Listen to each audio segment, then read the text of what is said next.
What's going on? Hopefully everybody's doing okay. Thank you for tuning in as always, people. I appreciate y'all. Sorry for the delay. Happy Saturday to everybody. Um, Thank you as always. But just understand that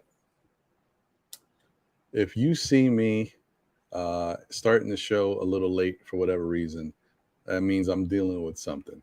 And if I push the show back in the time and then I still come in late, then you definitely know something's going on that I'm dealing with. But everything is manageable. We get through things. It's okay. So, but thank you guys for tuning in once again. Hopefully everybody's doing okay. Hopefully your Saturday morning is nice and beautiful. It's sunny outside on the East Coast. I think it feels like it's high 70s, close to 80 already. Um, last couple days has been a little warmer. Prior to that, it was a little cooler. It's a nice break, a nice little relief. I don't mind either way, as long as we don't get into the high 90s. I don't need to see that in my life. I gotta sip the cup of Joe or Joanne. We don't care.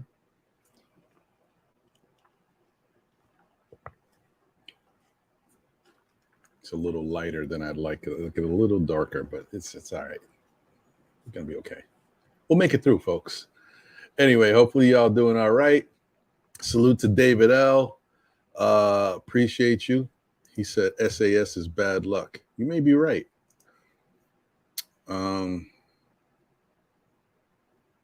Okay, I'm gonna come back to your other comment. I'll star that for later. JJ was good. Salute to you. Good to see you.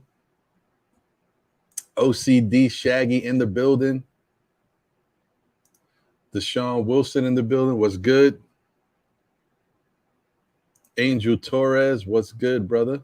Freeman 48 is here. D's World of Hoops is in the building. What's going on, D? Deron Wayne. What's happening? What's happening? Cash out gold all in my. You know what it is. What's going on, brother? DSJ's in the building. What's good, bro? Cormega. Good to see you as always. Visions is here. What up? Victor Vivera in the building. What's good, Victor? Eric Surreal. You ain't nothing if you're not keeping it surreal. All right, that was cheesy, but it was just funny for me. I'm good. What up, brother? Infamous New King.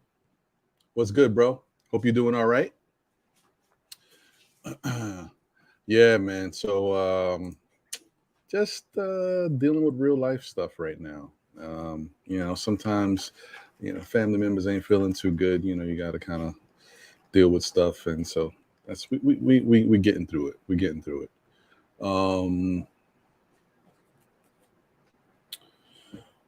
Let's see. All right. Let me do this. Put that in the chat. Hope you guys are doing good and having a great day so far. Nice start to your morning. Boom.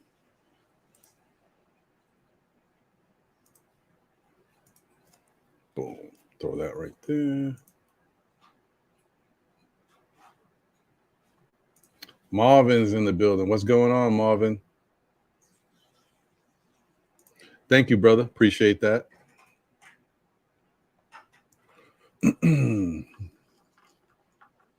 So, oddly enough, as much as you want to say it's a slow time to talk about stuff, I'm going to have some stuff to talk about today because it's just how it is. I find stuff that I feel like we can address and create a dialogue about. There's always something going on. It's just about whether or not you want to talk about it or not. So that's why I try to weed through the stuff.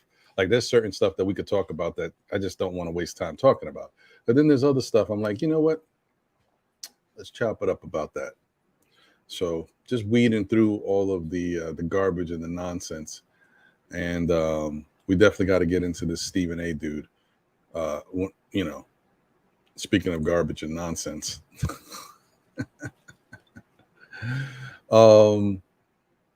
So let's do this. Let me throw the intro up and let's get into it right after that. Sounds like a plan. I can work with it. It'd be nice. I'm realizing I got way too many things. I'm gonna have to consolidate because I shouldn't have to take too long to find the intro. I got like 4 of them here. I need to get rid of those old ones. Anyway, all right, we'll be right back after that.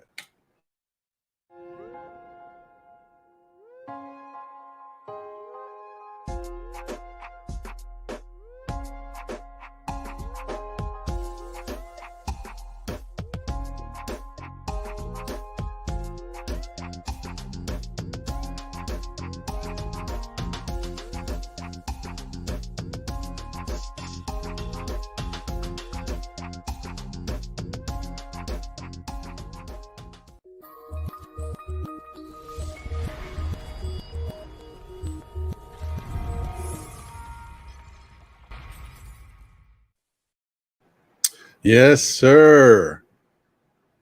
We are back. Thank you guys once again for rocking with us here on a Saturday morning. As I said, it's beautiful out there on the East Coast. I don't know where you at, but wherever you at, if it's gloomy, if it's raining, if it's sunny, make the best of it. Enjoy yourself. Go out there on the patio. Let the rain fall down on you. You know what I mean? I don't know. You got to make the best of it, whatever. Actually, personally, I like the rain. So for me, it's good either way. I don't like it every day. I don't want to live in Seattle. No offense to the people in Seattle. It's rough. I don't know if I could do that. I need to see some sunshine here and there. Looking at that too much of that got me feeling like 28 Days Later. You ever seen that movie? Yeah. You know what I'm talking about. All right. So a la Wise in the building. What's good? Appreciate you, man. Good to see you. So yeah, man, let's get it cracking. Well, first off, get my guy in here. B. Yo, it's good. Hey, how are you, brother? Call me back. Yo, you always do that to I me, know bro. I do, but it's funny because I know you in there listening, and so I'm like, I always catch it by surprise somehow. Because I'm always doing like 75 things at once, so you always catch me doing like 5 things, and then again, there we go. So yeah, how's your week, bro? How's everything? Not too bad, not too bad. Oh, shout out to Enzo. Good to see you. Appreciate you tuning in, brother. I hear you, otherwise. Yeah, that's one of the good things. Well, you need that when you stuck in the house because it's raining every day, 24/7. And now we also know that a lot is the Seattle plug. What's wrong? Rayology in the building. What's good? It's good, right? Yeah. Okay. Hold on, D. Let me get to this real quick. Yes. How about them Metropolitans? Let's go Mets. Oh, I be holding in all my Met excitement because this is a Knicks channel and we're talking basketball, and then the NBA report is basketball, so I can't really get into my Met love, man. And just so you guys know, I'm not gonna do it because there's too much going on right now. But there was a plan at one point for us. We were gonna do Still Knicks fans, kick that off, get that going for about a year or so, and then we were gonna spin right into. We're still gonna do Still Knicks fans, but we were gonna spin right into our version. We were calling it the crossover, but now you guys got the crossover with Knicks and Bruises and and the Queen's Court on MBK. But we were thinking about the crossover a while ago, but it was going to be baseball. And I was going to do the Mets, and John was going to do the Yankees. But as time would have it, once you start getting this little engine running, you put more time into it, you start to realize it takes up a lot of your time. So you got to stick with what you got going on. You can't branch off too crazy. Not right now. That's the life of somebody that wears 50 million hats. It's true. Well, I got a lot of hats, but I don't want to wear them all at the same time. I hear you. Yeah. So sorry. Everything has been going okay. family not feeling too great, so I'm just trying to make sure that I can do what I can to take care of them. So I've been running around a little bit. I had to go out to the store, get a couple things because I know I'm gonna be rocking here for a little bit, and then I can't do anything. And so if somebody needs something, I can't go get it. So yeah, but other than that, everybody's okay, and then everything else is going good. Oh, thank you to everybody. I'll probably say it again because I know people are just starting to come in, but I want to give everybody love, you know, and definitely is the utmost respect. Thank you guys for tuning into the Monday show. It was great with Alan Hahn. Fantastic. I mean, we're up to over 4,000 views with that show, which actually, when you think about it, it's a testament to show how cool of a guy Alan Hahn really is. You know what I mean? To be able to get these guys on that are in the media that you see in a lot of different places that have a lot going on, and they're jumping on shows with guys like us, you know, they don't know us from a hole in the wall, and they're lending their time to us. I can't thank him enough for doing that. And I thank you guys for all tuning in and supporting and then rewatching, because a lot of people are telling me, yeah, I watched it again. I was like, wow. I mean, I thought I was the only one. I mean, I do it for a reason, but people have been rewatching it. So I really appreciate all you guys out there. And I know John feels the same way. So I just want to thank everybody who's watching and who might be seeing this later. Thank you guys for tuning in and supporting that show. That was really big for us. Also, let me add, it's also a testament to how far you guys have gone. Come as well. Oh, thank you. I want to lay that out too. Appreciate it. Yeah. Salute to Geraldine McIver, First Lady of Still Knicks fans in the building. Woo! Geraldine, I gotta get sound effects on StreamYard, man. You know, Jose's got them when we use the other program, but I gotta get something for StreamYard. I'm gonna have to get some separate thing, man. Some people deserve a little sound effect. I'll help you out with that. Yeah. Shout out to Danny Lee. What's going on? There's somebody else here. I'll shout you out and once you put up the right greeting. You know who you are. You know what you do. Anyway, yeah, man. Thank you guys for tuning in. So D, how you been? Everything good? I'm all gravy, bro. I told you about the issues I had earlier in the week, but besides fantastic. You straight now? Well, that's lingering. That's gonna, you know how that is, and I know how it is because I'm 6'5" and I've dealt with it. Wow. And my wife has had my back, no pun intended. So, yeah, I got my moments. Okay, cool. Yeah, I mean, listen, that's what you need, man. Partner in crime, because this is when you're like, damn, I'm so glad someone's around for me. Those times come and go, though. No, well, yeah, that's right. So yeah, man, I think I want to kick it off with this because I want to get the negative. It's nasty, you know what I mean? It seeps into you, it dilutes your skin. I got to get the negative out. So I figured we talk about Stephen A. Smith early. Uh-huh. Get him out of here, get him off. It's nasty. First off, I've been saying this for a lot of time. Okay. I'm not a fan of Stephen A. Smith. I don't care if you respect what he's doing, if you respect his craft, if you think he's earned the cachet to be able to talk and act the way he acts, because he's been doing it for so long. Don't get me wrong. As a young person coming up, watching ESPN and Stephen A. Smith grow, he was definitely very entertaining. But here's one of the things I never liked about ESPN. I always looked at the show, and every morning when I would wake up, I would check the bottom. I'm one of those people. I would check the headline, or whatever the sub subline is, like what they're talking about or what may be coming up. And I always noticed it was always the Cowboys or America's team. It's always the biggest influence across America at that time. Whatever's like the America's team, and it could be the Yankees, it could be the Warriors, it could be the Cowboys. But I always looked at that and I'm like, aren't they filming it? And they've moved around, but I was like, aren't they filming in New York?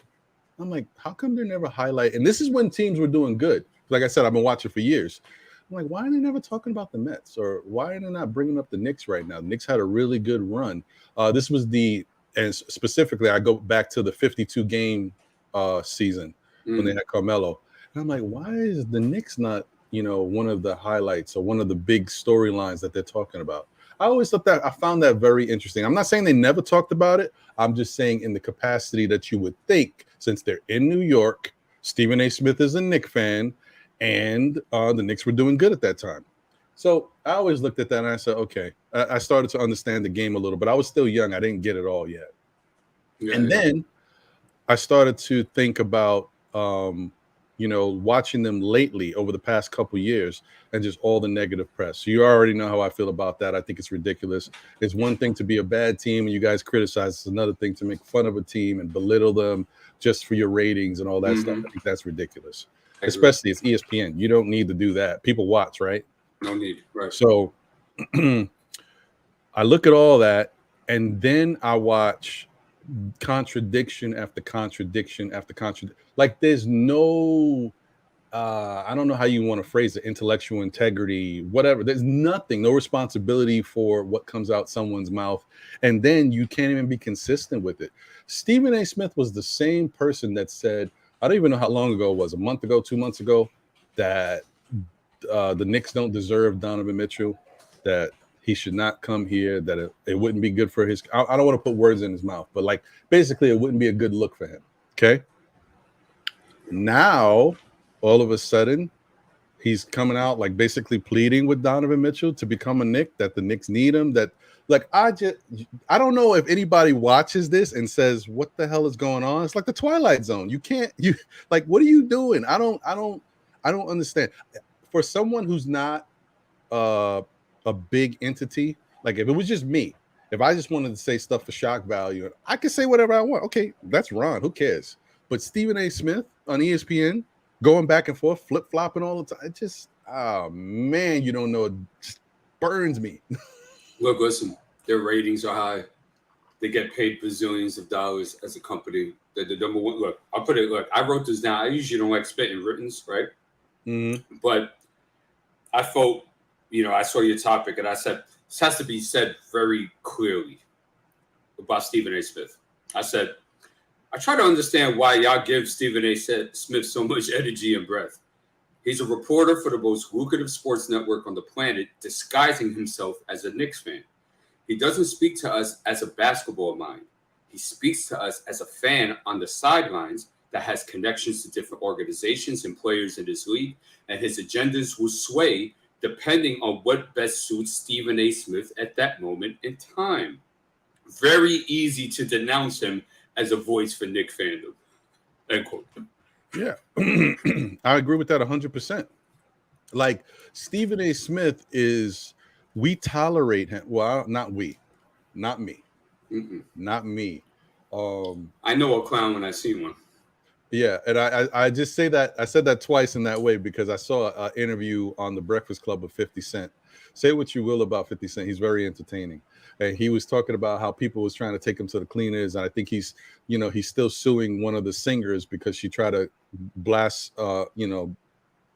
be blasphemous with his name. So, okay, you want to say I did something to you? I'm going to take you to court. And I ain't going to let it go until you pay me. And he's not letting it go. And, he brought up the whole Me Too movement. He said, yeah, me too, but not me. So I thought it was kind of funny the way he did that.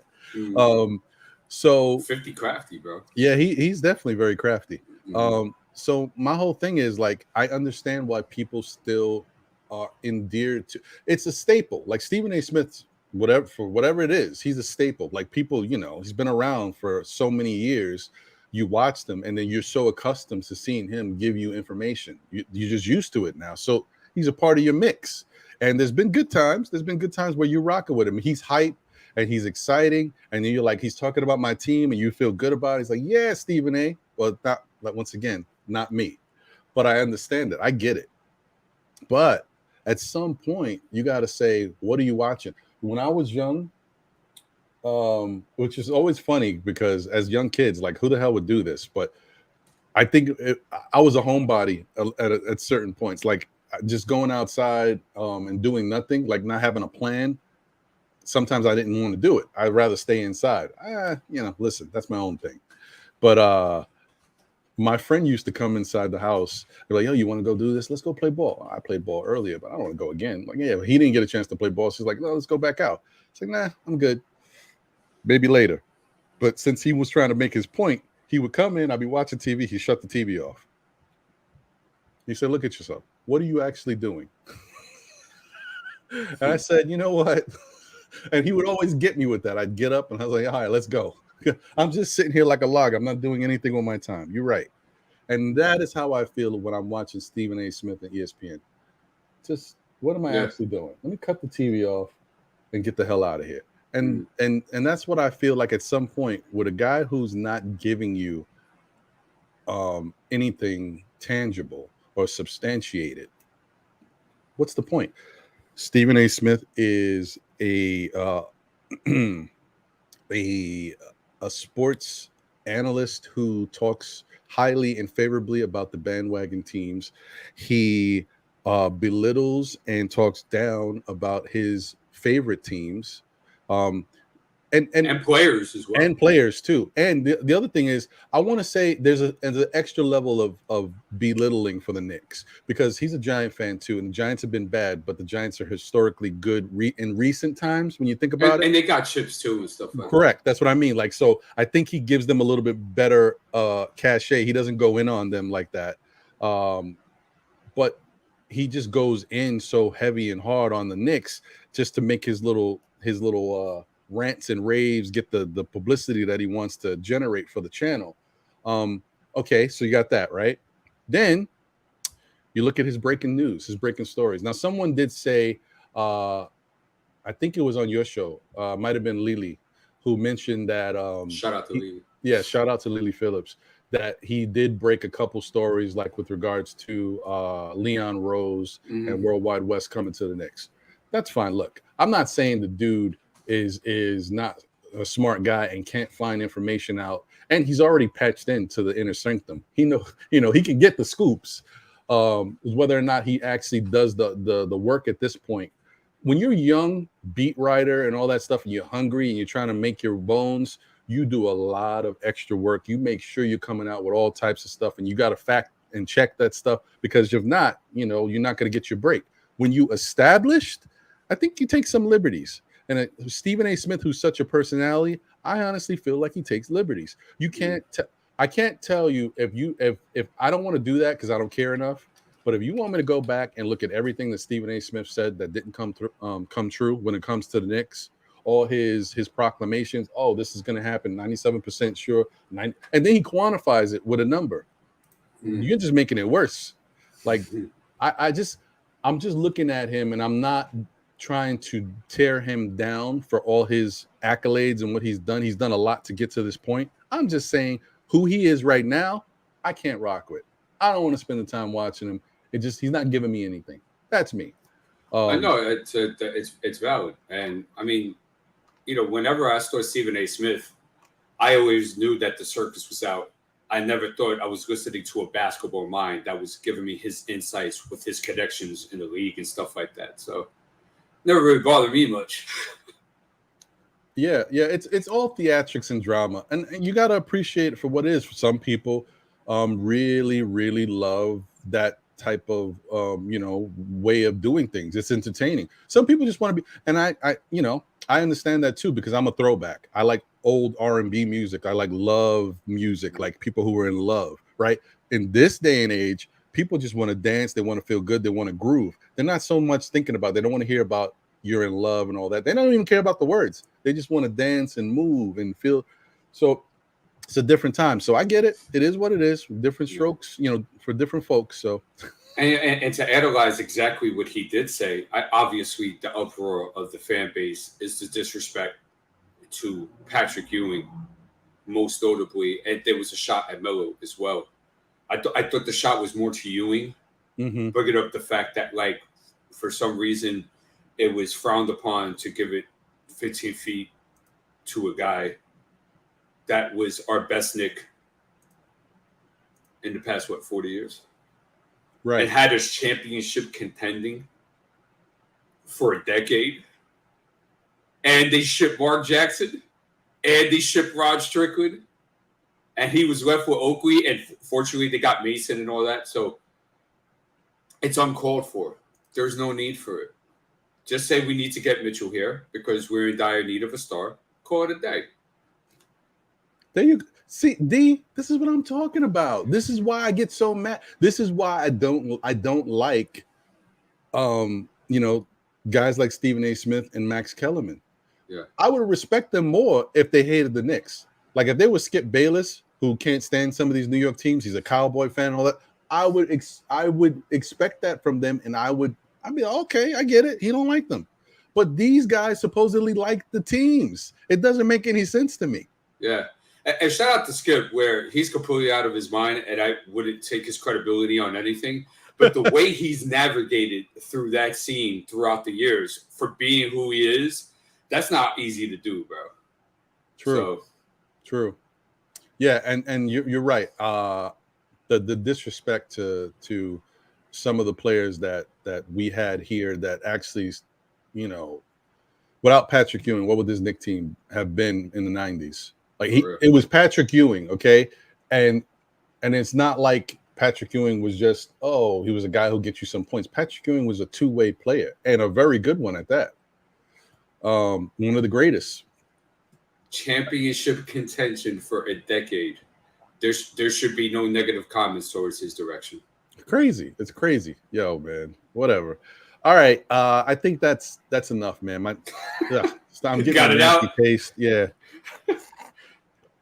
Get that out of there, man. I don't even want to talk about Stephen A. Smith again. That's it. I may have to because he keeps doing stuff, but I don't want to. Would you ever sit there a cup of your cold ice, Joe? Yeah, look, this ice show. This is this little iced coffee here is hitting the spot, even though it's a little lighter than I like. But I'm working with it, man. I'm working with it. You do what you got there. And I can't be mad because I'm the guy who made it. So, like, yeah. I like it. Mm-hmm. Shout out to the chat once again, guys. Hit them likes. Appreciate y'all. Paris Doug is in the building. Ed Winning is in the ED Winning. Let me get it right. Jean Charil is in the building. Hard Will, what's good? Appreciate you, man. Guys, if you don't know or haven't tuned in, definitely check out For the Love of the Game with my guys Hard Will and Worldwide L. They have good content. Last night's show was rocking. They had a full panel. It was like 9 or 10 people for a lot of the show, and they were talking about some interesting stuff. And thank you once again. I said it on your show in the chat, but I'm gonna say it to here verbally. Appreciate the kind words that you guys said about myself and John and the show. Yeah, we really appreciate it, and thank you guys for tuning in and rocking with us. Appreciate that. Thank you. Also, excuse me. Also, I want to give a big shout out to Felicia Lee and Jay Tapp in the building. And if I'm not mistaken, I see John from Still Knick Fans was in the chat. Appreciate you, brother. Thank you. And thank you for your kind words about what you said last night. I do appreciate that, man. But, we're a team effort. If one can't do, the other one does. So that's how we rock. So yeah, definitely. Oh, Sanga Waldron is in the building, and then the other half of For the Love of the Game is here as well. Worldwide L, Hard Will, both of them in the building. Appreciate y'all. Thank y'all. It's Me is here. What's good? It's good as me. Did I get it? I think I got everybody that I saw pop in. Thank you guys. Thank you once again. And I wanted to get back to. Uh-oh. Do I still have it? Yeah, okay. All right. So David L made a comment before. He said, people brought RJ up weeks ago in the Spider trade. Now his name came back out yesterday from CP. Sheesh, this trade is bogus. So far, no good deals. Don't see a deal soon. And what is out on the table? Yeah. I think this is at some point, I think you feel like it's got to happen because, I've gone up and down with this whole thing. And I feel like the more time that passes, I feel like the trade has to happen because I just don't think it doesn't fit. Well, a trade has to happen. Like Donovan's got to get out of Utah because I don't know what Ainge is doing. If Ainge doesn't get rid of Donovan, that team is going to win some games. That would be one of the dumbest things that I could see, an administration do when they're trying to. Looks like they're pointing towards rebuilding. They're acquiring all these assets and trying to get more assets. And then this is a really good draft that's coming, and you've already targeted certain players that you really like, game changers, and you can't get game changers because people don't want to sign as free agents. Why the hell would you go into a season with Donovan Mitchell and try to put an adequate roster around him? I don't care what you think. Yes, there's teams that are going to be better, but the Utah Jazz are going to win some games. And if they win more games than the average tanking team, you are defeating the process. I don't care. If they win 20 games, I think they're in the tankathon, right? But if they win like 24, 25 games, you'd be surprised. A couple more games takes you right out of getting some of them ping pong balls. And then what are you doing? Am I bugging when I say that, D? Well, I think that's a narrative that's gone around, and my thing is that it can wait a quarter of the season because, right? I agree. Yeah, as we know, Rudy Gobert, their best defensive regular season presence is not there.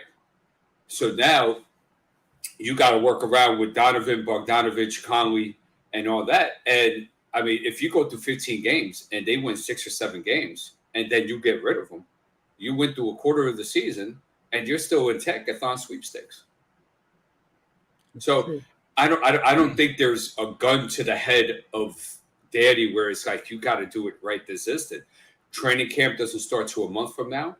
This preseason doesn't start to a month from a half from now, and the season doesn't start to 2 months from now. That's 60 days. A lot can happen in 60 days. I think they're just chilling. There's no rush here. And I agree with you on that. Now, when I say this, I'm not saying they have to do it right now. I'm saying it has to be done at some point in this season. Yeah. Oh, yeah. There's an expiration date. Absolutely. Yeah. Of course. Because the other thing is, I mean, if you remember, I'm not good with years, guys, but you know what I'm talking about. I know, you can point to it. A few years back when the Knicks were really bad, when they had one of their worst seasons in a long time. At one point, they had the worst record in the league, in the whole NBA, right? Then some other teams started to catch them and pass them a little bit. And then the Knicks were around 2 or 3, I think, if I'm not mistaken. 2 or 3, like the second or third worst record in the whole NBA. And they had about 6 games to play at the end of the season. And that's when the ping pong ball talk comes out. Knicks have a probability and a chance of this many ping pong balls, and this would guarantee them this type of pick, blah, blah, blah, and all that. And what did the Knicks do? They started winning basketball games. Basketball games that didn't matter. Last 6 games of the season. And I think they went 4-2, if I'm not mistaken, but I could be wrong. I don't want to just throw stuff out there, and I'm not going back. But my point is, they won more games than they needed to win in these last few games of the season that didn't matter. And it lessened their chance. Like, they were guaranteed a certain amount of ping pong balls, but because they won those last few games, they lessened the amount of ping pong balls they can get. Mm-hmm. And they wound up getting the 3rd pick. Yep.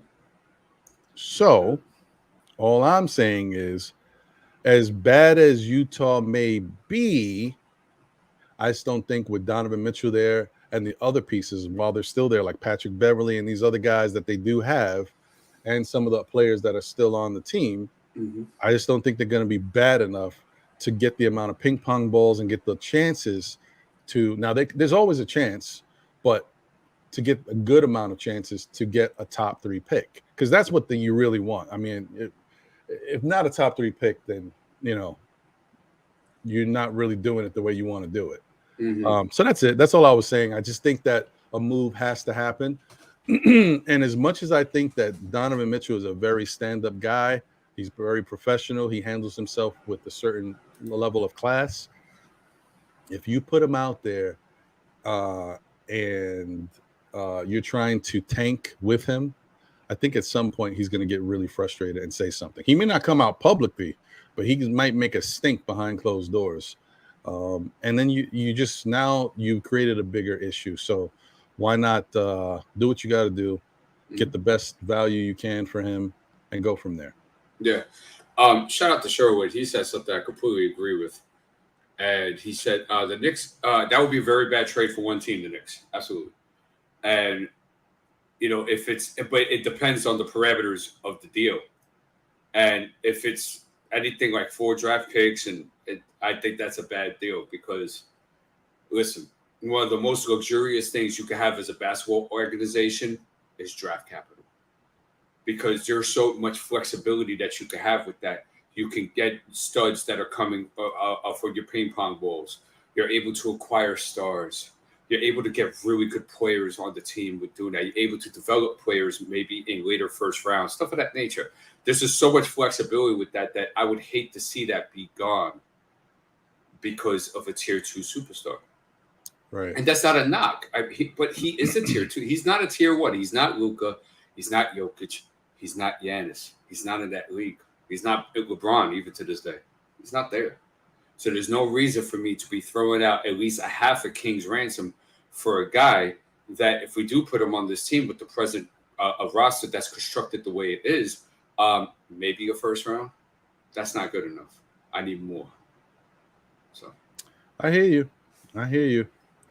And it makes a lot of sense.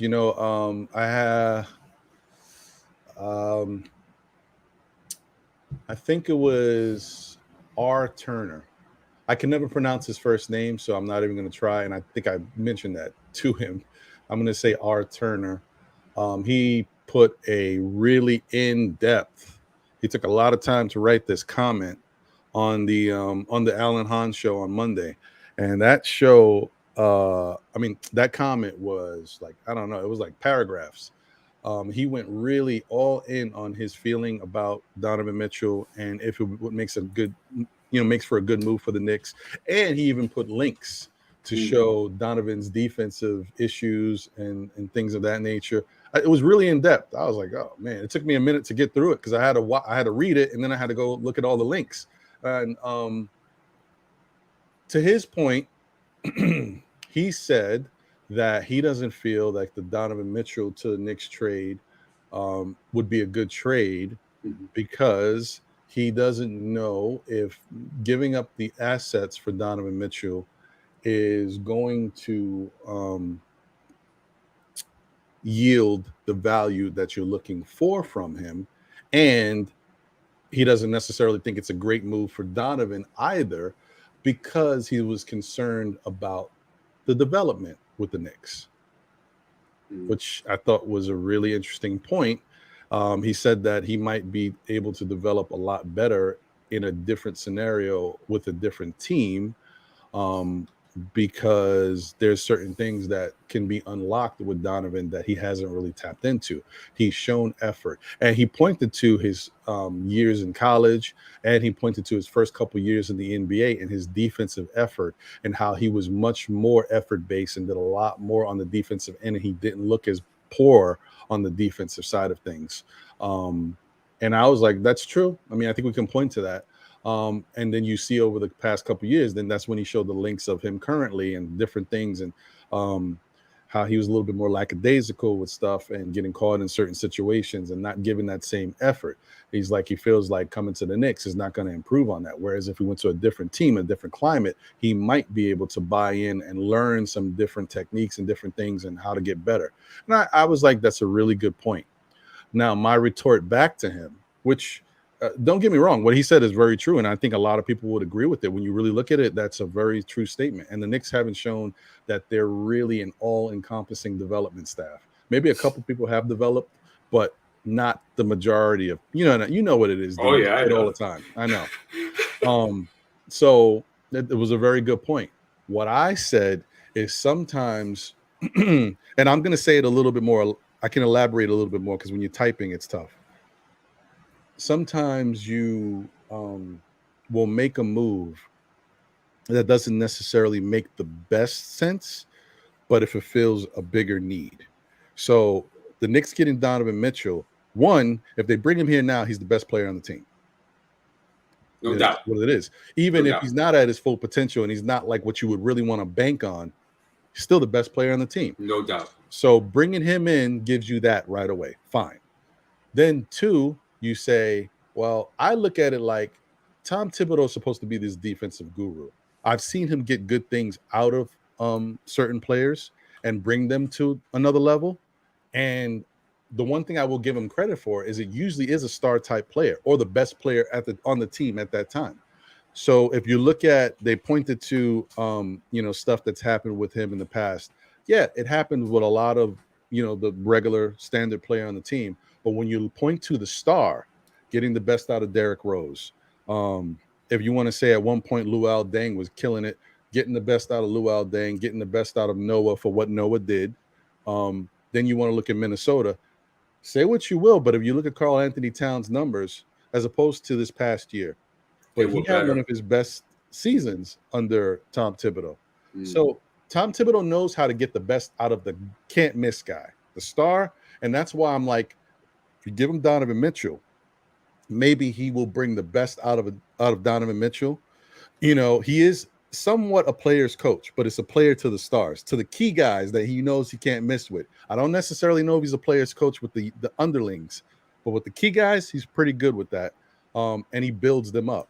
And I think he will be able to build him up so much offensively and have things run through him the way he likes, and maybe giving him a couple better looks just for him specifically. He's not a great X's and O's guys on offense. I think that Donovan will start to buy in more on defense, because the guys the stars that love Tibbs will run through walls for this guy. Like Jimmy Butler loved Tibbs. So yeah. I think that part of it is what makes it a little interesting with Donovan. I think Tibbs can bring the best out of him. Secondly, I think Thibodeau's defensive sets will allow for Donovan to be a little bit better, not hidden on defense, but it's not like he'll be the focal point on defense, because I think Thibodeau's system, as long as you do the role and play in the role that he wants you to do, if you show the effort, you'll have some type of tangible results.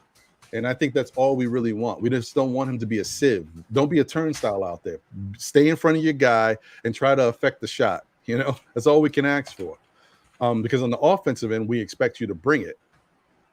And on the flip side, when you think about offense, I still kind of feel like if you look at this current Knicks team, but what we got right now, and compare it to the offensive team that Utah has, I think this Knicks team offensively is better. All around offensive. Oh, without a doubt. Yeah. So I think that can help Donovan too. I think that will allow teams not to be able to focus so heavily on Donovan, because they're going to hit him with the doubles and the triple teams whenever they can. But if you do that, you're going to get burned. This is not Utah. There's other guys who can score. They may not be great three-point shooters, but they can score the basketball. So that's why I think from that side of it, that's why it makes sense and I do it. And the other factor that we still haven't witnessed yet, because we haven't had a chance to see it happen and us have the ability to bring in someone else. If we bring Donovan here and he's young, maybe somebody else wants to come here too. With Jalen Brunson. Back when we had Carmelo, we gave up the war chest for him and we didn't really have much to build around. But not for nothing, when we point to it, Alan Hahn brought it up, guys wanted to come here. Even though if they were an extended age in their career, they still can't. Rasheed Wallace, we traded for Tyson Chandler. Quentin Richardson came. There was somebody else who came that was a big name. And Jason Kidd came. We got people to come here who was not coming here before. So it could happen again. And that's my only thing that I can push back with. Yeah. I'm saying that's everything though. Yeah. Go ahead, D. Yeah, no problem.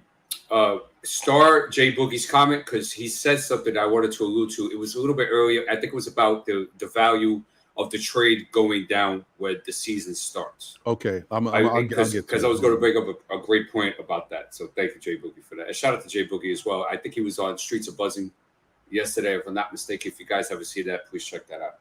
And shout out to Almighty Finesse. I see you. I didn't see you before. I don't know where you was. Huh? You said some things that I have to question. Right? I understand. Yeah. And look, listen, we could go down the rabbit hole with this stuff, but I'll keep it short and sweet. Thank you. Do you think I'll ask this question, then I'll answer Jay Boogie's thing? Do you believe in Tom's defensive prowess and knowledge to be able not to hide one guy, but two? Because you got to hide Jalen as well. And with that, does he have enough perimeter defenders in order to hide them consistently and NBA teams not be able to figure out on a night-to-night basis how to attack him? I do think that he can hide two guys. If one of those two guys can give you the effort that allows you to hide them in a good way, because Jalen is not necessarily a good defender in his own right, but he gives a lot more effort and he tries a lot more. So he's not a turnstile like when we had Kemba. Kemba is it's a revolving door. Jalen is not that. Now, he is undersized and may not be able to affect a lot of bigger guys' shots that are shooting over him, but he sticks with the guy and stays in front of him. So it's not like I'm watching him getting blown by. I was looking at some highlights of him on defense. He wasn't a turnstile. So he's staying in front of his man. Maybe he can't affect as many shots because of his height and his athletic ability to jump high enough to affect the shot, but at least he's there.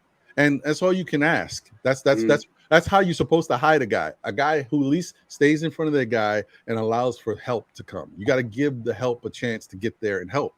But when, with Kemba, the defense, like Mitch couldn't even get there fast enough. The guy was already in the paint in the lane, and Mitch is still trying to get to the spot to help. It was just crazy. But continue. It's me cracked me up. He says we're gonna have to add some zone schemes. Yeah, no, I don't doubt that. You gotta get creative. Creative or in trouble. But right. So back to Jay Boogie real quick. He says, no, if the trade is not done before the season, the price of the trade goes down. We want the Garden to be wary of 45. It ain't to play games with you. Quote this, I'm Danny aging you. Here's the thing, Boogie, that's a two-way street. It's a game of chicken right now. Right. And who swerves off the road first loses. And that's a two-way street because, you see, the Danny, they want to tank. You see? So they already have their mission objective on set. Where the Knicks, what if they start off the season 3-7, 3-8, 4-10? All of a sudden, Danny's there looking at his chops going, remember that trade proposal I gave you? How bad do you want Donovan? Because your young guys are not doing it right now. And let me just say, D, that's a very good point, and that's part of the reason. See, you're saying something that I'm thinking, but I just don't say it. That's why I don't want it to go into the season. I want to get it done before we get into the season. But continue. No. And that's a great point where it's like it could work for you if you're 5-1. But it could work against you if you're 4-10. And then you might be stuck with that if that was something that they wanted to pursue throughout the whole time. If that was the case, you should have not played the game of chicken. And then you should have just gone ahead and probably get another team or two involved to go ahead and help you out less of the impact of the draft, because this is what this is all about. And I know Alan on your show, I know he mentioned about the kids, but I just, no disrespect to Alan. I know he's an inside guy, but by my metrics and many others too, just don't see how the kids would inflict on this being stalled up. It's the picks. Because the picks are everything. When what's his name? The commissioner. And when Adam Silver came out on draft night, he said that this is where championship aspirations all begin. And that he used the Golden State Warriors as an example. That's how important draft picks are. Because he is correct. That's where it all begins. So, for example, why does Danny Ainge want the draft pick so much? Because that's where it all begins. And that's how he's able to build the team. He's not going to keep Malik Beasley. He's not keeping Jared Vanderbilt. He's not keeping Pat Beverly. He wouldn't keep Obi Toppin unless Obi does something astronomically amazing. It's the draft picks. It was the 5 draft picks that he took. Not the Malik Beasley's, the Jared Vanderbilts. So if you're going to play a game of chicken, you better make sure that you're not going to steer off the road. And if there's a chance that you are, then maybe you're right, Ron. And maybe if you do want to make this deal, maybe it's best to do it as soon as possible get other teams involved in order to lessen the impact of the draft picks. And maybe you're going to have to move around your Grimes and your Obi and stuff of that nature. But at least you get Donovan, but you still keep a good portion of your draft capital. Right. And I mean, honestly, I think that it's a tough one. You don't want to get fleeced by Danny Ainge, but you also want to be able to have a position where you can kind of go back and forth and still have an angle that he has to respect. As you said, if they go into the season, they get off to a bad start, he's definitely going to be licking his chops. And the other thing is, you bringing in a guy like Donovan Mitchell, who is a premium type scorer, that changes the dynamic of your team. So why do you want to just come and throw him to the wolves and throw the whole system? Like, that takes time. I'd much rather have him, somewhere in training camp so they can get acclimated and figure out. And maybe even they can instill some new stuff, because that's the other thing that worries me. Like, you go into the season with certain things and certain systems in place that maybe Donovan's not used to, or that don't work as well for a guy like Donovan, bringing him in here. And then, there's certain things that work better. Now you got to institute something new, and the guy's got to learn on the fly, which means when you're learning on the fly, losses are going to happen, even if you have better personnel, because they're still trying to figure out how to play together, get that chemistry, work on other plays that they have to learn and know where to be. I just much rather get those kinks and stuff out in training camp. And have it going into training.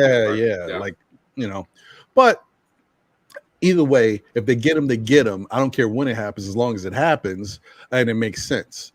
But you have to have a plan, like you guys were talking about, as far as disguising guys, figuring out ways to play good team defense and not have these guys be the downfall of any effort that you put out there. It's tough, but if anybody could do it, it's one of your best defensive minds, right? So that's why I think that's one of the main reasons why the Knicks are considering certain things, because that's why they brought Thibodeau in, because he's supposed to be able to handle this stuff. This is why he's getting paid the money, and they're dealing with his personality and how he likes to run things because of these facts. Shout out to the chat once again. Another run through. Jay Boogie in the building was good. Dale Sinclair, Wacko in Brooklyn, Kareem Grant, E. Gibson, Julian Blum in the building, Pete Panagiotopoulos is here, Craig McQueen is here, Curlian's Underlow, Dunny Music, Joel is in the building, C. Cartagena. It would have been Fat Joe's third album, but they talked to it's not gonna happen. Anyway, Sherwin is in the building. Appreciate y'all, man. Thank y'all for tuning in as always. I think I saw Dwayne Dennis earlier, but if I didn't, shout out to Dwayne Dennis. And it's me, of course. Good to see y'all. Yeah, man. I think this is a tough one. It's a tough one because it would be a no-brainer if this was Kevin Durant, and especially if Kevin Durant was like 28. No brainer, right? But it's Donovan Mitchell. I'm seeing a lot of stuff in the chat. And Wacko's got me in the twilight zone right now, personally. But I want to know, right? Because are you going to give up 5 or 6 draft picks and young players for Donovan Mitchell straight up? Because that's what it boils down to. Because the front office disagrees with you. Because if the front office agreed with that, they would have been done it already. But they haven't. So something's up. You see, they might feel that draft capital is too much. Mm-hmm. So I don't get it. I'm confused, bro. I think it's a combination of both things that's really holding things up. I think that the young guys that the Knicks have still yet to really solidify themselves to the point where what they are, whether it's good or bad. Like, it's still a little early, so you don't know exactly what. Like, Emmanuel quickly looks like he could turn the corner at any moment. Like, this could be the year that we start to see Emmanuel quickly in a new light. As long as he, if he remains consistent and builds off of what he did in the last couple months of the season last year, Quickly could be a staple. Quickly could be just as beneficial to the Knicks as Tyrese Maxey is to the 76ers, right? The Obi's a little iffy still because people just not ready to buy in yet. And I understand it because it's just still a small sample size. He finally got to play, but he got to play against lower echelon competition. And even the teams that you might consider a little better were resting their players. They weren't playing guys, or guys were hurt and injured. So it just doesn't look good enough. And shout out to Steph, the Queen from the Queen's Court and Dope Soul Sports Talk. She had mentioned that one of the things with Obi is that in the transition, fast break game, full court game, he's explosive. He gives you great value. The problem is you're still trying to figure out what his value is in the half court set. And I agree with that. And that's the reason why. And I love Obi, and I still think it's going to be Obi season because I'm hoping for the best for the guy. But he has to prove it. He still has to show it. He's still fighting. And so we don't really know what the deal is with Obi yet. Then you think about Quentin Grimes. And I got to tell you, as much as I saw that Quentin Grimes is very inconsistent with his shot and his free throw shooting is laughable. Like, he should not be shooting as poorly from the free throw line like the way in which he shot last year. That just doesn't make any sense to me. A guy who's such a good shooter, like good form, and when he gets hot, you see him knocking it. He should not be shooting that poorly from the free throw line. I think he was in the 60s, like high 60s. It doesn't make any sense to me. So that's got to improve. So is Fournier. Fournier is another guy, one of the best three-point shooters. He can't shoot from the free throw line. What are we doing here? This stuff doesn't make any sense. And that's one of Thibodeau's things that Thibodeau better. Listen, no one should have to tell Thibodeau that all of these guys should be in the lab shooting free throws. I don't care. Like, if there's still some deficiencies that this team is going through, free throws should not be one of them. They should the Knicks free throw percentage this year should go up. I don't know, 4%, 5%, whatever, it should go up. So when you look at that stuff, and I see Quentin Grimes working out, he's getting bigger. You know, we saw what he looked like in the summer league. He was working on different things. He's trying different things. And I'll get to Mitch in a little bit because he's going to be a topic. But, they're working on things. They're trying to do things. So I'm saying, once again, I don't mind giving these guys another shot. If the Donovan Mitchell thing happens, great. I think we need him. If it doesn't happen, I'm not mad at giving these guys one more year to see what we got in them. Because how else are we going to know? We're going to wind up trading them, and they're going to be on a poor Utah team, or, they could get flipped and traded somewhere else. And then we're going to see if they get playing time somewhere else. And if they start to ball out, we're going to be like, man, you see, we had one, but we didn't give them a shot. Yeah. And to your point, like, and that goes for Quickly, that goes for Obi, that goes for Grimes as well. We don't know. We don't know. And some guys click in that third year. Some guys click in that second year. We don't know. And if they go through with this Donovan trade, there's a very good chance we may never know. And, Joel in the chat, he's barbecuing Mitchell right now. And I agree with him. I put up the defensive stats a gazillion times. What's good, Marvin? I put up the defensive stats a gazillion times. I'm going to repeat. The guy doesn't play defense. He doesn't play defense. So now you're going to have Jalen and him. And Jalen is a willing defender. And so is Donovan to a certain degree. But in all, not very good perimeter defenders. On ball, off ball, weak side, you name it. And you're going to give up all that and all those kids for a guy that I know he's a bucket. But also keep in mind, and I brought this up weeks ago, 6'1" guys. Name me a 6'1" guy that had a longevity, a superstardom in this league beside Allen Iverson. That plays that style of basketball. Because that Sherwin brought up in the chat, and Sherwin brought up his inefficiency. And Donovan does have a little bit of inefficiency going on with him. And that may have to do with his style and play and height. So you're going to go ahead and give all that up. Give away that juicy 2023. Because don't forget, when the guys that say, I'll give her 4 picks, I'll give her 5 picks. What you don't understand is that those are 4 or 5 unprotected picks. Not protected. Danny's not interested in protecting. And I think that's where the problem lies, and that's where the Knicks have, they're making it seem like it's all about the young players, but the draft picks have something to do with it too, because they don't mind giving up draft picks. They just don't want to give all those unprotected draft picks that Danny is coveting. Yeah, and so you want to get them, that's fine, get them, because the offensive punch is needed, bro. A guy to be able to create his own shot, and especially in the half court, that is absolutely needed. I would not argue that, but I'm not giving up the farm fruit. And one more thing before we get to Marvin. Another reason why I think you got to do it too. This is like, I just think the Knicks need to be a smarter organization with the way in which they're running this team and going forward, how they can cover themselves. I'm not saying that this is going to happen, but say they get Donovan Mitchell and RJ is not a part of the package, which I hope he's not, but I understand how things can happen. You still got to cover yourself, because what if RJ has a horrible season? I'm not saying he will. I don't think he will. I think he'll be great. I actually think he's going to have one of his best seasons as a Knick. But what if he doesn't? What if he has a horrible season? Let me tell you something, guys. As much as this Knick fan base, we all love RJ, and the front office loves him too. If RJ Barrett has a bad season, poor defense, inefficient offense, I don't even know if RJ Barrett's coming back.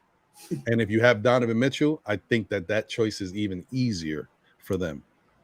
So I think that makes sense to also bring Donovan in for that reason, because data points to what concerns a lot of other Knick fans about the fit, the roster. I'm only doing this as a hypothetical. So I want RJ here. You know, he's my favorite player on the Knicks. But then you got Jalen Brunson. Then you have Donovan Mitchell at the 2. And then if RJ's not here, you can bring in, if you don't already have him, then you can bring in that 6'8", 6'9" wing player that plays defense, that helps round out the roster better, that could help cover up for some of the inefficiencies you're getting from the point guard and shooting guard slot. Because RJ's not that guy yet. He could be. Listen, RJ could be all world this year and just shock everybody. I'm not saying he can't, but I'm just saying if he doesn't, it's something that the Knicks are, they owe it to themselves to think about. Like, what are we doing going forward? I heard you. That's all. Hey, Marvin, what's going on, brother? What's going on, guys? How you been, man? What's going on? Doing fine, man. I'm sorry. I've been chiming in periodically with you. I've been real busy on Saturdays. Had a couple of minutes. I'm actually set for another conference in a little while, so I just wanted to chime in for a second. Yeah, man. We miss you here on Saturdays. Yeah, man. I just want to, just give a sentiment on this situation. My whole thoughts on this was this from the very start on this, guys.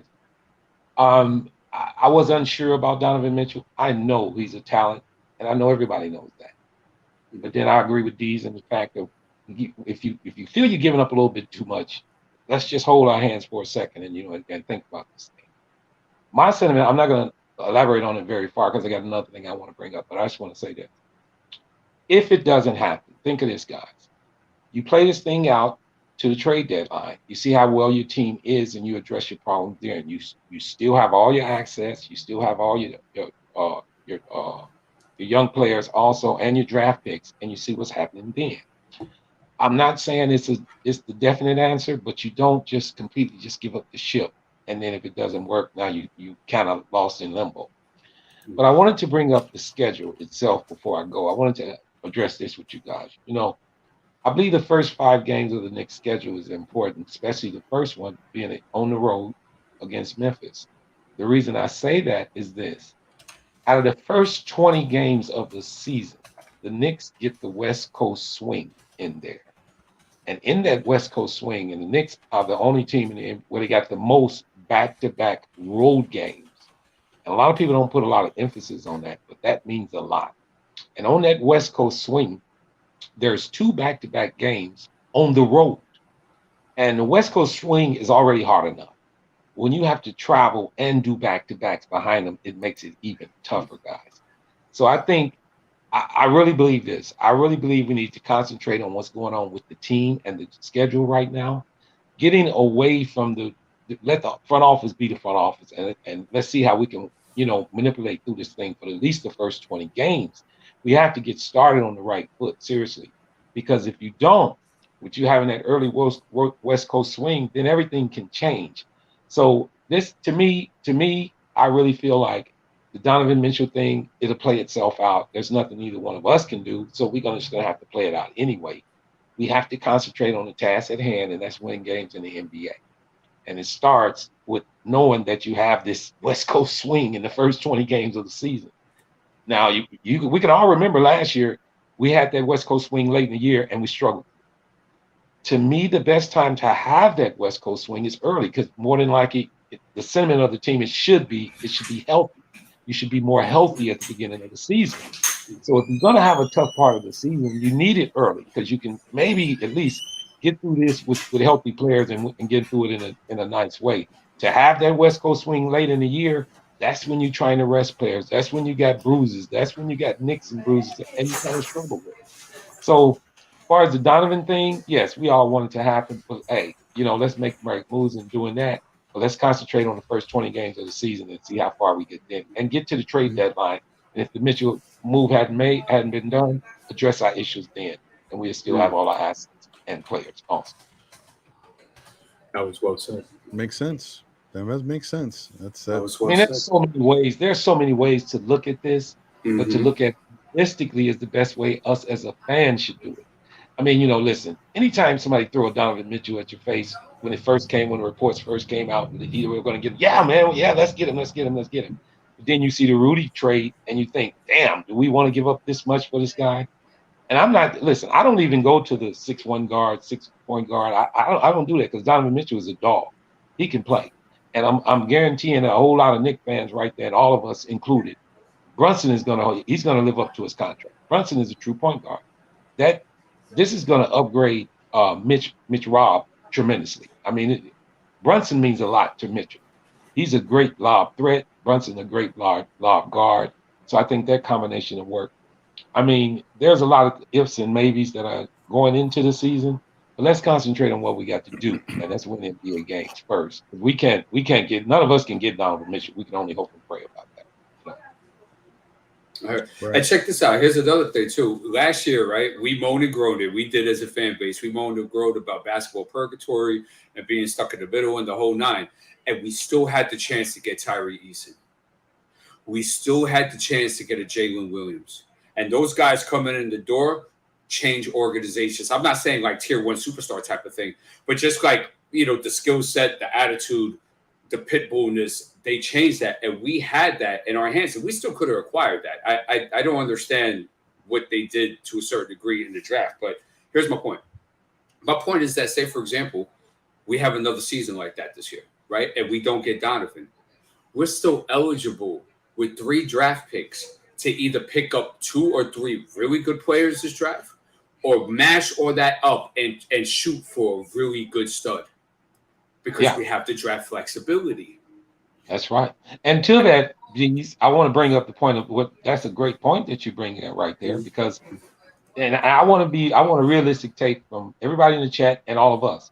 If we get Donovan, is that championship right now? Do we honestly believe that?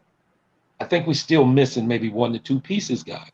But if you get him and you lose all your draft capital and players, where are we now? But if we go like what D's just mentioned, we still have all our draft capital. We still have all our players. And guess what? At the end of the year, that's when a lot of big free agents are on the market. You can walk him on the team for giving up nothing. So there's a lot of ways of looking at this thing, guys. And I think the organization is looking at it the realistic way. Now, yeah, they want Donovan Mitchell as well, but we want it done correctly. Let's not just jump out the window, give up everything, and then be stuck at the trade deadline or at the end of the year, and you can't do anything. We still got to deal with RJ's contract coming up. I understand that. We still got Randall on the team. We got a lot of other things that that need to be done. It's not the fact that I'm giving up on Donovan Mitchell. But let's just do it smartly. I really believe that. I agree.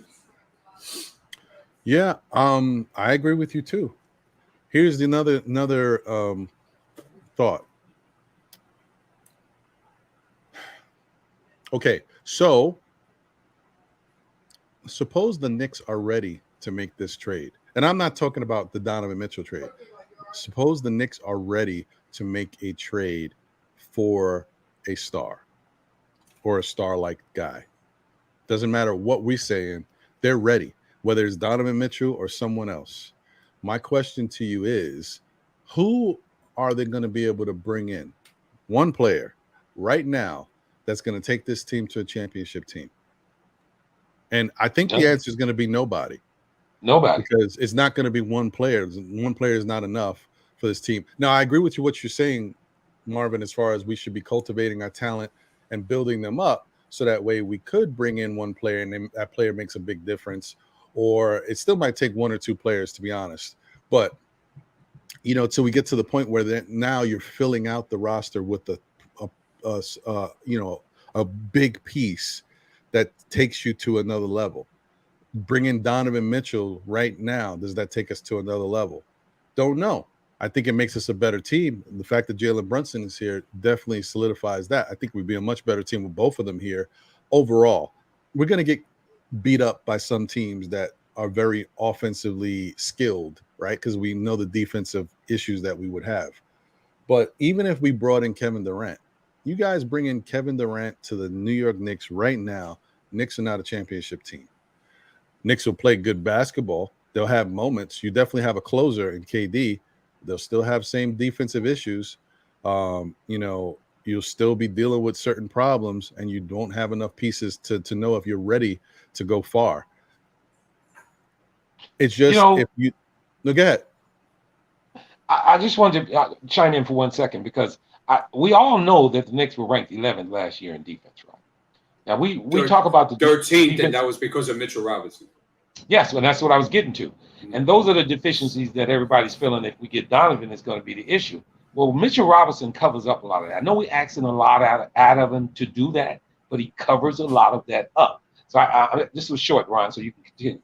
I just wanted to bring that up to let everybody know we were ranked 11th in overall defense last year. Yeah. Even with and that's my point. Like, even with dealing with the sieve, the turnstile with Kemba, I feel like I don't want to diss him like that. Kemba had a very good NBA career, and I don't know if he's going to play next year. He probably will. I don't know, but I don't want to pour salt on his career. He's had a really good NBA career, but as far as on the defensive end, especially with the Knicks, just it wasn't popping. All right, and then with Evan Fournier dealing with all that throughout the year, he got a little better, staying in front of his man towards the end of the year and getting some steals to kind of help the game a little bit. And some moments he had some decent rebounding games too. So he tried to do something to help, which is good as long as you're showing some effort. But he still is a poor defender, right? But like you said, they finished 11th, and that's a testament to me to Tom Thibodeau and what he can bring out of guys who give him the effort. And if you have ability, forget about it. I think we're talking about a team that made it to the 4th seed with Reggie Bullock and freaking Elfrid Payton. We killed them the whole season, and then all of a sudden they went on this run and we're like, wow, they're playing really good. And now we haven't played as good since they left. So I just think that if you give Tom Thibodeau some stuff to work with, right, he can really focus on things like bringing in a Donovan Mitchell, at least on the offensive end. Donovan's going to get you buckets. And when the Knicks are struggling, they need a closer or they need somebody to score. That's a good thing to have on that end. And then maybe he can take some more liberties on defense. Like, okay, we're going to get points, so we can take some chances here. We could give up.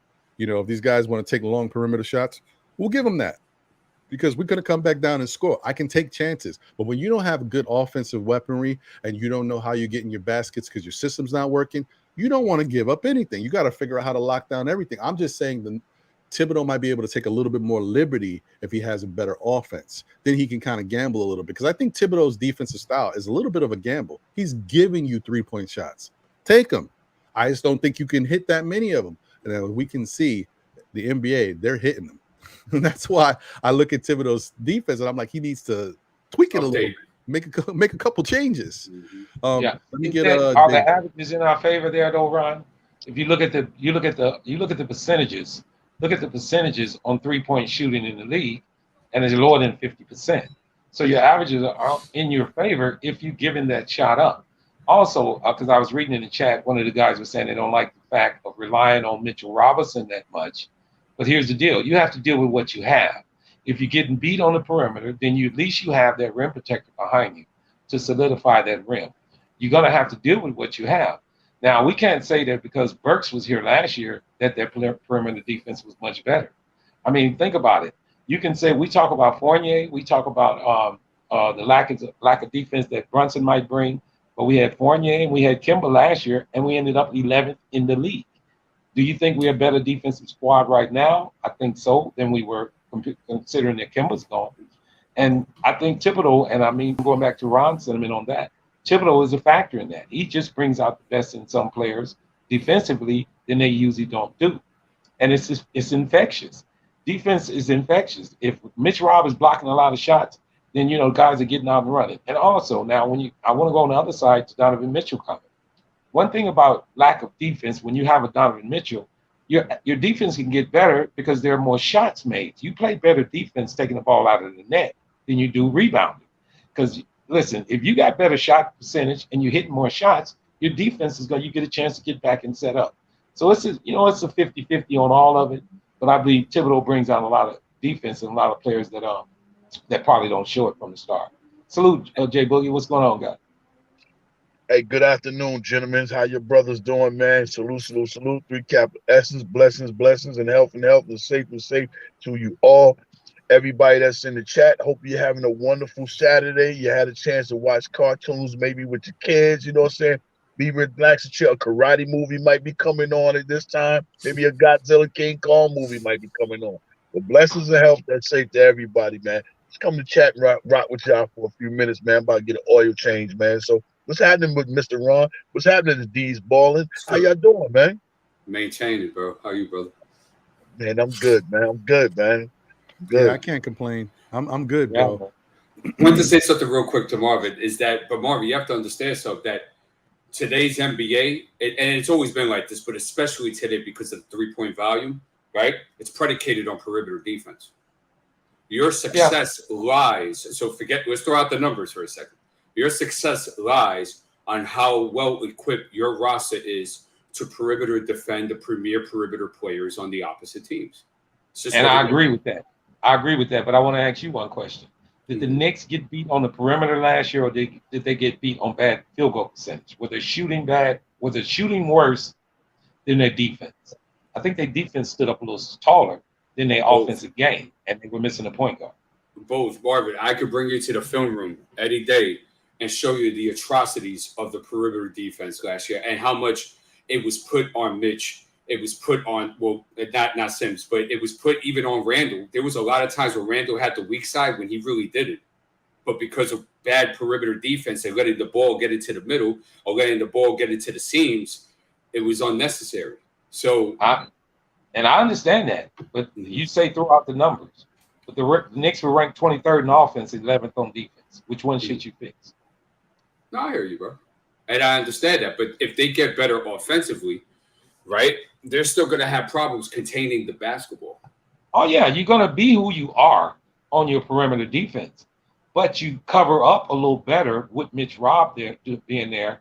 And if the fix, you need the fix. And the fix is Donovan if you need scoring to get the ball out of the net to even help on that defense. Because you play a lot of better defense getting the ball out of the net than you do getting a rebound. I just feel that.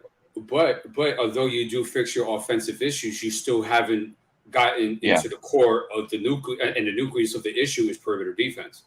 So that goes to the sentiment that if you get Donovan, the deal is not done. You're still missing players. That's what we all agreed on. I mean, we looking at the deficiencies. We trying to fix one thing at a time, which would be the offensive side. Then we look at trying to get a defender to help out on the perimeter defense. And it's not. And people think it's easy to pick up these guys. It's not easy to get perimeter defenders to go ahead and play consistently 25, 30 minutes to take the premier players of this league. That's not an easy task. Reggie Bullock is dearly missed. That was a great guy out on the perimeter. Him and Effort. Now, I know Peyton wasn't all of that on offense, but he played good defense on the Let me perimeter. tell you something, That means a Marvin. lot. You know who else is going to be sorely missed? Taj What was Gibson. that? Oh, Taj yes. Gibson is going to be sorely missed out there because you know what? As much as we said, damn it, we need these perimeter guys and Bullock and Peyton, and definitely Bullock because he was like a quarterback for the perimeter. The quarterback for the the backcourt or front court. I always get confused when I say that. The paint area is the front court. Yeah. Yeah, right. Yeah, bugging out. Yeah. Anyway, yeah. I'm like, you bugged me out with that. yeah, question. I'm like, because I don't know. I say it, and sometimes I say it reverse. Yeah, you're gonna miss Taj Gibson out there because Taj Gibson was putting people on the right spots. Taj Gibson was teaching guys like Jericho Sims and just hollering at Mitch, hey, let's do this or get this guy or do like you miss that stuff. Do I also think the best footwork on the team as well? Right. That's what I'm saying. Like that's they're gonna have to overcome, and I hope Hartenstein gives them a little of what you got from Taj. I don't know about vocally. That's the one thing I honestly, when I looked at a lot of Hartenstein's videos, I didn't really pay attention to him vocally if he's calling out stuff. Because I got to tell you, I think that's really important in a player on the defensive end. And it was really refreshing to watch some of these guys, these young guys, especially mic'd up in the summer league, and just looking at the guys that they knew who they mic'd up. They mic'd up the right guys. These guys calling out, like Paolo was doing it. Duran was doing it. Like certain guys, you could see them, and they're calling out, and they're on their square. They know what they're doing, and just watching that I think that's really good, and that's the type of thing we need. Now, quickly is getting better at that too on the defensive end. Like I think the Knicks can be okay. I just want to make sure that they're very vocal. They're talking to each other because the one thing I appreciated about Reggie Bullock is he definitely was letting people know what they should be looking for, looking at, and how to anticipate. Yeah, man. So that's really important. In Hartenstein's case, him coming off of that star-studded Clipper team, his voice wasn't heard very much. So it's going to be difficult to get that truly through him. And he's more of a just let me do my thing. It's not basically that rah-rah player. So I don't know if we're going to get that from him. Yeah, we'll see. Let me once again do a quick shout out, and I want to get to Sherwin's point because I've had it up forever. Shout out to Dale Sinclair, appreciate you. Yankees Morning Brew, Project Nerd HQ, heck in the building. What's good, brother? Definitely, if guys, if you haven't checked out his show, comes on Monday through Friday, 11 a.m. talking about Yankees and baseball in general. It's a really good show, and he really needs to get more of these Knicks fans who are Yankee fans tuning in, man. Heck gives it up. It's a good product, man. So definitely check him out Monday through Friday, 11 a.m. Knicks fans Brazil is in the building. My man Victor with a B. What's happening, brother? Good to see you, man. Hope you're doing all right. Definitely check out Knicks fans Brazil. Listen, man, I can't give you enough kudos, brother. I don't know how you do it. You get everybody, bro. And people I be thinking about, I'm like, maybe I should reach out next week on Knicks fans Brazil. I'm like, damn, bro. That's that Brazilian magic they got going. Yo, man, shout out to you, Victor. Good job, man. Good job, man. Keep it coming. Keep it coming. Absolutely. Pudge Nice, salute to you. Oh, go ahead, sorry, Marvin. Go ahead. No, if you still shouting out, go ahead. Yeah. G Robinson in the building. Salute. Wilson Dang in the building. D Ross in the building. So let me just get to this point, Sherwin, and then we'll get back into what we were just talking about. So Sherwin said Randall's career stats: field goal 47%, 3-point 33%. I'm just messing with you there. I know you typed it wrong. 74% from the free throw line. Donovan field goal percentage 44%, 3-point percentage 36%, and 83% free throws. You said Mitchell is not even better with offensive player than a better offensive player than Randall. Let me stop you there, Marvin. Look, I got Marvin on the brain. My bad, Marvin. Let me stop you there, Sherwin. And there's no knock on Julius Randle for what he's done in his career, but that 3-point percentage is below the average. Okay, so that's not a great 3-point percentage. Donovan Mitchell's 3-point percentage is 36. It's right above average. So automatically that's better. The free throw percentage, I don't think you really can. Almost a 10-point difference is, it's a little less, but you know what I mean. Don't compare that. I mean, that's he had to come with a better comparative analysis. Right, that's a solid. Yeah. He's a solid free throw shooter for his career. The field goal percentage, you can say, all right, Randall's better at that. But let me just not throw this out there that seems odd to people. Randall's 6'9". He's a big. Yeah. He's supposed to be in the paint. It's supposed to be easier for him to score down there. And 250 most of his career. Right. Donovan Mitchell is 6'1". You know what I mean? When you see 44% from a point guard / shooting guard, that's good. That's a good number. So I get what you're trying to say, but I'm just saying you can't look at everything in a vacuum. You kind of got to open it up a little bit just because they play totally different positions and the height differential is so huge. It's like, you wouldn't compare Donovan Mitchell's field goal percentage to Mitchell Robinson because Mitchell Robinson is a center and he's a lob threat. Because he's like in the 70s. It would be ridiculous to compare the two.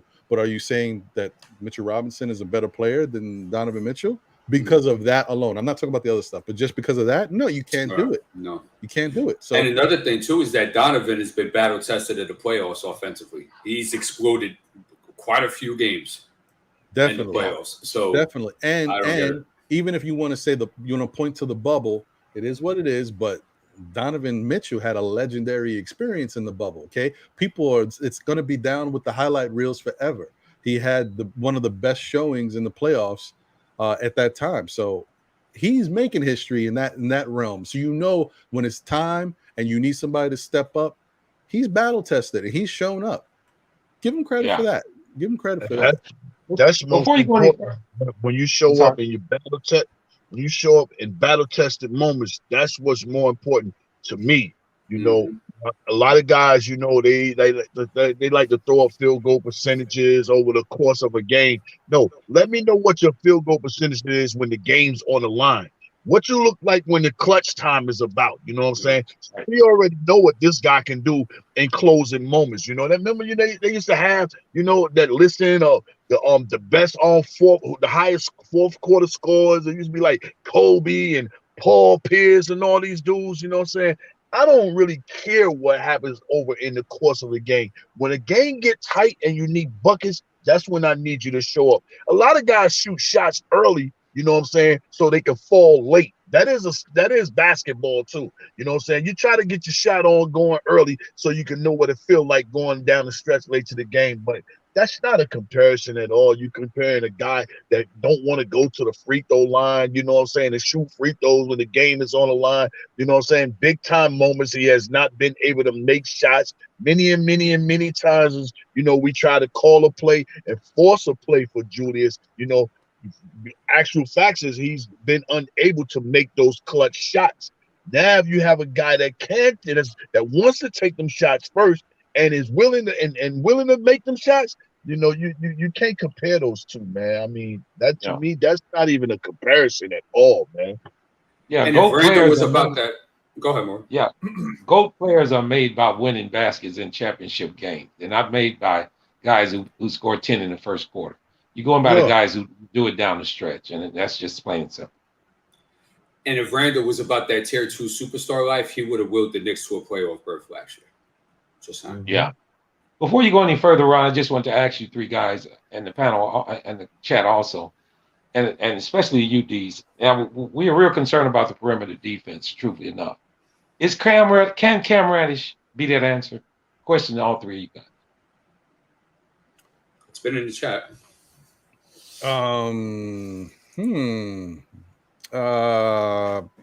I don't want to answer. I wouldn't say the be all. I don't want to answer because I don't want to sway people's opinions. So I mean, I can answer late. Yeah, well, I want to say this before you guys get going. Not the be all, but can he be a tremendous help on the perimeter defense? Who wants to start this?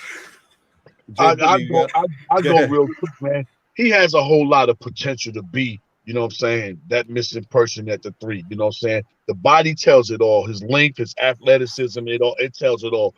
but you have to be willing and want to play that. I say before, I watched the finals and I'm looking at Wiggins and I'm like, yo, God's Cam could be so much like this guy. Yes, You gotta yes. be willing and want to do this, you know what I'm saying? All that pretty boy, fly boy stuff you want to do, want to be chill, cool, and all that. Dude, you don't got to check. You on your rookie deal. Where's your hungerness? Where's your, you know what I'm saying? You need a check. Where's your motor at? Where's your motor? Come on, dude. You got to get it in gear, man. I mean, Cam got so many, he got so many skill sets and potential and things that he can be that'll be great and helpful for us, you know what I'm saying, at that 3 spot. And it also allow RJ to be at his normal spot, you know what I'm saying? Yep. But you got to want it, man. All that just showing up, you know what I'm saying, I'm cool and I'm calm and all that, man, that's over with. Back in the days, I used to see ball players put on all types of equipment on the court and they trash. You know what I'm saying? That's what he's reminding me of. You want to put on all this fly boy stuff, your hair braided, you want to be on it, you really want to be on the layup line with a do-rag, you really want to wear the earrings, you know what I'm saying? Get all that stuff out your way and get your mind on that court, man. You got money that's coming at you, and if you don't get yourself together, you ain't gonna see it. Matter of fact, you're gonna see yourself up out of here, man. You ain't gonna be shopping. I agree. I agree totally. And I brought this up so I can get a rant from all of you guys, because I know he has the potential as well as Jay Boogie's saying, and he just seemed like he don't give a damn. So I just want to hear all you guys think on it. Well, Jay Boogie laid the sledgehammer on Cam. I was going to be a little bit delicate with him in this sense that Cam is a mystery. And he is. It's year 4, and it's still a mystery. And you know why? Because Cam is yet to play 60 games in his NBA career, entering his 4th season. It's crazy. So check this out, right? So check this out, right? 58 games his first season, right? 26 to Knicks, 49, and then 15 last year with Knicks. So let me see. That's 34 plus 15. I think that's, that's 49. So, yeah, there you go. So he's played 58, 26, and 49. I don't know the guy, bro. And you see little glimpses here and there and stuff like that. Now, let's be on Cam's side for a second. Tom didn't do him no damn favors, because there was time on the bench where he could have used Cam and he refused to go to Cam, especially early on. So to answer your question with all that, I think Cam is one of those guys that people overhype because it looks good, it smells good, it sparkles, but you didn't test the product yet. And you didn't unbox it and see if everything was put to place. Does it function the way it's advertised? Bada boom, the whole 9. And that's the thing, we don't know. So in that case, if you're in year 4 and I still got those questions on my mind, that's not good. Yeah, and the reason I'm bringing it up before you go, Ron, the reason I'm bringing it up, because that's the player we're looking for. Everybody that we dreamed that Cam could be is who we're looking for. He's right there on the team, and he just can't bring it out of him. So I just wanted to leave that with Ron before he give his take. Go ahead, Ron. Yeah. I'm gonna say I can't depend on Cam Reddish. I think Cam Reddish is gonna be one of them guys that we are gonna talk about for many years to come, and say, remember when we had Cam Reddish? Man, this dude could just never put it together, man. He had all the talent in the world. You know, we've talked about so many Knicks players in history that were, we talking about like primo talents like that could have been the best in the league. Who knows? But something happened in real life that affected them. You know what I mean? Cam don't have those issues. Excuse me. The only thing holding Cam back is Cam right now. Because he, as much as we know he's got the game, got the skills, and I think that's the thing. For certain players, like, it's almost like you got to kind of forget who you are. I think Cam knows he can ball. Cam's heard it, and he's done it. Like, people got records on Cam. Like, Cam lit us up. He knows what he can do. But sometimes you got to be like, listen, I want more. That's not enough, because people still questioning me, or they're not talking about me. Cam Reddish should be talked about as one of the better players in this NBA, and he's not, because he hasn't shown enough. You want to say that people don't give him the opportunity, doesn't get the playing time. I'm going to point to, it's easy to scapegoat Tom Thibodeau in this particular position, because It looks like he didn't want him here. I don't think Tom Thibodeau didn't want Cam here, but Tom Thibodeau didn't want Cam here at that moment because he was already dealing with his own internal issues of how to play the guys he got now. Where do you want me to fit Cam in? You giving me Fournier, you giving me Kimba. You want me to play these guys? Then I got to still deal with Julius, RJ. You know the list. We don't got to go down the list. And he said it. And he said it in public, in the press conference. He said, listen, I don't have a problem with bringing this guy here, but I'm not playing. And he did it. Your mic went out. Your mic went out. Oh, there you go. This thing is so sensitive that I guess I just. They did it again. Yeah. That's great. It's so sensitive. I just grazed it and it muted. Okay. That's one of them. That's one of them. Put the president up. Put the president up.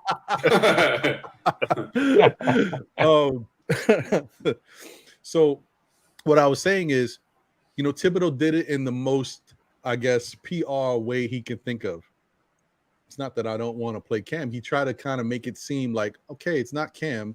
It's just, and it's not Cam. It's just any player that you bring in that isn't better than necessarily what I got. Like if Cam was better than RJ, no questions about it. Better than Julius Randle, no questions about it. Cam would be playing. He would have to figure out a way to play him above these guys, if anything. But that wasn't the case. Cam is just another player that fits into the mix. He could be good. He could be as good as them or even better, but he's got to show it. He's got to prove it. So in Thibodeau's eyes, he's just like, look, I'm not going to a 10-man, 11-man rotation. Boom. That's it right there. He told you I'm not playing Cam if I can't play Cam. And that was it. And that was the story. And he kept to his word. And that was where it's the game of chicken with our front office and our coach, which was stupid, but that's what we dealt with last year. So now you look at that and you say, forget that. Throw that out the window because this is current. We know what's going on. Go back to Atlanta. Cam is supposed to be this, supreme talent. When you give him a chance, he balls out. But he's not even cracking the roster and getting rotation minutes with Atlanta to the point where he's getting hurt all the time. They see glimpses of him. And then what happens? They say, well, you know what? He's still a young player. He'll come along, but we can't really depend on him right now with our system. Let's go out and let's get us a Bogdanovich. Let's go out. Let's add us a Hunter. They already had Herter, I think. Yeah. Let's go get Hunter. And then there was another person. I don't know if they had Gallinari at the time. They could have, but whatever. They basically filled spots and brought in more wing players that play the same position as Cam to show you that they couldn't really depend on Cam at that moment. So then what does Cam do? There's injuries and stuff that happen on Atlanta going to the playoff time, and Cam balls out because he's given an opportunity. But at this point, it's kind of too late. They've already got other players that have filled this spot. Now you're like at the crossroads. Okay, Cam is playing good, but when these guys come back healthy, I'm looking at these guys. We paid the money. We brought them in. They're ahead of Cam. Cam put himself in that position because he didn't show Atlanta enough for them to believe in him. And now we got him, and we're looking for the same thing. I just don't see it. I hope I'm wrong, though. But there's things like, for example, like Gary Payton's a very good example where, like, he struggled his first couple of years, right? But the organization stuck with him. And that's what I was just going to get to, D's. Right. So why is it that players, he's this, he's that, and that, but organizations don't have the same faith or leap of faith for that matter? And I wanted to, that was just what I was going to get to, guys, because I got to head out. But I wanted to say this in closing. Have we forgot that the Knicks gave up a first-round pick for this guy? And do we give up on him this early? Now, I know it's not too early, and I know he didn't show kind of what he can be. But seriously, when you give up a pick like that, do you want to just give up on him that easily? I mean, is one more year such a bad thing to try? If it doesn't work, then we just part ways. He can be that perimeter defender that we're looking for. He can be that. Jay Boogie, Dees, and Ron, you all just said it. We all see it in his potential. Now, where his head is, I have no idea. I think it would be real nice if it was a guy on the team that could put him in and ring him in and set him in the right path. I don't see that. I think the only person on the team that probably could help him on that would be Derrick Rose. But I don't know if that's happening. But I just say, with what we gave up to get him, I just don't see him throwing them in the trash is a good idea. If we're going to at least try to drain all we can out of him, to see it one more time, hopefully we can get a little bit of glimpse out of him, you know, early this season here. Guys, I got to run, man. It's been great. Hey, you know, always, Ron, D's, J Boogie, you guys take care. All right, brother Take care, Marvin. Appreciate Take care of you. yourself. Stay blessed, Mom. I'm scared of All the right, dude, guys. to be honest with you. Yeah, I think we already took the loss and accepted it. I'm scared of the dude. Be honest with you, man. Yeah, Cam just reminds me of the type of guy where, you know, later on, 5 years from now, he's going to be on that list of where are they now. And then he also reminds me of the guys, you know, that you be on that list. Yo, what happened to your money? That dude right there, I think that dude is going to get that money and he's going to lose his mind and it's going to be over and done with. So, you know, I don't think he got it at all, man, you know, and just me personally. But, you know, when you know, when dude mentioned You break it up. Yeah, we hear you, but I think the video is behind your words. It might be just caught in the matrix a little bit. yeah, now we good. Yeah. Now you good. It might be my. Okay, yeah, man. I'm saying, man. Yo, we got to go get this guy Donovan, man, because dude was just talking about Gallinaro. Yo, he's in Boston, and they just picked up the dude from Indiana, dude. Yo, we got to start closing the margin. You know what I'm saying? We still got Toronto in front of us. We still got Philly in front of us, and we still got Boston. When we gonna start, you know, showing that we are narrowing the margin, catching up to somebody, man? You know, this, you know, we still in a position where it's like, who's coming here? Who's signing here? You know, nobody's still showing that they're coming here. So for us to, you know, to not go get this guy in a trade, that's the only opportunity that it seems like that we have to go get an all-star like this guy and let him dictate on if other people can come and play with us and whatnot, you know. But for us to, you know what I'm saying? I know the trade value and all that, it seems steep. Especially when you talk about six draft picks and you talking about, you know, 3 of our, you know, 4 young players. But be honest with yourself, hey, but one of those guys really was a lottery. You know what I'm saying? The rest of them guys was late on first round, and some of them guys was early second rounders. You know what I mean? So we can allow that to hold up for us to get a stud that could come inside here and can lead us. And he's 25. And he's on what, 134 million for the next 4 years, and the price of the team money is getting ready to go up, so that contract is going to shrink even further. And plus, he's a good kid, and plus, he's good on the court. He's good for the locker room. He's good off the court. That's why you and him, you know, no say so's about trust. Donovan wants up out of Utah, and that's why he's allowing his body language to show everybody by being at the Met game, playing in these tournaments, hanging out with the Ruckers and all this. He's showing you in his body language, yo, this is where I want to be at. You know what I'm saying? I think we got to go ahead and just pull the plug on this guy and just deal with everything else later on. Because I don't like Stephen A. Smith, but when he said, yo, we need a star, New York needs a star, that's facts. We need a star. But That's can true. you imagine what it would sound like if we don't go and trade and get this star? You know what I'm saying? Because Uh-oh. I think we're losing you now, Boogie. You definitely in the matrix. You know, knowing that we need a star, we wouldn't even put for this guy. They're gonna blow us out the water. You know what I'm saying? So, you know, be honest, we need this type of guy, man. He's gonna mean so much for the team and everything, man. Boogie, let me ask you a very important That's just me, man.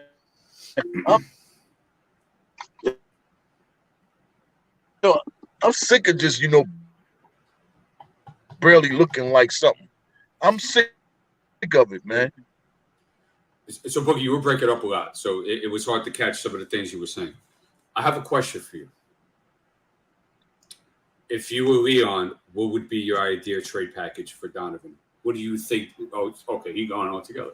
Yeah, because I think it was so much breaking up. He was still talking, but he in real life he's already past that point. But the video is still coming out. Right. Yeah, he probably said 3 capital S's. Salute, dropped the mic, and we didn't even know that. Hopefully we can get him back, man. Hopefully Boogie, because I know he's in a spot getting his oil changed and everything. Before I get to Paris Douglas super chat and the other super chat, I wanted to say I just think Cam is also, to what Marvin was saying before he left, Cam is, it's one of those things how you say, man, I want to do this, I want to do that, I want to do that, and then time flies, and then maybe you lose your opportunity, or you say, man, all this time wasted, I could have been doing this. I think Cam's at that point. Cam's at that point where he wasted some time with Atlanta. Part of it may not be on him, but part of it was on him. He wasted some time with Atlanta. He came to the Knicks, and then he was in a situation where he didn't get a lot of time to be able to do something. So I'm not putting it all on him when he's here.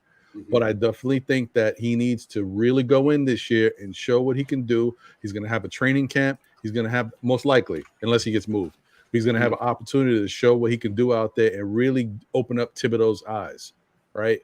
But to what Marvin was saying, how, man, we owe it to him to give him a shot and really, pass. The problem is he's not on the contract for more than past this year. And that is, unfortunately, it's bad timing once again for Cam. If we had 2 more years of Cam, then we could say, okay, we'll see what Cam can do, and we won't throw him out, throw him out there unless there's some trade that can't miss. But we would work and figure out how to use him. But he is on the final year of his rookie contract, and he is due some money. The Knicks are just not going to afford him that many opportunities. And like I said, even if Cam plays pretty good this year, I don't think that's going to be enough for the Knicks to open up them pockets. Cam would have to be all world, like Stella, like, damn, man. Cam might be on the list of the next coming. Right. So that's tough. And I don't see a guy like him who's very kind of nonchalant in the way his game is. I don't know if he can get there in this 1 year and really ball out that way. He can do some nice things, but I don't know if he can do that in order to change this organization's mind around that we're going to win with Cam going forward. I just don't see it. So yeah, and another thing, what do I owe him? Exactly. The only thing that we did wrong, which could make that a conversation, was giving up the first. Right. For a guy that wasn't even playing past 22 minutes at night. Right. Very true. So here's another thing too. Okay, you gonna get into something right now? Okay. I just wanted to read Paris Douglas. Good. My bad, Paris. Salute, shout out to Paris Douglas. Thank you for the generous contribution. He said a great floor leader gets guys like Cam unlocked, and maybe that's the case. The Knicks haven't had a true point guard, so maybe Jalen Brunson is the key. Maybe Jalen Brunson is the key, and off the bench, if he's still in that role, maybe a better, wiser, a little bit more experienced Emmanuel Quickly can also help with that as well. So we'll see. That's a good point, though. I think that's true. Yeah, Paris is definitely onto something with that. Absolutely. Paris is onto a lot of other things. But, when people, they're like, I'll give up the 4 picks. No problem. What people don't understand is that we have a lot of protected capital, and we have a lot of second-round capital, but we don't have a lot of unprotected capital. Okay? So when you do something like that, and say you give up the 4 for the thirst of wanting Donovan Mitchell, right? I forgot who said it. They were like, well, you just get more draft picks. And it's like, no, it don't work that way. That's hard to do.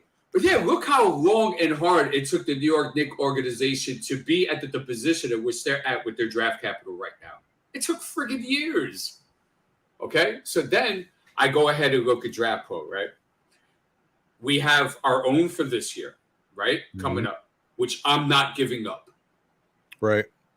Okay. We have our one own for 2024. We have our one own for 2025. And we have our one own, and we only have one own for 2026.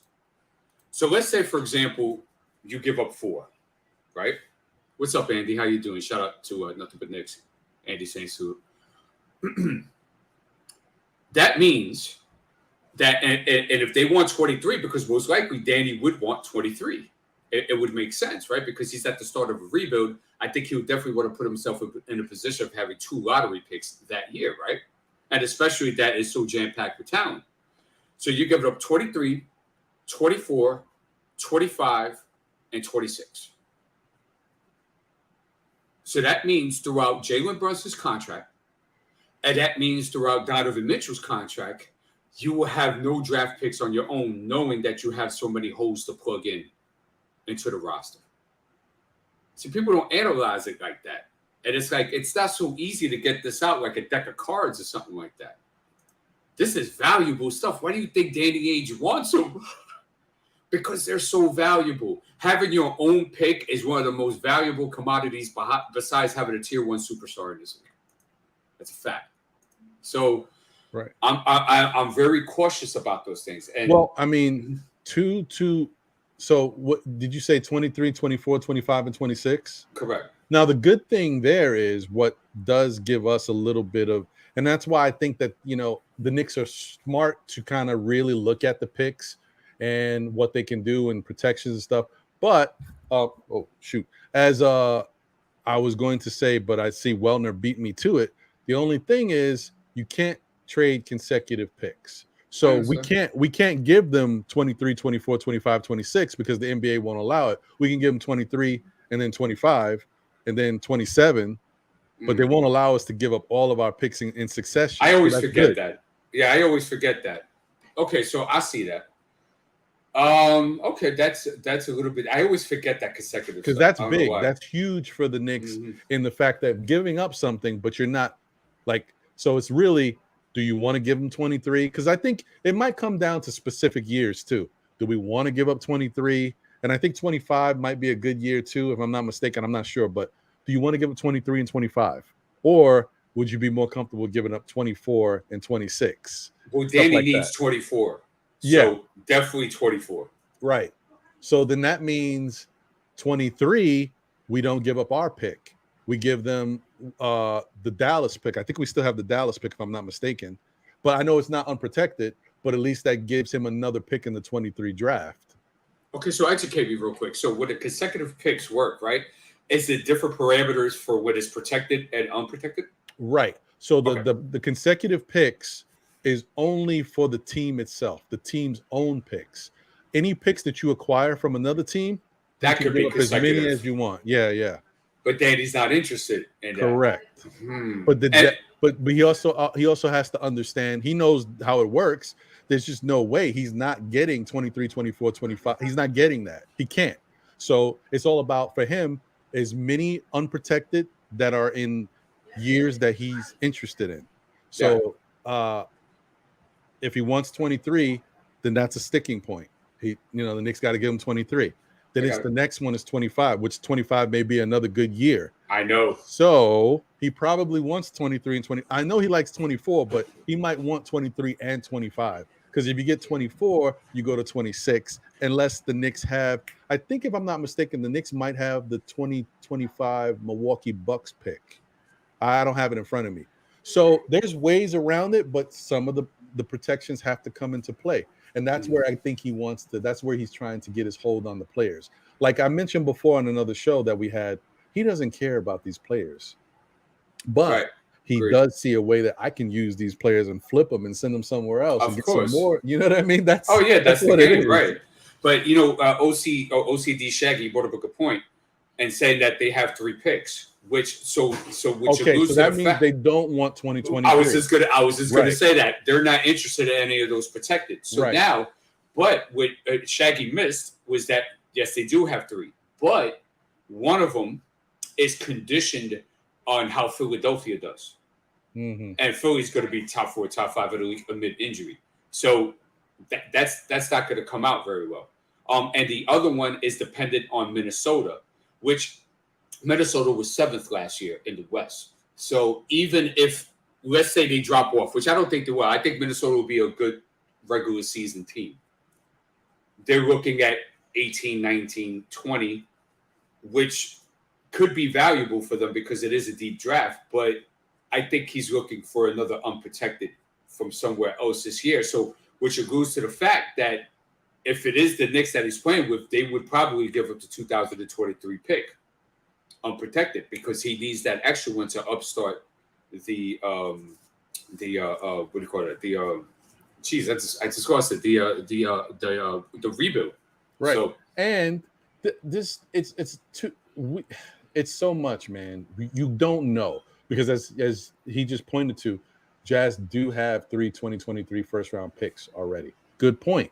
However, you can't even look at that and say, well, that means they don't want 2023 because in my mind, I'm forgetting. There's so many different ways you can play this. What if the Jazz finish the season one of the worst records in the league? We get to the draft lottery. They get the ping pong balls. They get the 4th pick. Could they get a really good player at 4? Yeah, sure. And they have a couple other picks that are going to be in the top lottery area. But if the more picks you got, they could package one of those picks and the Knicks first round pick, and they might be able to move up a couple spots to 2. I don't know about 1. 1 you might have to give up a lot, but maybe that allows them to get what's his face, the player I really like, the point guard. Oh, Scoot Henderson. Correct. Scoot. So yeah, you may not be able to get Wembanyama, right? But you might be able to, and that's saying a lot because I don't even know if a team gets. I don't know if they want to give that up either. So it's iffy, but the point is it gives them some flexibility to move up because the flip side is they could finish the season and not get a high, draft pick. They could be somewhere in the lowers, like 7, 8, something like that, and maybe they want to move up to top 5. But that gives them the flexibility the more picks they have. I'm just saying, like, you got to look at it from all angles. But I definitely think if the Jazz don't draft, like if they don't get the lottery balls to get 1 or 2, there's no way. I don't think anybody is trading 1 or 2, unless it goes to a team that really doesn't need them, which that's some rare occasion. But whoever gets that first and second pick, they're not trading out of that. It's either Wembanyama or Scoot. And there's a lot of juicy talent coming this year. There may be teams they may not willing to give up on 1 through 5, 1 through 6 because it's that deep this year. So, yeah, I mean, if I'm Danny, if I'm in the driver's seat and I'm Danny, I definitely want a 2023. And maybe that may be some of the issue where maybe the Knicks are not willing to give up 23, knowing how deep this draft is, and especially that the Jazz already have their own. And the flip side is conventional thinking, and I'm not saying that's how he's thinking, but conventional thinking also says you go with the value of, like what you said, D, with the contracts and the level of talent or production that might bring the franchise that you're dealing with. So you got Jalen Brunson for the next 4 years, right? They get Donovan Mitchell possibly. That means they have him for the next 3 years, I think. Mm-hmm. Yeah, I think it's 3 years left. Mm-hmm. So another way of thinking is I don't want any picks. Really, I don't really care too much about any of the picks that are coming from that time period. I want everything after, because after that, the team may start to flounder. Donovan could go somewhere else. Jalen Brunson's contract could be over. The Knicks may have mortgaged the future and put themselves in a bad position where now they're going back to a rebuild.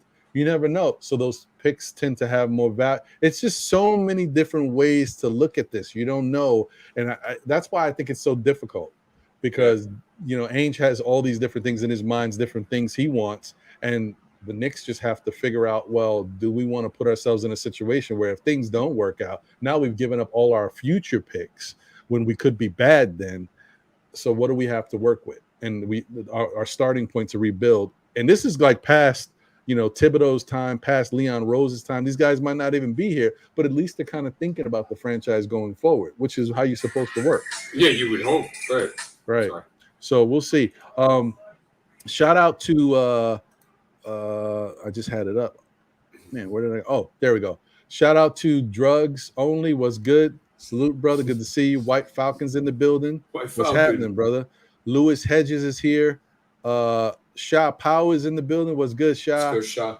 Andy in, as you mentioned, is in the building. What's going on? Wellner Martinez, as I brought you up before. S. Brooklyn, thank you for being here. And shout out to Kerry Cooper. Kerry Cooper, thank you for the generous super chat. He said salute and peace to Ron. JBD, salute to the chat. Appreciate that. Thank you, brother. Appreciate that, man. Yeah, so like these are the type of things that I'm sure they're going back and forth with. It's just there's a lot going on, guys. We see it as something simple. It's a trade. Okay, how do we make the pieces work? How does it? But it's just so much more to this. And someone else said before, and I kind of agree with that. The Knicks also have to realize the precedent that they may be setting, because we already seen it happen with Gobert. With Minnesota and Gobert, like now, if the Knicks go crazy and give Danny Ainge everything he wants, and it's even bigger package than Gobert, now you set a precedent. That's 2 trades, and now the asking price has changed. Now guys who are equivalent to Donovan and this is what you're gonna have to give up to get him. That's nuts. Like you're not doing that. I don't know. It's a lot. It's a lot, but I think we kind of exhausted that topic. It is what it is, guys. Once again, we hope that the Knicks make what we deem to be the right move, and no matter what they do, the team on the end of it being the Knicks is in a better situation. We'll see. Just one more thing. 2024 is the year that they need picks, because they have 3 in 2023.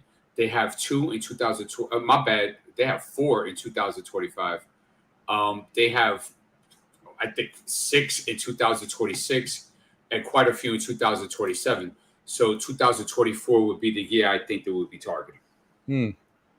That makes sense. I can see that. Okay. All right. Well,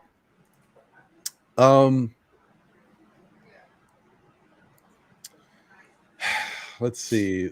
I guess I'll touch on Mitchell Robinson and then get into the schedule real quick, and then we can kind of get up out of here. But Mitchell Robinson. So now every year I go back and forth and I'm saying, oh, another year of watching Mitchell Robinson do stuff that I'm never going to see him do in a game.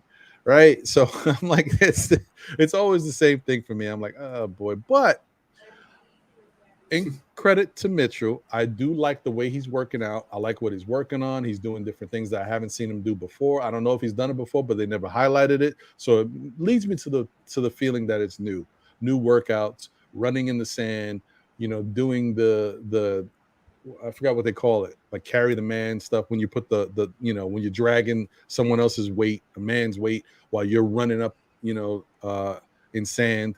Doing these different types of exercises and other stuff that he's working on. I see him working on his free throw shooting. I don't necessarily know if I buy that yet, because it's not that easy. When you struggle at shooting free throws, it ain't that easy to turn it around.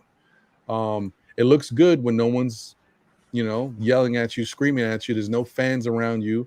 You don't have the pressure of these shots, like the game is close and these shots matter, and you don't have any of that. So looking at him knock down free throws, I'm not going all in on that yet. I need to see a lot more of that.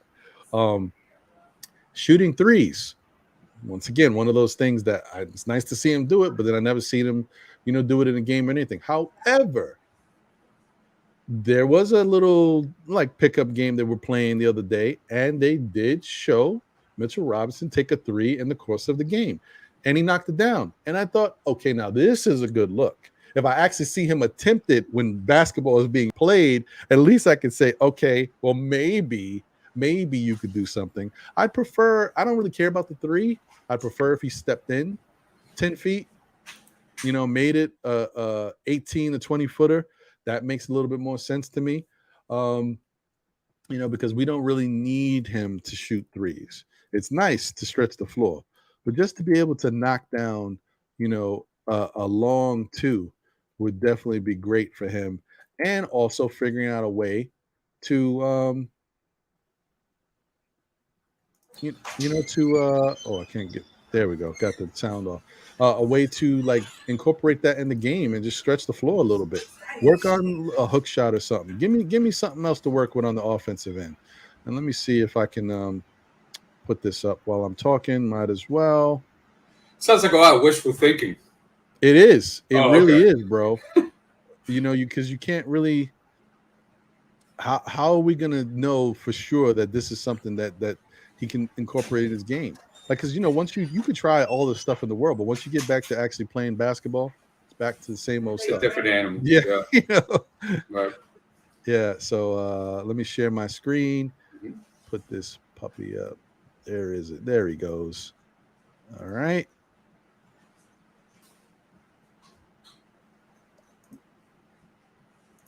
There we go. So, oh boy. Yeah, there's Mitchell Robinson with the dunk. Okay. Then Mitchell for 3. Hey, that catch and shoot pocket look nice, man. There, you know what I mean? And then we got Mitchell shooting free throws with no pressure whatsoever. Hey, knock it down. Yeah, I do this, right? Let me get another free throw. Up, no pressure, knock it down, right? But you can see he's so calm, he's so relaxed. All he's doing is going with the movement. There's no pressure whatsoever. This is not going to happen in an NBA setting in a basketball game.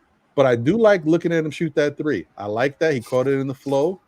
I like to see that. That's a good sign to see coming from Mitchell Robinson. Keep it going, buddy. Keep it going. Let's see a little more of that. Going forward, bro. Shout out to Jay. Highlight JJ's comment real quick. Let me see here. He said, "Not more Mitch workout vids. We've been seeing these for 3 years, and he still don't look at the hoop in action." Yo, he's right. And you know what? I don't think that's a whole Mitch thing, JJ. I think that's a dictation from the front office and coaching staff type of thing as well. Because there's no secret that him, Taj, Noel, and Sims had the lowest ball usage or trio or 4 guys in the NBA for that big man position. So that might be an offensive scheme principle type of thing as well. Yeah, agreed. I'm with you on there. Shout out to Josh, aka Uncle Fulio. He said, "I'm not fooled by this nonsense." I hear you. Shouldn't be. I'm with you on that. Andy agrees. He's like, "Neither am I." I hear you. Salute to Sam Grandison in the building. What's going on, brother? Good to see you. Chat is in the chat. The link is in the chat. If anybody else wants to join on, feel free. Yeah, man. Listen, you can't do it to yourselves. Don't do it, Knicks fans. And there's going to be some Knicks fans that do it. It's just you want to see the best of your guys. Oh, look at Mitch shooting 3s. Let's go. I get it. I'm sorry. I don't want to be the Debbie Downer for you, but come on, man. We've seen enough of it. We gotta see when it really matters, bro. When the pressure is going on, how them free throws look, and then if he can actually knock down them 3s like that, man. We'll see. So yeah, that's enough of that. All right. Sorry, Mitch. I think you're pretty much going to see the same stuff from Mitch, bro. Yeah, I think you're going to see him be an interior beast. The only thing is that they have to look at him at more lob attempts, especially out of the pick and roll, and especially out of those curl options that they ran for Fournier and stuff like that. They got to look for him there, and I think that will be fantastic. I think he can average 10, 12 points a game. Him between offensive rebounding and him being a lob threat. Mitch has showed me absolutely nothing that could be remotely close to saying, you know what, give the ball to Mitch on the post, bro. See what he does with it. He showed me nothing with that. So I think we're going to expect to see the same thing. Yeah. Shout out, salute to King Kamazat. He said, "I'm betting on Mitch to win a 3-point contest over Ben Simmons any day." I'm with you on that. I agree. I agree there. What's going on, Sam? What's going on, guys? I had to stop by real quick. Got a hectic day today, but I need to get my little stress relief with you guys. That's why I'm gonna be here for hanging out. Hey, man, that's what we're here for. Exactly. Yeah, it's been kind of crazy up here. I'm not gonna lie. This weather is something else.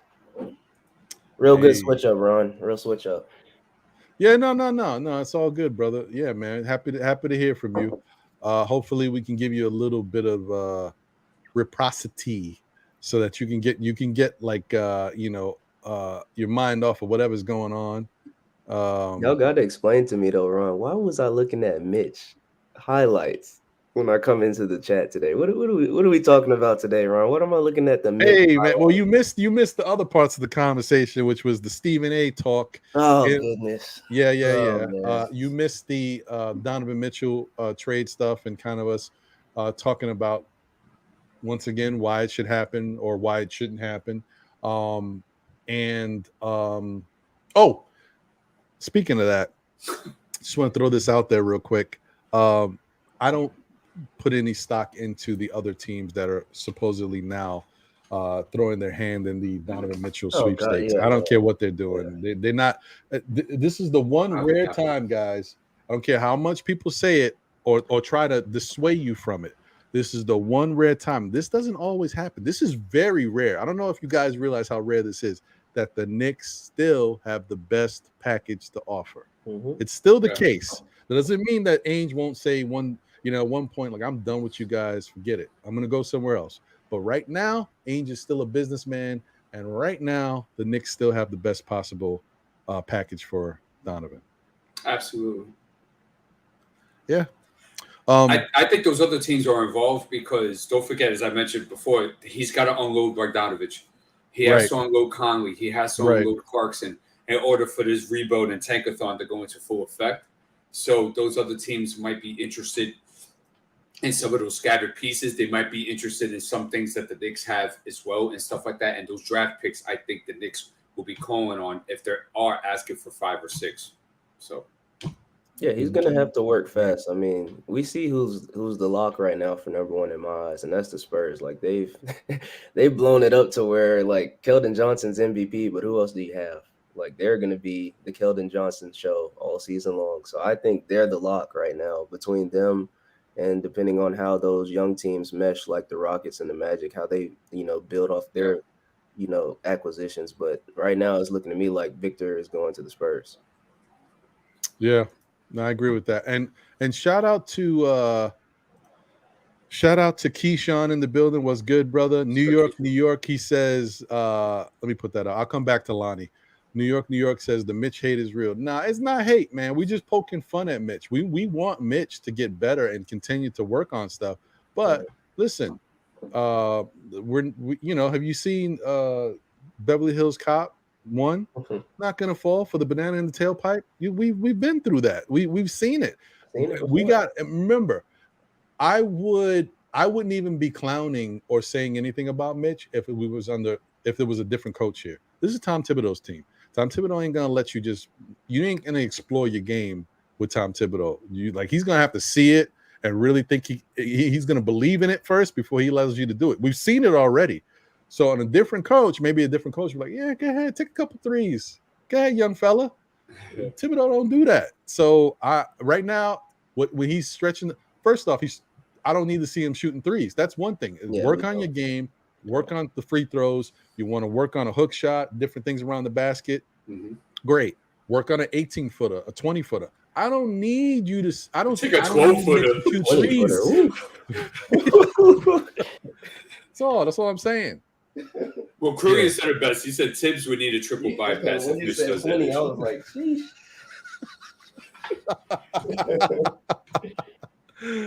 Hey, Jay Boogie back in the building. What's good? Boogie, what's good? What's going on, Sam? My apology, guys, man. I was in the area, man. No, you was just in a bad spot, brother. That's all. Yeah, I was getting ready to get my oil change and all that, man. I apologize. Last thing I heard was Deeves was saying, Boogie, let me ask you a question. And, man, then Boogie. All chaos. All chaos. So, real quick question. You want Donovan. I hear you. What would be your trade package for Donovan? My trade package would be this right here. It's gonna be all first thing first. Contract's gonna have to match. So you can take Cam.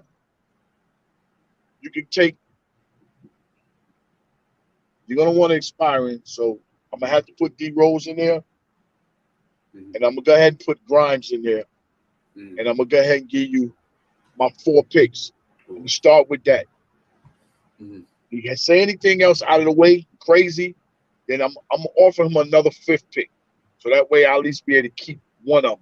You know what I'm saying? I'm not giving him 6. If he talk anything different about outside of them 5 picks and outside of them players, you know, and then I'm gonna have to go ahead and go my other way. Be honest with you, we're in a win-win situation, whether we get him or we continue on building and having the picks. But I like Donovan over here because I know what it can lead to. And like I said, we got to start closing the gap, closing the margin. You need this guy over here for a lot of reasons. We need an all-star. We need somebody like that.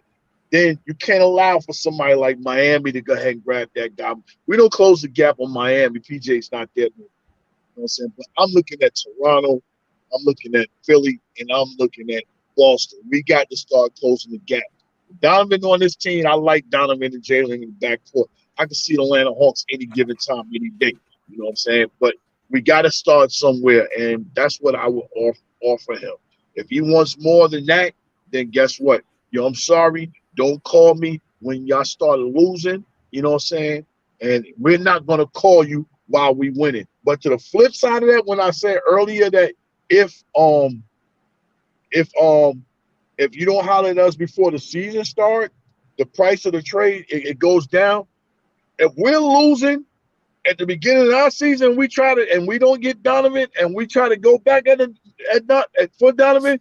Guess what? 6 or 7. The price of that trade value is going to go up for us because we're losing. We're in desperate mode now. So, I just like the guy over here. We need a guy like that, and then we don't have. Well, yeah. Uh-oh.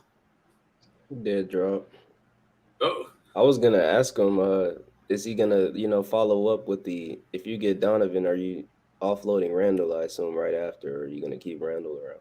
That's what I was gonna ask him, but I was gonna allude to also too that I was gonna smack Danny around because Danny didn't take all unprotected picks from Minnesota. Yeah, he didn't. Yeah. Ron, you're on mute. me trying to be quiet over here because I had a little noise going on. My bad. That's what I was saying. Like, Danny can't try to get something that doesn't make sense just because he wants it. If we got to give him 3 unprotected draft picks, I'm not loving it, but if we had to give him 3 unprotected draft picks, all right, then we'll give you a protected one. Take it. And if we can't meet, maybe we'll throw in another protected one for some other year. One of our ones that we know is kind of funky. But it'll give him the haul he wants. Mm-hmm. It'll look better on paper. And so my question is, right, Danny? Hey, yo, Danny, what's up? How are you? How many protected draft picks did you take from Minnesota? Since we want to go by market value, right? Because then I just give you the same, which I believe it was 3 or 4, if I'm not mistaken, or 3, something like that. I don't. You know what? That honestly, I didn't even. That you would be telling me something that I don't even know because I only paid attention to the volume. I wasn't even taking a look at how many unprotected he got out of there. I didn't really pay attention to that. And then another thing you got to consider too is that maybe on one of those they do have an agreement that Minnesota would give it to him and stuff of that nature, which they can't do that, which people don't highlight about protected picks. You can't do that. Can't do that with every single one of them. But I think if you give out multiple, there's a condition where something could be done with one of them or something like that. So my thing is that if you took 3 or 4 protected picks, why are you asking for 4 unprotected for me? You should have fleeced Minnesota with that. Don't be coming here doing that. Because if that's the case, we got plenty of protected picks. Right. We'll give you all of them. Yeah. You can have those. Right. Shout out to Lonnie. Thank you for tuning in. Appreciate you. He said, let's see. Okay. Hey, Ron, I truly hope that Mitchell is really working on getting better with his free throws as well as his mid-range post moves, which will make him a better player. And you know what? I'm giving him the benefit of the doubt because I really think he is trying and working on a lot of different things. The 3-point shooting, I'm kind of poking fun at it. Maybe he wants to do that. Maybe that's something he always wants to try and wanted to be able to do. Fine. Okay. But if you're working on threes, you better be working on them long twos because that's what I really want to see. But I shout out to him. Look, all the stuff that I'm saying about Mitchell, we don't want to see because we've seen enough of it, and it doesn't matter unless we see it on the court. But I will say once again, shout out to him for working on stuff, and it looks like he's working harder. I'm not knocking him, but I feel like he's working harder now than I've ever seen him work before, and he got paid. So that's a good sign. That's a good sign. Yeah. And also, Parrish Duggar said, Mitchell Robinson never got to play relaxed. Now that he's paid, I expect a great body and mind. He doesn't have to worry about contract if he takes and misses some shots away from the basket. That's a good point. That's a good point. Yeah. I mean, agree with that. If you look at it, we all know he was getting paid, breadcrumbs until this offseason. So, I mean, that could be a factor as well. Yeah, he definitely wasn't getting paid anything close to the value that he was giving us. So, yeah, good for him, and way to keep working, because that's how you show that the money that you were given is well warranted, and then hopefully it translates on the court. Just keep doing what you've been doing and add a little bit more to the mix. So let me see here. I want to pull it up. It's probably going to be full screen. We'll talk a little bit over it, but I don't care, because as long as it's better for you guys, because I think the print on this is kind of small, so that way you guys get the chance to see it, and then we can talk about it the right way. But oh no, that's funky. I don't like that at all. Forget that, guys. I'm just gonna share my screen. I don't like the way that looked. That looked crazy. Let me pull up the NBA schedule, and let's go to the Knicks. That first game is crazy, Ron. Yeah, because let me tell you, did they really have to do us like that? Like right out the gate, first game? That's wild. I mean, it is what. Oh, this is a different look. I didn't see this one. Okay, all right. Let me share my screen. I didn't see it like this. Okay, check it out. This must be something new. I'm sorry, guys. When you're doing content stuff, you look at stuff and like, oh, that's new. Look at they put purple in it. All right. Oh, guys, we got 75 likes. Let's get to 100, please, before this video is over. Yeah, thank you, D, as always. All right. Hopefully you guys can see that okay. I'm going to scroll up and down, so don't worry about that. Boom. That's a good point, Parrish. Good point. Obviously, first game of this regular season is against the Memphis Grizzlies. It's not an ideal way to start. Ja's going to be running wild on us, but hey, it is what it is, man. Like, let me do this real quick. So you got Memphis first, then Detroit, then Orlando, then Charlotte, then Milwaukee, then Cleveland, then Atlanta, then the 76ers, then Boston, then the Twin Towers in Minnesota, then Brooklyn, then Detroit again, then Oklahoma City, who's not going to be no slouch, and then you get to Utah, which might be a breather. The only two in here that I think are a little funky that maybe wins is Utah and Charlotte, because they have some dysfunction. But if Charlotte kind of gets it correct, that's another problem. Right. And then, hold on. I might as well, since I've seen it. Yeah, God. Then Denver, then Golden State, then Phoenix, then Oklahoma City again. Oh, man. And somebody, for those people that are talking about those lesser teams and like, oh, those are W's. So I forgot who brought it up, and forgive me for forgetting your name. We struggled against athletic, bouncy teams last year that ran up and down the court, and we did nothing to address that this whole season. Nothing. D, we remember well. Like I bring it up all the time. The Magic had our number last season. One of the worst teams in the league had our number last season, and we couldn't even stop them in a 2-3. We could not beat them, and they were running a 2-3 zone, and we still could not score the basketball. That is a problem. Damn right. And we know about the Hornets. You know, goodness, if Bridges isn't playing, you know, the Randall killer, we might be all right. But you know, he pretty much gave Randall buckets every time last season. I have a question for you guys. Right? It has to do completely with the schedule. Mm.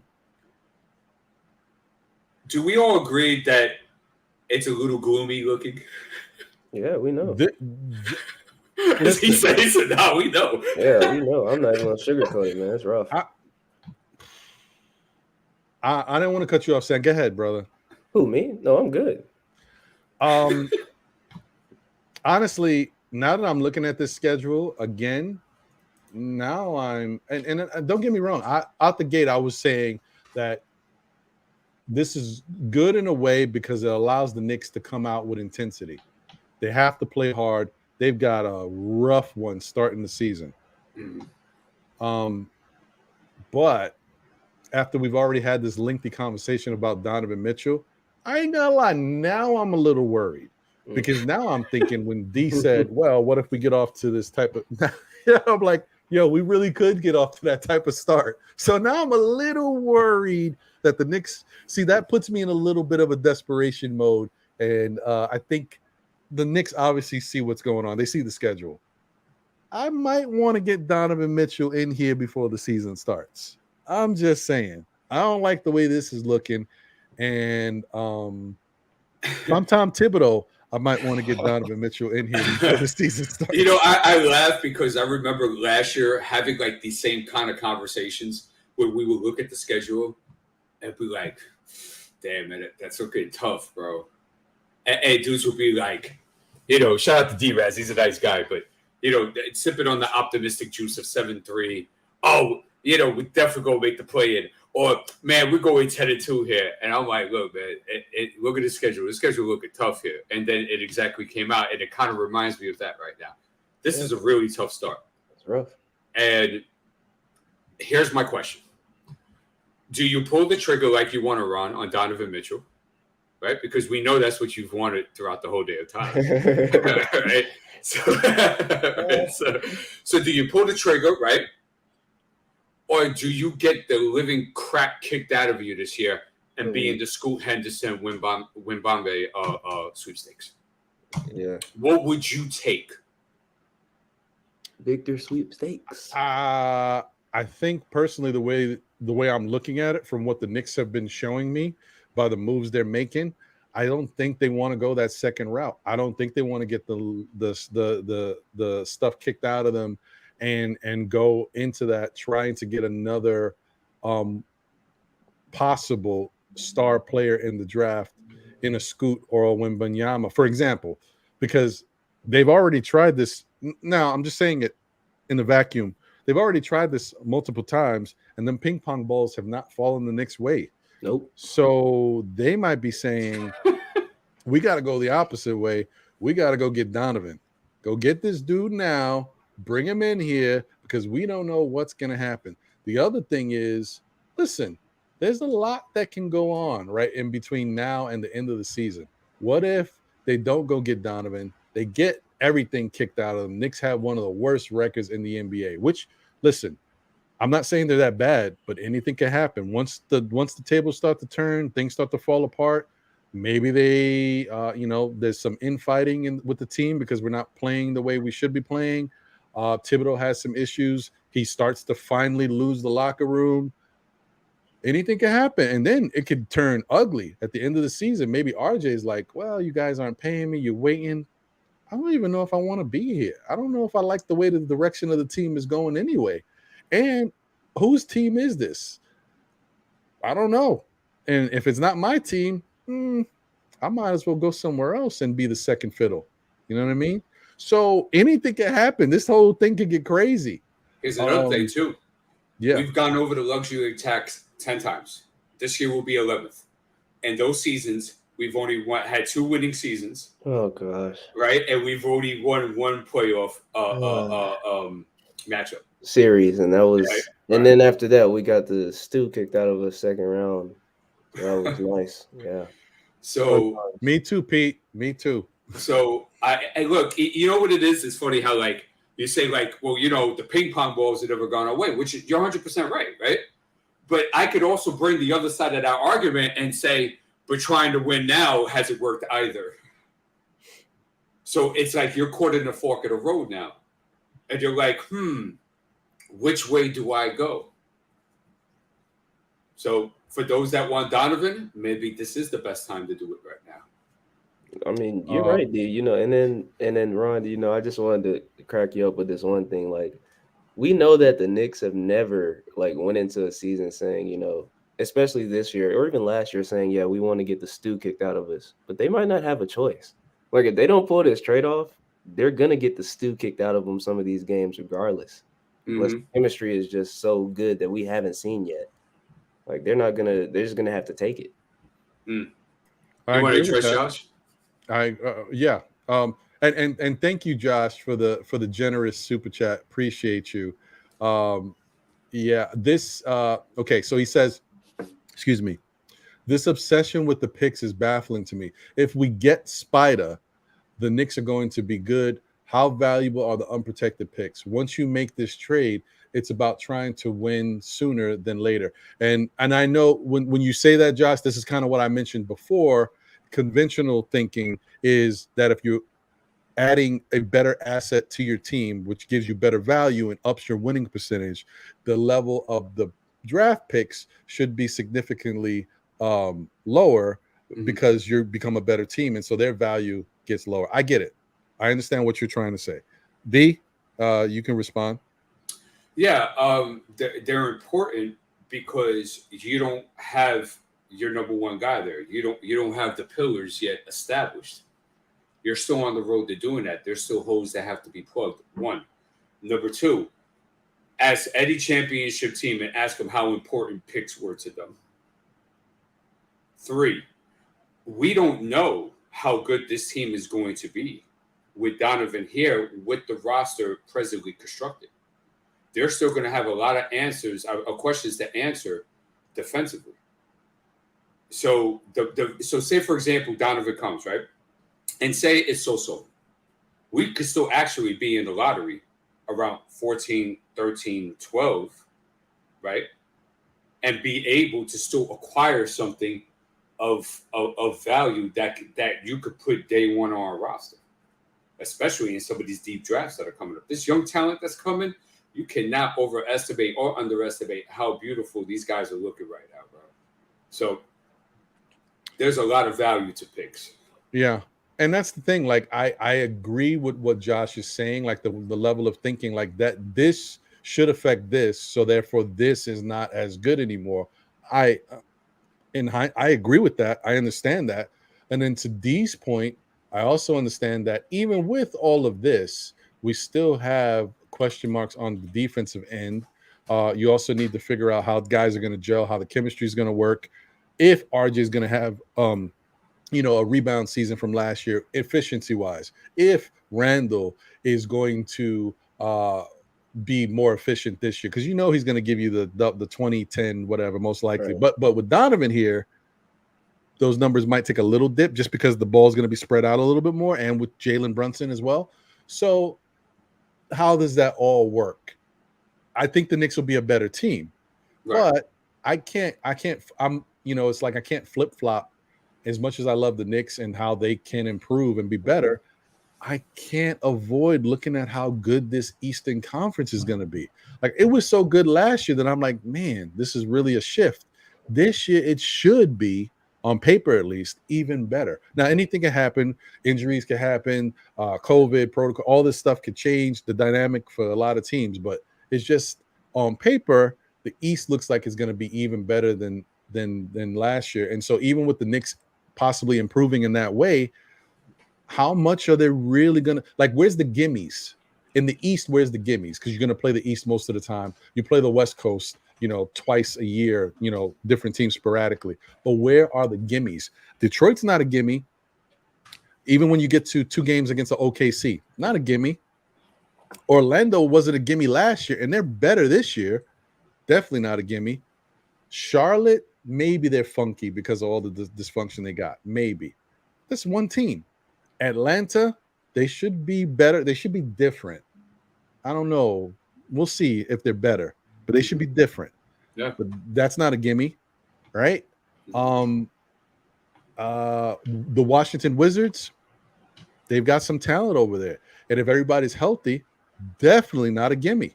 That's I just see it being very tough because you're supposed to kill what you eat, the phrase, and you got to beat up on the bad teams. But where are the bad teams now? This is what I'm most concerned about with the Knicks, because I know they can win games. It's just everybody's a little bit better, so it's tougher. Here's another thing too to consider: the Jazz during their run with Donovan, right? They were top 10 in offensive categories, all of them, and top 10 in most defensive categories. They couldn't even make it past the second round. There was years they didn't even make it to the second round. And what were they, D? Like almost a 60-win team, 50-something wins? Exactly. Still, regular season, fantastic. Playoffs came, different animal. Yeah. So I'm saying that they were a much better, well-rounded, constructed roster than this roster that he'll be going into. You see? Right. So I don't get it. I get confused by this stuff, bro. Hey, listen, guys, I gotta head out. I got an appointment in about 30 minutes. I gotta get a cut so I don't look homeless anymore. So it was nice chatting with you guys. I wish I could have been on earlier, but I had some stuff I had to do. I'm gonna be here for the next one, and y'all stay safe out there, right? All right, brother. You too. Take it easy, man. Enjoy your day. Thank you for coming, bro. Yeah, man. And thank you once again, Josh, for the generous super chat. Really appreciate it. I mean, he also says you're trading for a number one guy, though. I don't think he's a number one guy. Giannis is a number one guy. I will say I'm really on the fence with this because I do have a feeling. Do I think he is a number one guy right now? No. But I'm also looking at him coming from Utah. For some reason, I think if Donovan Mitchell comes to the Knicks, I think Donovan Mitchell's game changes. I think he becomes better. And I don't know if it's because of the fact that I think that Knick offense is going to help him. So all the weight is not on him and teams can't stack up on him as much. I think that's important. I also think that he'll be really excited to play for his hometown team. And I also think that the level of energy that he'll get when he does something special and good for the Knicks is going to propel his game. I think it's just, don't get me wrong, Utah was rocking when they were rolling. That arena was going crazy. But if he does that type of stuff here in the Garden, I mean, we've seen the moments. You've seen, of course, that's playoff stuff. You've seen the LJ shot where the whole arena burst up in the air and like everybody's going crazy. Like if he does stuff like that here in the Garden, people are going to lose it, and he might just be propelled to another level. So, while I think he's not a number one right now, I think he might turn into a number one with the Knicks. It may just be the perfect fit. It could happen. It could happen. I mean, okay. Let me ask you a question. If he's a one, right? Is that a one with championship aspirations? Like the Knicks are etched in to be an Eastern Conference Final, a championship contender every year with him as the number one.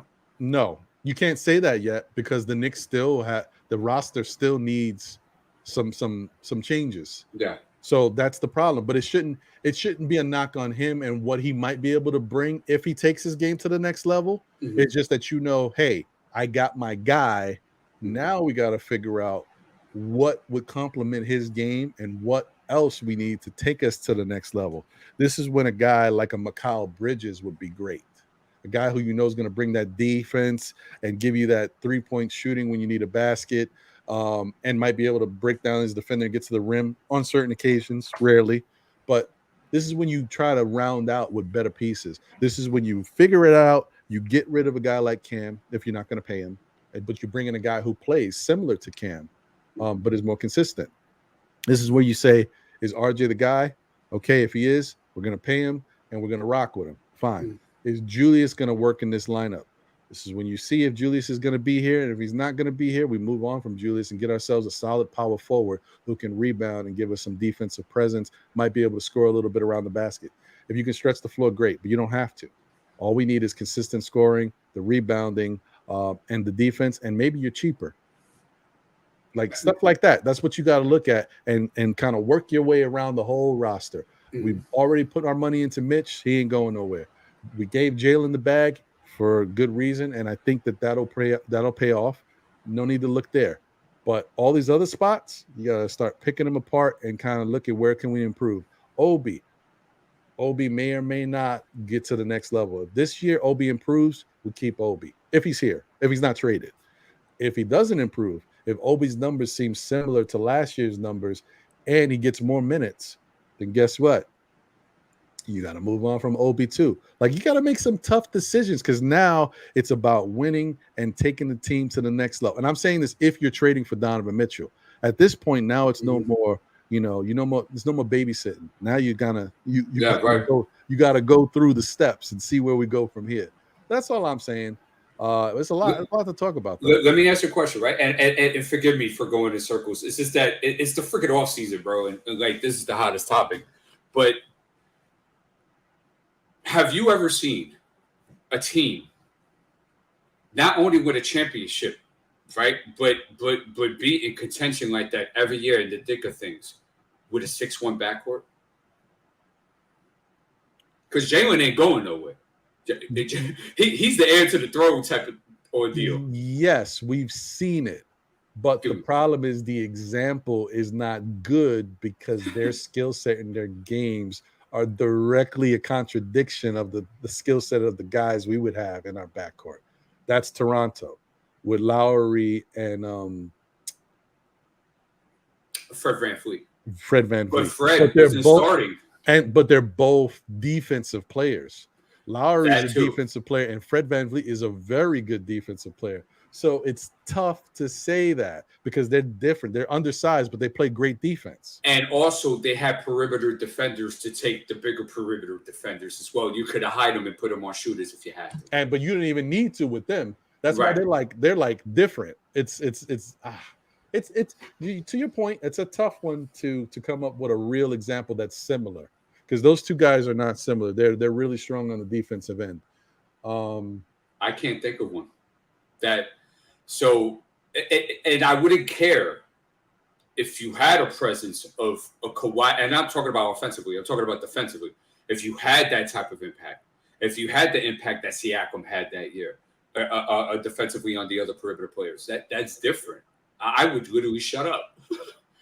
But you don't got that. And then you got to go ahead and move more pieces around, which, listen, this ain't 2K, bro. You can't just be flipping pieces around. And especially keep in mind, too, the owners are fed up. Reports have been everywhere. They're tired of the players running this league, going from team to team. Changes will be made with that. So organizations have to be very careful and very crafty as to what players they're moving and what they're getting. It's not going to be a 2K machine like it's been. So a lot of questions, man. I agree. And let me just shout out to No Cap Sports Talk. Appreciate you. Paris Duggar, I'm going to get to your super chats in 1 second, but I just wanted to bring Josh's other point up because when he gave me that $20 super chat, he bought himself a cup. No, I'm just joking. Just his points are relevant to what we're talking about, and it makes sense to bring it up in the scope of things. He said, if the Jazz built a better team around him, like you said, would you then consider him a number one?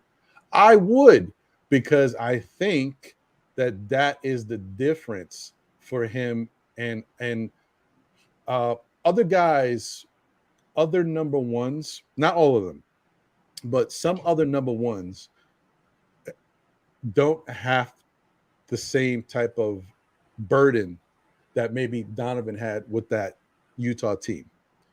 They were good defensively, really good, and certain guys were great, but offensive weaponry, they didn't have a lot of it, if much at all. It was Donovan and Bogdanovich. Say what you will about Royce O'Neal. He's just a three-point shooter. Can't do anything else. Very Reggie Bullock-like. Couldn't drive. You know what I mean? That was his game. Then when you look at the point guard, why is his name? I'm losing it. Conley. Michael Conley is I don't like to say this about players, but you guys know, like his career is definitely on the down end. Right. He just wasn't. He was a shell of himself that we're used to. So you're not getting that production from him anymore. And then everybody else that you can think of that you can name that's a part of the team don't add that offensive firepower, that value that you can depend on. So it was all Donovan. So then Donovan's doing this getting double teamed, sometimes triple teamed, but having to work really hard to score, or it's forcing him because he knows the double's coming and there's no one else he can really rely on because Bogdanovich was also hurt for a while too. Yeah. Then he's taking long shots, which decreases the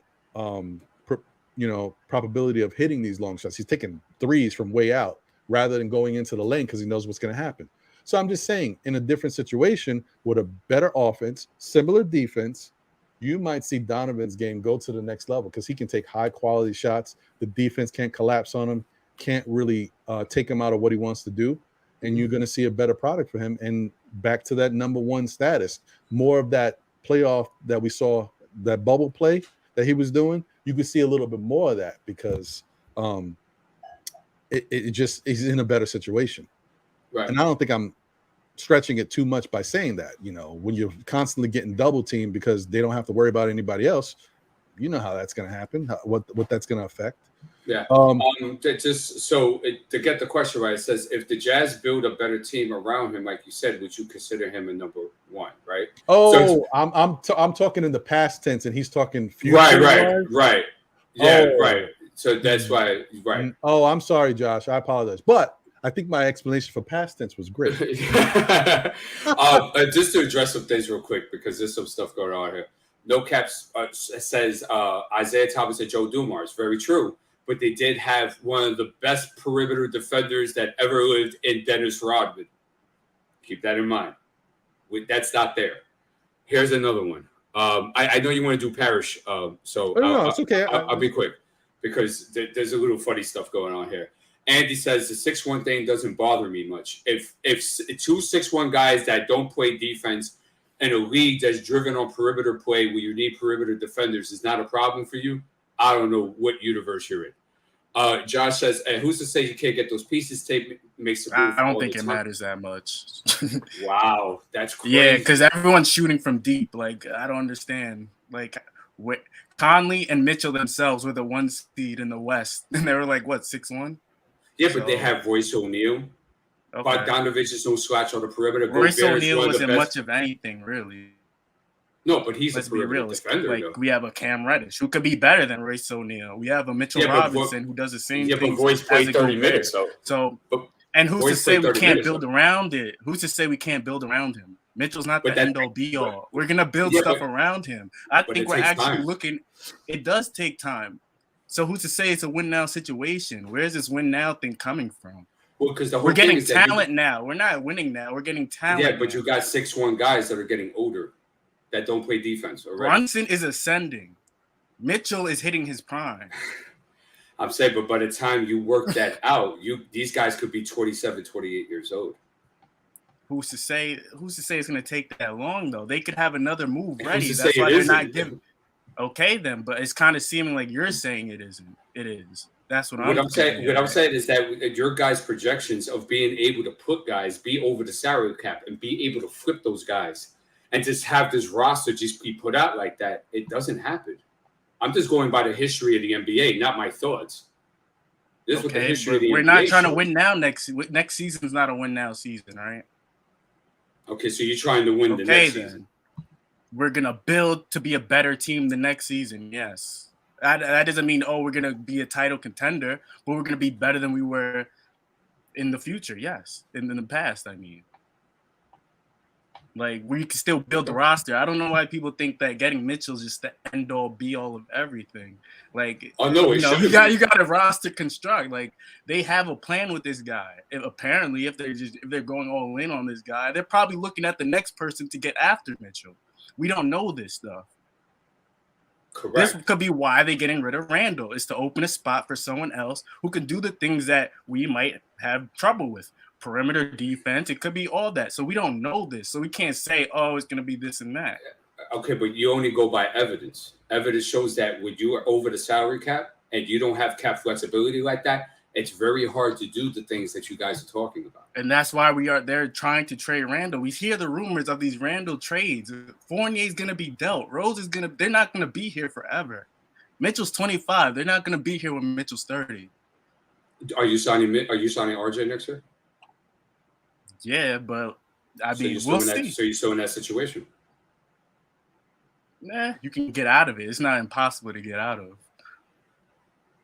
Is it impossible to get out of? It's not about impossible. It's about it sounds like you're making it impossible to get out of. No, for the when fourth teams time, do I've it, explained. Teams get out the cap or get out of that restrictions all the time. It's not like it's impossible. As I said for the fourth time, that the history of the NBA has shown us that when you have that type of cap inflexibility, it's very hard to move those pieces around. And the cap is going up. The cap is going up. In a couple of years. Okay, the cap is going up. So that's a couple of years. So that notion won't even be a thing in a few years, right? Well, it kind of does because it's still a couple of years, which was to alluding what I was getting to, that it takes time to build that.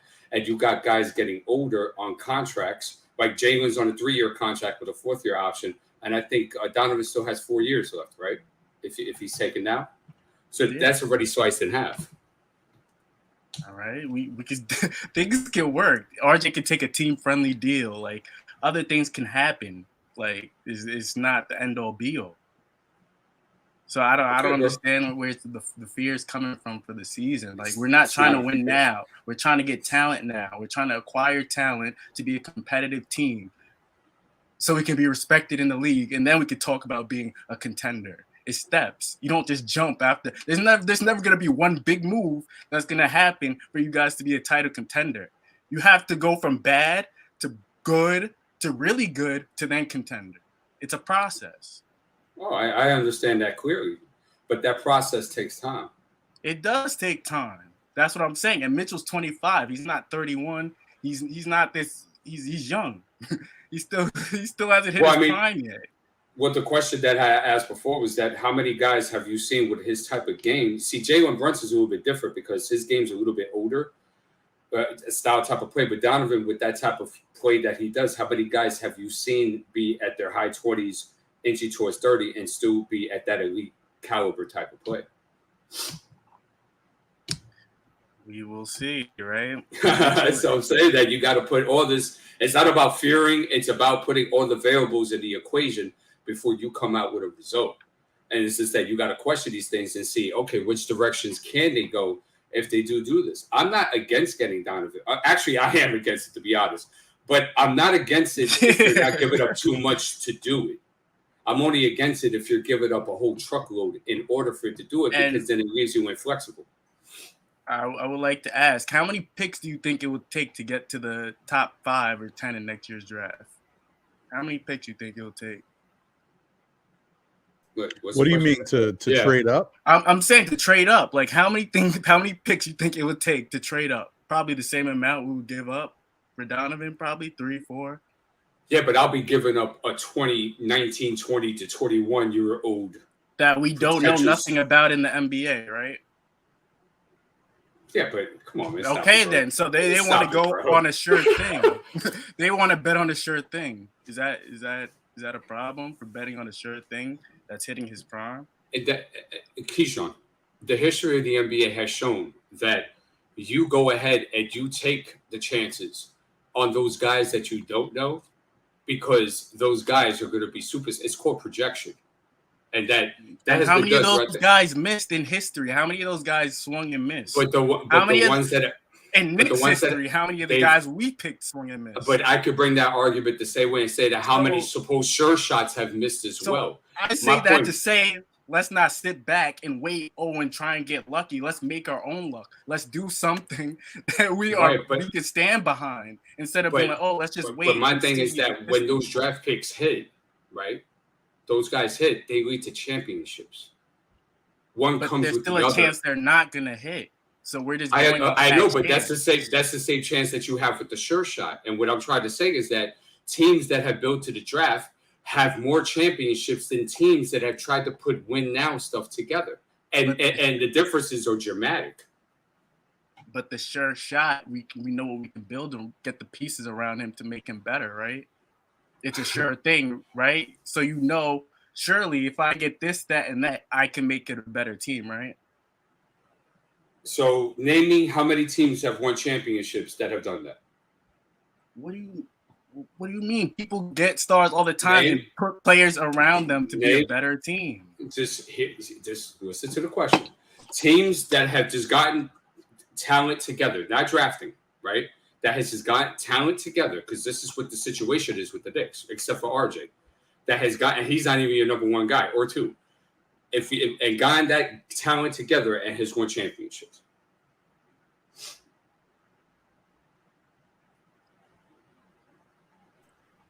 Huh. So, man. Like, this is interesting because I gotta look back. Hold on. This is interesting because I could see what Keyshawn is saying, but I also could see what these, like, you guys are both coming at it from interesting points of view, but they both make sense because we don't know. But that's the thing, like, we don't know. But I was thinking, I was trying to, and I can't, my memory's not the greatest, guys. So I don't know if you know that already. I was trying to go back to the Raptors. I'm bugging. The Raptors legit did that like 2 years ago. Yeah, well, the Raptors, Anthony I Davis, think I brought the Raptors up. Legit went to the Lakers the year before, and they won. Cool. 1 year. I just said 2 teams. And the Raptors, Fred VanVleet, and the Celtics in 08 when they got KG and Ray Allen. That's 1 year. Right? But they have That's Pierce. 3 years I just named. But Pierce is drafted. Okay, who's to say if we get Mitchell that we can get 2 other players that can come play with him and be good? Yeah, but who's to say that can't happen?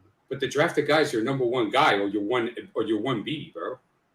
Like what to what you're saying, and RJ would have to be really big. Right. Like, RJ would have to change his game and become a really big focal point for these New York Knicks. And then that can point to the fact that, okay, you bring in Mitchell, now you got RJ and Mitchell. And so that's definitely showing those are 2 pieces you could build around. Maybe you only need one other solid piece. And then you can kind of round out the roster with guys that play defense and fit into the scheme. That could happen because RJ could ball out this year, guys. We don't know. He could really ball out. We don't know.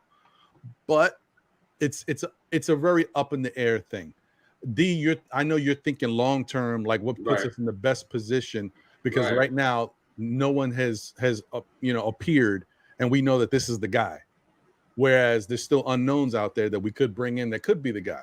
On your side, Keyshawn, what you're saying is sometimes the difference is you take that different approach. You bring in a guy like Donovan, now you can build around them, and maybe you can't get the guy through the draft because you gave up the picks, but through free agency or through a trade, you might be able to bring in the pieces that make it all work. I get both sides. I get it. So let's look at our Knick history, right? We were championship contending throughout the 90s because we drafted Patrick Ewing. And we were able to build around Patrick Ewing because he was our That's one. Different times, though. Teams get stars get traded all the time. But the science has never changed, because if you look at Golden State, they drafted all those guys. So the science still hasn't changed. Toronto won, and they didn't draft all their guys. Miami went to the finals, and they had a bunch of second-round picks on their roster, and late first-round picks on their roster. Yeah, look at everyone on Miami's team and see where they got drafted at. But they had Wade. No, I'm talking about the Jimmy Butler, the one that when they went to the finals. And they didn't win it. But they went to the finals, right? No. Look, listen, man. What I'm saying is that Ron is right. They were contenders, right? What I'm talking about is that you're looking for a 1 year, 2 year cheap thrill. I'm talking about a sustainable winning force that can contend for a decade. So Miami's not contending? What are you saying? Miami hasn't been contending at all? They've been contending. And how did they do it? Bam Adebayo is a draft pick.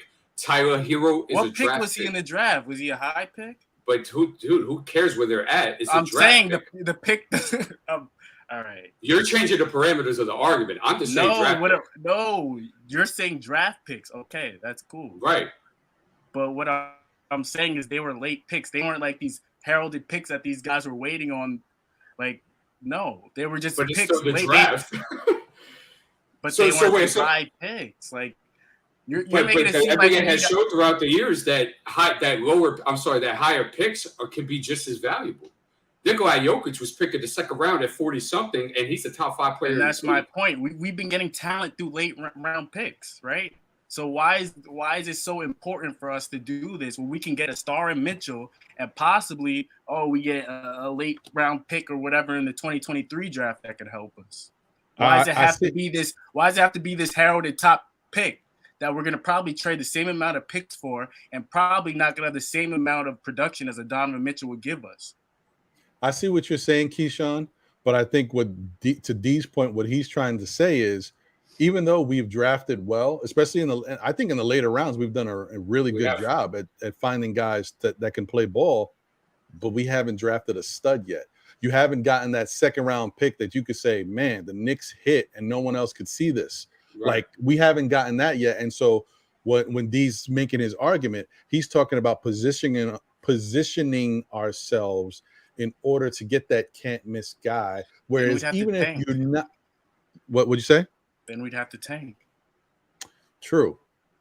Right. That's true. So you're promoting the tanking season. With the draft capital, knowing that we don't have that, yeah, I am. Yeah, don't you want to win for 10 years instead of like? I get your point. Like, I wouldn't care like if they didn't get Mitchell and we just waited for the draft and moved up. But how the situation. I'm tired of just waiting for things to happen. You have to make things happen. You have to in this league, especially in this Eastern Conference. You can't just sit back and be, we're gonna wait till this draft and get this guy when this guy. No, Mitchell is in your face. You want him or not? Take it or leave it. But the way that you're opposed is the way it's done. Every team does I agree. The way it's done, if they do it the wrong way, I would scold them. If they, it depends. But the way that they're moving right now, like, I don't think they're just trying to give Danny Ainge everything. I think they're trying to conservatively make a good move so that later down the line they can make better moves. Yeah. And I will agree with you with this, Keyshawn. Like, I can see where your thinking's coming from, so I totally understand what you're saying. Is that we don't develop as an organization. Like, that's not like primary. Yeah. So why not go ahead and just shoot and get these stars, collaborate them together, and at least be in the conversation, at least have the percentages get higher in order to contend? Am I correct? To be a better team, yes. We're not going to just contend off rip with Mitchell, but it's a starting point to get to a contending team. So I see that. But I'm just saying that in my analysis, through the history of the NBA, right, teams have not had consistent and what's the word I always use? And sustainable runs doing it that way. The only one that I could think of doing, I'm sorry, Ron, the only one I could think of doing that was Detroit. In the 2000s is the only one I could think of that did that. Go ahead, Keyshawn. I think you were going to say, I don't want you to lose your thought. No, I was going to say, what team took the road we took, as in trading? Then I guess he gave you the example, Detroit, back in the early 2000s. But Detroit wasn't. Were they trading their picks and just getting later? Were they backloading like their roster with these late picks and to build up these assets? Because I don't think any team I see do what the Knicks are doing now. So I can't compare it to anything that hasn't been done already. I was talking in the sense of just getting guys together and trying to make it work. Was where I was going. How they did that? Yeah, I get you. It's not going to happen overnight. Not at all. Let me read these super chats real quick. Shout out to Parrish Duggan once again. Thank you for the generous super chat. He had said Donovan is the third best player in our Celtics games. Well, yeah, I see what you did there, Parrish. You're funny. You're a funny guy. That's cute. Let me read this other generous super chat from Parrish Duggan. He said, "Who do we play next? Knicks? Tough one." that goes along the line. You're a funny guy, Parrish. Funny guy. Shout out to Almighty Finesse. He said, "Trade Fournier for Keldon Johnson." Done. I don't want to jinx it. Let's get it done. And I got so frustrated because I was clamoring for Keldon Johnson before they signed him, bro. Yeah, that would have been nice. I like his game. Salute to Quiet Money. Salute to Billy Goat. Dimes and Knicks in the building. There was Hinton Murphy's in the building. What's going on, Hinton? Appreciate you. And okay, so Josh said, ask him if the Donovan Mitchell pick hit for the Jazz. Yeah, it did. Of course it did. Yeah, of course, yeah. And you could ask me. You don't have to say wrong. Yeah, I mean, definitely, without question, it definitely hit. You can't look at that any other way, man. That was should have hit. What I tried to explain to Josh was that even if it didn't work out in the scheme of them bringing home a championship, it worked in the sense that he's still going to acquire 3 or 4 draft picks for him. That puts him on the rebuild, so it's still a win-win situation. Yeah, it works out. You know.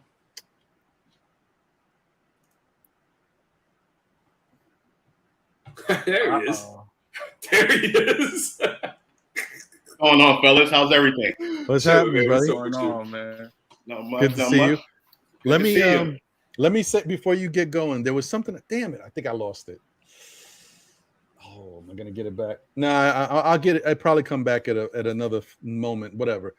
So Josh, man, good to see you, man. What's going on? What's on your mind? I know you were chiming in the chat. You had some stuff you wanted to get into. Damn it! And I had something that was relevant to this. It'll and I come was back. holding it and I forgot it already, just like that. It'll come back. Sorry, it was my birthday this past week, so I'm getting older too. I'll be forgetting things now. Like I don't even know. Wait till you get my age, man. It's gonna come Fast and Furious, B. Fast and Furious 12. Yeah, exactly. So D, what's going on, my man? So Josh, a couple weeks we've been agreeing on stuff, and then today it gets kind of battle. Yeah, like real quick. I think you are. I mean, listen, you made some very valid points, right? But I just think you were wrong today, man. And I'm going to give you my reasons why. So, first and foremost, so you mentioned the fact about ask other teams how important is draft picks. Draft picks are very important, right? But I think draft picks are important depending on where you draft and who you draft. The Knicks have been in a position to draft high, but they haven't drafted the right guy. Period. That's just how it's been. I'm not saying that's how it always will be, but that's just been the reality of the situation over the last 20 or something years or whatever. Okay. And in regards to Donovan Mitchell, I'll just reiterate the point that I made in the super chat. We get Donovan Mitchell, you're expecting this team to be better, right? So even if the Knicks are going to be a lottery team, let's say next year, we're talking about 13, 14, 15, which you can find talent. Donovan Mitchell was drafted number 15, right? But you have to draft that guy. The chances of you picking in the teens or whatever, in the late lottery or whatever, and drafting that guy are very, very slim. Right? So you just have to look at that. I'm not saying it's impossible, but it's very, very slim. Typically, when you draft around that time frame and later, you're going to get role players, right? Mm-hmm. That's what the Knicks have on their roster right now, role players. Now, the hope is that RJ Barrett is going to become this person. We haven't seen it yet, but that's what the hope is amongst the fan base. So to me, I'm all for trading for Donovan Mitchell. I'm not worried about keeping all these picks. The Knicks are in a position right now where they've acquired so many, right, on top of what they already had for themselves, like the NBA guarantees them unprotected first-round picks, that I'm willing to give up picks for Donovan Mitchell because I just feel like there's no incentive to really keep him, or the incentive is not as high. The risk does not outweigh the reward, in my opinion. Mm-hmm. You also mentioned, and then you and Ron were talking about, like, let's say, okay, we get Donovan Mitchell. You got a 6-1 backcourt, and, there's no one else around them to protect them defensively or whatever the case may be. Nothing will stop the Knicks from being able to get those players to surround them. Nothing will stop the Knicks from doing that. You mentioned stuff about salary cap and all that stuff. The Knicks are over the salary cap right now. They were over the salary cap last season. 15 teams were over the luxury tax last season. Almost the whole entire league was over the salary cap last year. And teams are still able to make moves. The Knicks weren't over the salary cap last year. They were by $7 million. The salary cap was $119. Their payroll was $119. The salary cap was $112. The soft salary cap. Everyone is over the soft salary cap in the NBA. Everyone. 28. The Knicks were 28 out of 30 teams. They were the last. Were they paying a luxury tax? No. That's the thing. That's why I was getting at. That was my point. Well, you said salary cap, so that's what I was addressing. You can be over the salary cap and still be able to make trades, right? You just can't sign anybody in free agency unless you have exceptions or what have you. Now, over the luxury tax, that's a different thing. But damn near half the league was over the luxury tax last year, and things can still be able to happen. So I just don't agree with the fact that the Knicks will be somehow hampered if they bring in Donovan Mitchell. Not to mention it's a trade anyway. You got to make the money work. So the Knicks salary cap won't increase any more than what it is right now. It's a trade. It's a trade. So the Knicks will still be in good position. Right now, the salary cap is at 130 something, nowhere near the luxury tax. They make the trade for Donovan Mitchell, we'll be fine. Next season, we pay RJ Barrett. Let's say he has a really good year. We pay him. We give him his money. Then at that point, we'll be over the luxury tax. But you can still be able to make moves. It's not like your team is completely hampered and you can't be able to do anything. So I just disagree with this notion that the Knicks are going to somehow be shocked and they won't be able to improve the team if you bring on board Donovan Mitchell. And I hear you, and you brought up some valid stuff, but you're assuming under the theory that if Donovan comes here, we'll be able to get those things. And I'm saying that we have had guys here before and have not been able to get those things. And I'll bring up an example that's free, say Carmelo Anthony. We had gone Carmelo Anthony, and besides one season, we weren't really able to really construct a roster the way we could have around Carmelo Anthony to maximize the best of what he brings and the best to also hide him as well, knowing how poor of a defensive player he was. So I'm saying that just because you have star talent doesn't mean you'll be able to bring in the guys in order to round out the roster. So let me give you another example. Washington Wizards with Bradley Beal there. You see, they haven't been able to really get the guys around him in order for them to extend past the first round. So go ahead. Okay, so first, in regards to the Carmelo Anthony thing, Knicks management messed that up. They were able to go out and make moves. Your whole point at first was that the team will be limited in what they can do. The Knicks were able to do things. They just made the wrong decision. So it's not like, well, you said who? I said when they, I'm agreeing. I'm saying when they like signed Tyson Chandler and like right. Where the Knicks screwed up is when they traded away Shumpert and Smith and all of them for Bargnani. That's what screwed them. They were able to make a trade for a player who they thought, which was a terrible idea, who they thought was going to be able to contribute to the team. It just didn't work.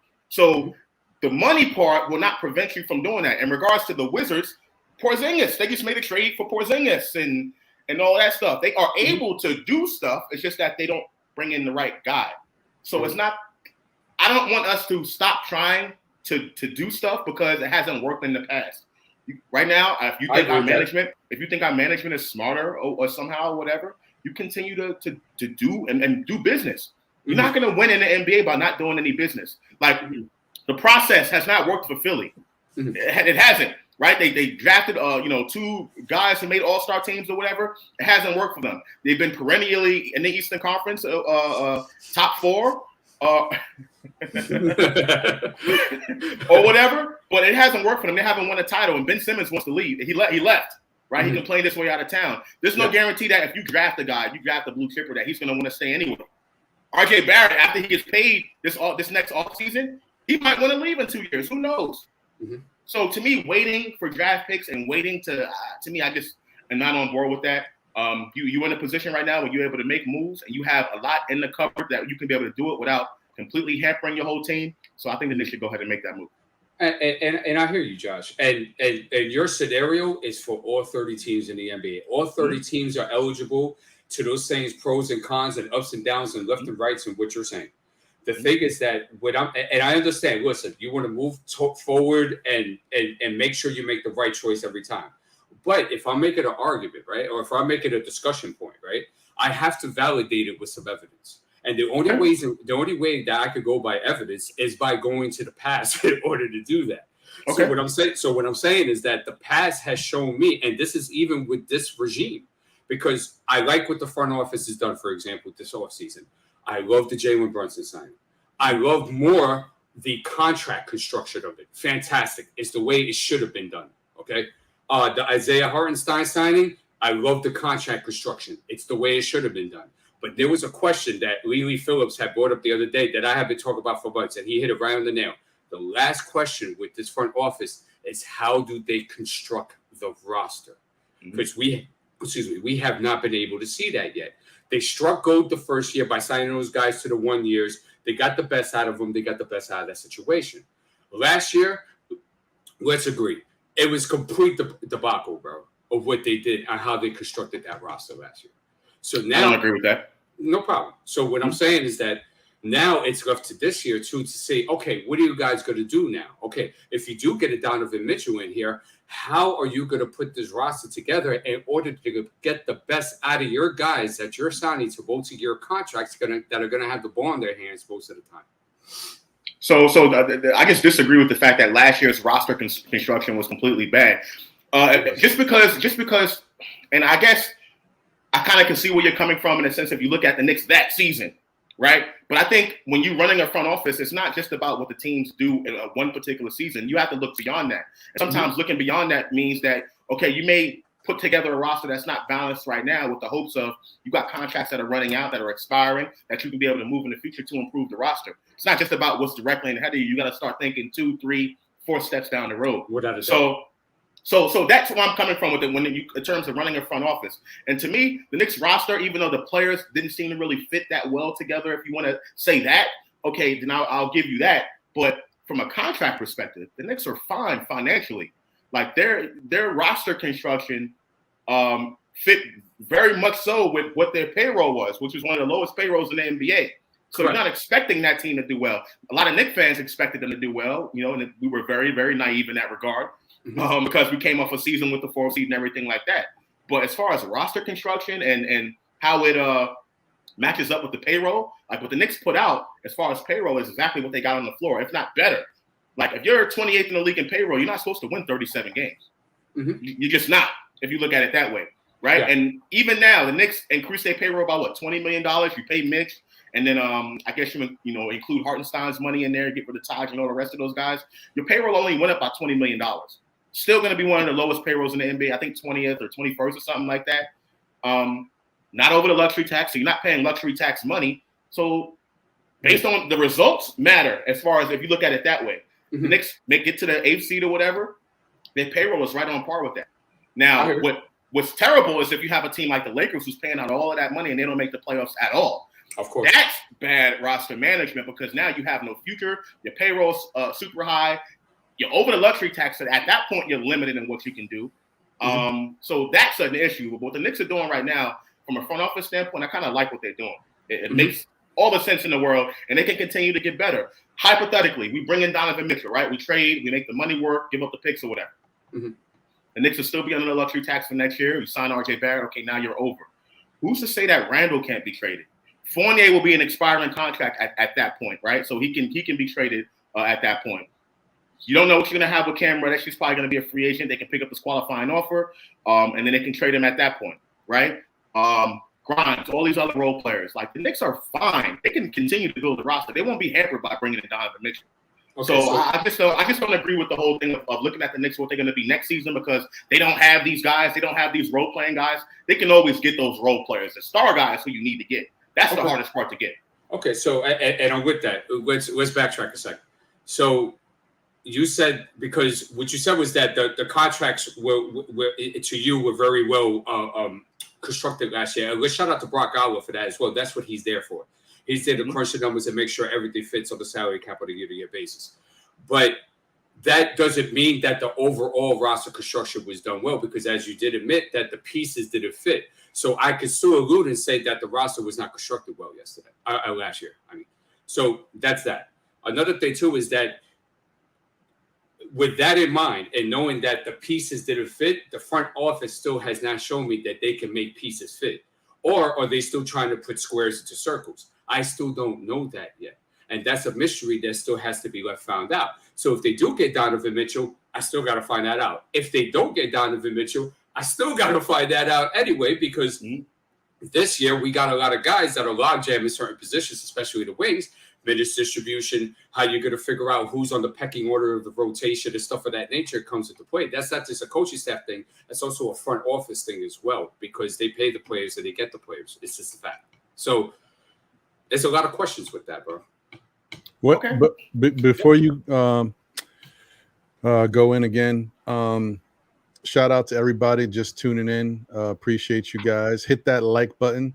I think we had, last time I checked, we had like 92 likes. Let's see if we can get up to 100. Smash that like button. Appreciate y'all. Thank y'all for being in here and rocking with us. What's going on? Dan in the building. What's up, Dan? How you doing, fellas? How's everything going? Good. I want to get your opinion, your takes on what we've been talking about right now and see what you think. Before I do that, I remember what it was I was going to say before. This is the classic divide between Knicks fans, right? Everything else, the way you guys broke everything down, D's side of it, what Keyshawn was saying, what Josh is saying now. Mhm. Keyshawn and Josh represent one frame of thinking by one big part of the Knicks fan base. D represents another frame of thinking by another big part of the Knicks fans base. It's almost 50-50 split. It may be give or take, but you know what I mean? It may be more on one side than the other. But there's people that want to see the Knicks build and have some sustainability and keep it going. And being that the fact that we haven't been able to attract any star players, they think that we got to put our time and effort into that and cultivate these guys and bring them up ourselves, but we got to hit on them. Then there's the other side of people who think we need a star now, and we need to get in as many stars as we can, if we can, to make this team a winner and go for it.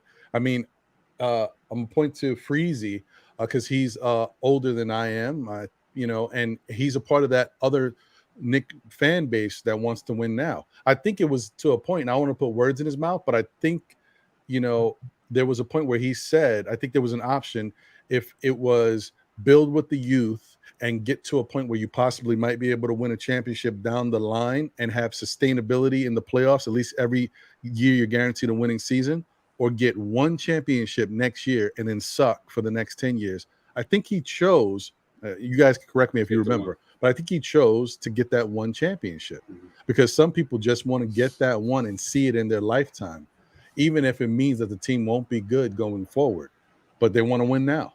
So this is an interesting conversation and you guys are giving great facts and great points onto both sides. So yeah, Dan. Ron, go ahead, Josh. Well, real quick, I just want a quick tidbit. I don't think it has to be either or. I think a lot of times Knicks fans put ourselves against one another. It doesn't have to be either or. I think you can have sustainability. You can have a championship and have sustainability. The Lakers have been doing it for years, sustainability. They had a couple of down years in there, but over the last 2 decades, they've been a championship contender for the most part. Miami Heat, same thing, right? The Spurs are now on the downward trajectory because their guys that they had during their championship runs in all those years have retired, right? But the Spurs are still a team that you can, be afraid of. You know what I mean? That organization has that respect. So it doesn't have to be either or, in my opinion. I hear you. And I agree with that. I just think that for Knicks fans, we're all kind of shell-shocked into anything that happens front office related in the direction of this team. We've seen a lot of negative, poor things happen over the years. So it's hard for us to buy in to anything new that that management is trying to do. It's still, the proof is in the pudding. We still got to see it. And as much as I'm even on the side of looking at the team and looking at the front office and all the moves they're making now, and I'm feeling really good about it, still can't forget that I wasn't feeling that good about the moves they made last year. That was just last year. So, there's a lot going on there. Dan, so I'm sorry, I just wanted to get that out. But what do you feel about what's going on, what we've been saying? It's all good. I appreciate you having me on. I'm kind of in the middle of both of them because, I know we need a superstar. That's easy to know. But do we give up? What do we give up for him? We can't sacrifice the future, because what happens if we do that and then he gets hurt and now we're in a perpetual downward spiral? So it has to be smart, and it's, you have people that are either too far left or too far right. They're play the youth, rock with what we have, or get Donovan at all costs. It either one doesn't work by itself. It has to be together, in my opinion. Mm-hmm. You have to be able to, he could be a foundational piece, but I don't think he's a top 10 player in the NBA. Mm-hmm. So that you have to look at all that. And something Josh said that I didn't agree with, when you're comparing them to the Lakers, to the Spurs, those are totally different situations and franchises. People go to the Lakers because they want to get put on the Mount Rushmore of basketball, and the Spurs drafted their team. So it's you're on both sides of the spectrum there.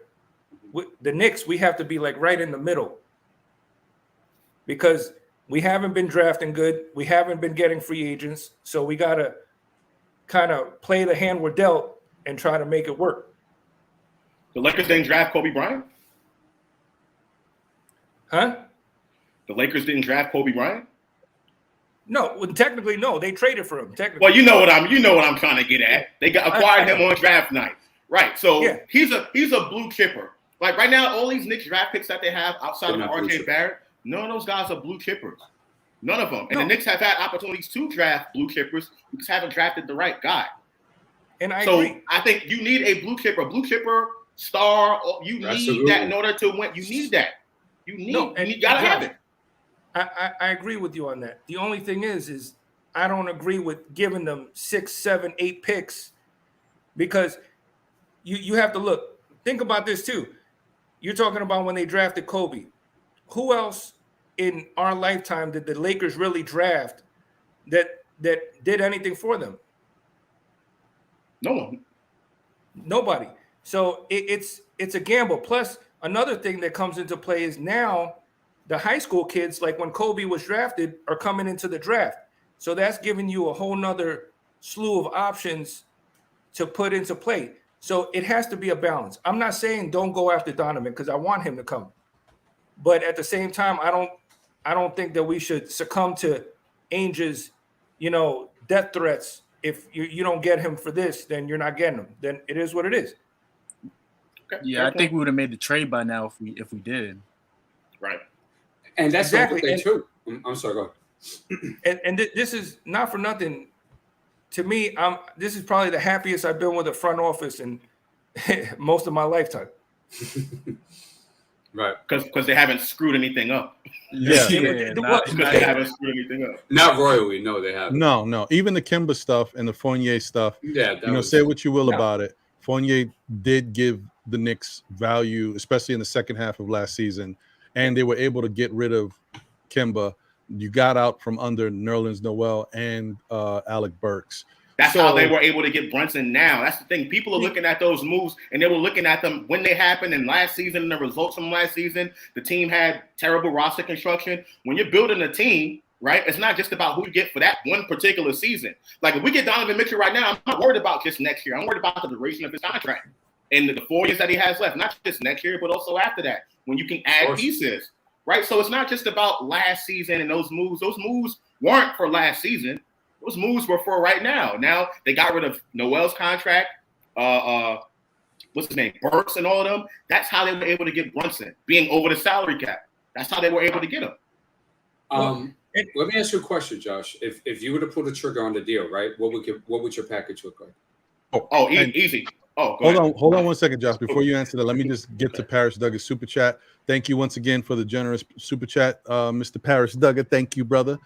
He said best trade for us, which is kind of goes right into Josh giving us his trade. He said best trade for us would be Randall and 6 first-round picks for Donovan Mitchell.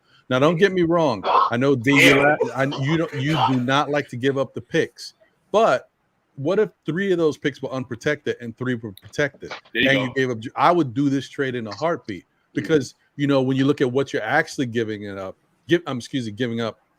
it's not as much as it sounds like. It could be 6 picks, but you know what I mean? 2 of them could be protected and 4 could be unprotected. Like you never know. It's just all about how you can make it work. Right. But I would do this trade in a heartbeat, Paris Duggar. Go ahead, Josh. And you guys continue. I know you're generating the conversation. It's flowing perfectly. Unfortunately, I was supposed to have an appointment at 3:30, which I'm not making anyway, but I got to call them. So I'm just going to call them real quick. I'll be right back. Thank you, Rod. Go ahead, Josh. Yeah. For me, this is easy. So I'm starting off with Fournier. I think if you trade Fournier, the spot's going to be natural for Donovan Mitchell to come in there and play the 2. Right? So I think he has to be in any type of Donovan Mitchell trade, in my opinion.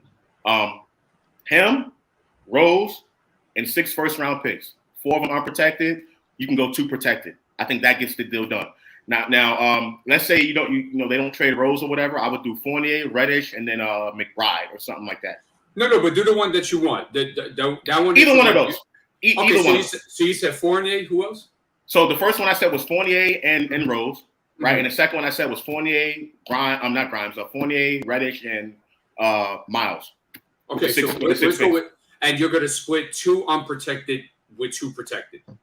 No, I said 6 picks. So I want 4 unprotected, 2 protected. Or you can do 3 protected, 3 unprotected. I'll be perfectly fine with any one of those scenarios. See, here's the question that I have with all this, right? Because people say picks, and they never specify protected or protected, right? Mm-hmm. How many protected picks did Minnesota give to Danny Ainge? I think it was like 2 or something. I think it was 2. I think it was 3.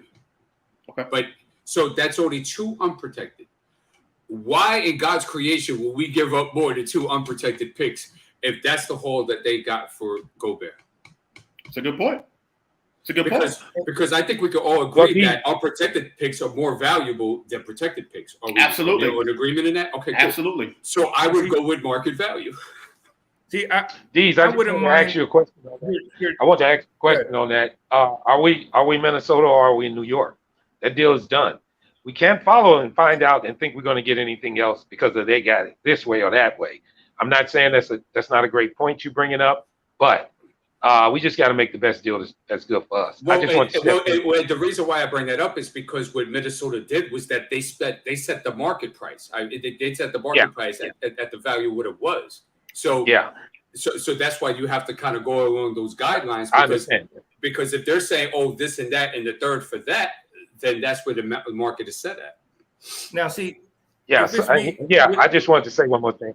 I'm sorry. I just wanted to say salute, Josh. I just wanted to chime on something I heard you saying on the panel here a second ago. I heard you say the Knicks are fine. The Knicks are fine. I don't like that at all. If you're going to say that, there's only one team in the NBA that can say that, and that's the Golden State Warriors. The Knicks are not fine. We are in the process of becoming fine. This is a process. I mean, when you say the Knicks are fine, you give some people maybe the sentiment that we need nothing else to do. No, we need work. Yeah. I understand. But when you say that, when you say the Knicks are fine, I mean, because I'm in a conference, so I just want to step on. I'm not riding you or nothing, Josh, but to say that, I got you. I hear you. You know, to say that the Knicks are fine, the Knicks are fine. Well, some people might think, okay, well, hell, let's go win the championship. That's not the case. The Knicks are damn it, man. Marvin. No. You see what you're doing, Josh? I hear what he's saying. People, we gotta acquire that property. What the hell did Josh just say? Hold on, guys, I'll be right back. No, Marvin makes a great point because people that know me know I'm always trying to improve this team and I'm always trying to do that. So I understand what he's talking about as far as the conversation and the language. I only say the word fine is because a lot of people, particularly Knicks fans, right, they tend to refer to hyperbole, right? Oh, and they just go like all over the place with it. And me saying that the Knicks are fine, it's just my way of trying to calm those people down. Hold your horses. Yeah, that's all. That's all. Yes, and I understand what you're saying, Marvin. You're right. Yes, what I'm saying is this: Knicks are fine on their way to becoming fine. Let's say it like that. In other words, it's a process, and really, even in Golden State, they're not fine. They're trying to win it again next year. But if anybody can say they're fine, it would only be Golden State. I'll be back in a minute, Ron. Agreed. Well, sounds good. Real quick on that, I understand what you're saying, Josh, because to me, when you're saying you're fine, you're saying you're healthy. That doesn't mean you're in great shape, So, we still have to build up to what we are. But as far as your package, the only way that I would do that package is if it was 2 unprotected, 2 protected, and 2 pick swaps. Okay. I mean, that would be fine. That's reasonable. There's nothing wrong with that. There's nothing wrong with saying there may not be the position that Danny Ainge wants to take, but there's nothing wrong with the Knicks' point of view of offering that up and saying, look, this is what we're comfortable with. And I wouldn't be surprised if something like that wasn't offered. I would think you would offer something like that and see what Danny Ainge feels about it. He may not take it, but you're in every right to offer it and see where it goes from there. And with the pick swaps, we still get 2 picks back in return when they swap them if ours are better than theirs. And our front office has shown that they can do better, do good with lower draft picks. So, it wouldn't really hurt us in a sense. Can I say something? If the Knicks give up 4 unprotected first round picks, right? And I know that was my thing, right? The reason why I would be okay with it is because the NBA has protections in there for teams so that they don't completely wipe out all their assets. You can only trade unprotected first round picks in non-consecutive years. So the Knicks, even if they, let's say 23, 25, 27, 29, We still have unprotected first-round picks in between all of those years. But, In between all of those years, hold on. Not to mention the wealth of protected picks that we still have, right? Outside of 2 we give away. So the Knicks are not going to be. I think in that scenario, the only season that the Knicks don't have their own first-round pick is 2029. Every other year that the picks were traded, the Knicks will still have a first-round pick of some sort. So it's not like we're completely going years without draft picks and first-round picks. Like, you know what I'm saying? So that's the reason why I'm saying I'll be okay with that. Mm-hmm. That's me. I heard. But and I understand that, but think about this. All the unprotected that we've traded in the past, who have they been? Gordon Hayward, LaMarcus Aldridge, you know, Jamal Murray, all these players that we've traded away saying, well, let's try to do this now. I think the unprotected, 2 unprotected is probably, maybe 3 is probably the most that I would go. And like I said, with pick swaps, and then we have plenty of protected picks. And I also think that that's why they did what they did in the draft, because if you look at those three draft picks we picked up, the ones that were protected, they're probably going to convey to us in 2025. That's the way it looks. So the way that the protections, I could almost guarantee they convey in like 25. Dan, so, I see your concern. Your concern is that the Knicks, they bring in someone like that, right? And that said player gets injured or something. The Knicks will be a bad team in the lottery, but their picks are going to go to someone else. I think that's what's happened in the past, right? But the thing that's so crazy is all those players that we got before via trade outside of Carmelo were not as good as Donovan Mitchell. None of them were. But and the Knicks just hit bad luck. But like they literally traded away all their picks for guys like McDyess and all of these guys. Like you can't ever predict injury. Injuries are just a part of sports. You know what I mean? I just think predicting injury and saying, well, what if he gets hurt? You shouldn't make any trade if that's the case. You shouldn't do anything. Well, and I'm really not worried about Mitchell, in all honesty. I'm more worried about what's around him. I'm more worried about, you know, Randall being a head case. You know, I'm worried about things like that that's going to throttle his, you know, success here. And you don't think Randall can be traded? Right now, it's hard. It's hard because unless he comes out and plays strong this year, I don't really see him being somebody that most of these teams want. Well, and you know what? I don't want to cut you off, Dan, but I just want to put this out there because I think that it's not to you. I just think it's getting a little crazy with people. Like Randall still has value, guys. All he's got to do is go out there and play basketball and shut the hell up. Don't do nothing stupid. Just play ball. I agree. It's easy for him to go back up, right? But also, not only does he have to get his head straight, but just look at what happened. And I know this is, you know, something completely different, but look what happened in that Pro-Am game.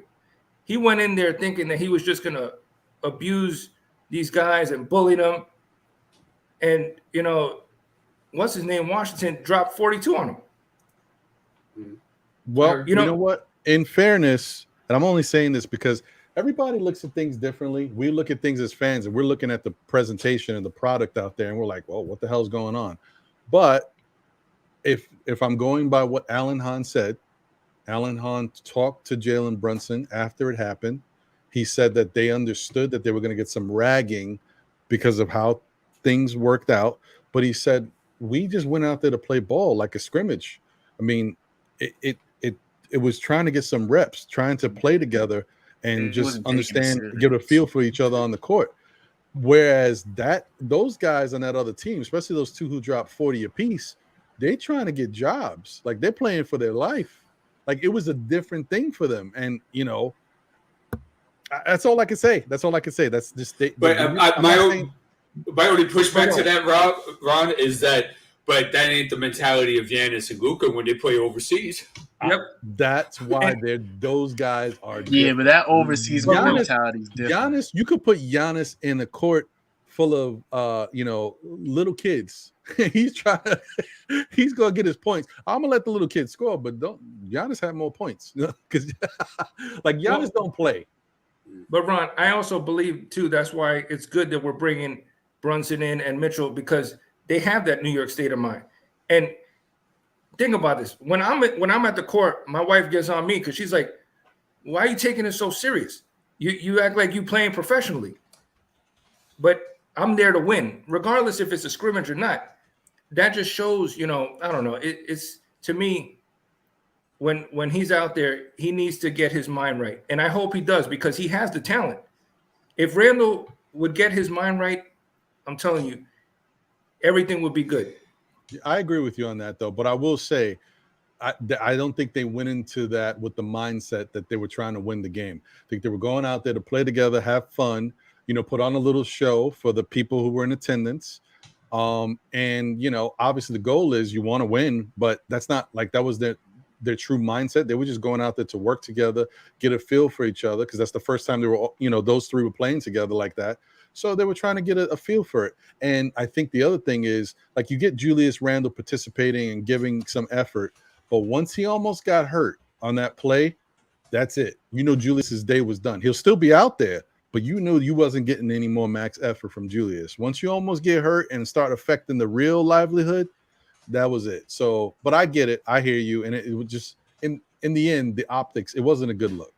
So maybe they look at that going forward. And I bet you that any other situation where Knicks players are invited to play in any type of pro-am, they're going to come at it with a different mindset. I mean, if you look at Quickly and then that Brunson league that he's a part of, Quickly can only look at it one way, because that Brunson league is competitive, just like the Drew league. They don't stop playing. They're playing for real. So he already out the gate, you saw how he was playing. And I just think that's the mentality going forward that they should have when they touch these type of pro-ams. So I'm with you though, Dan. I have a question for everybody. Okay, go ahead, Dan. Sorry. I was just gonna say that to me, the effort is what Randall needs to get. If he's I didn't care if they would have lost anyway, but if you would have showed the effort, he was defense, playing defense and doing all that, then it would have been different. I think that's the biggest key, because it's his motor on the court. You know, what he was doing on the court in the regular season.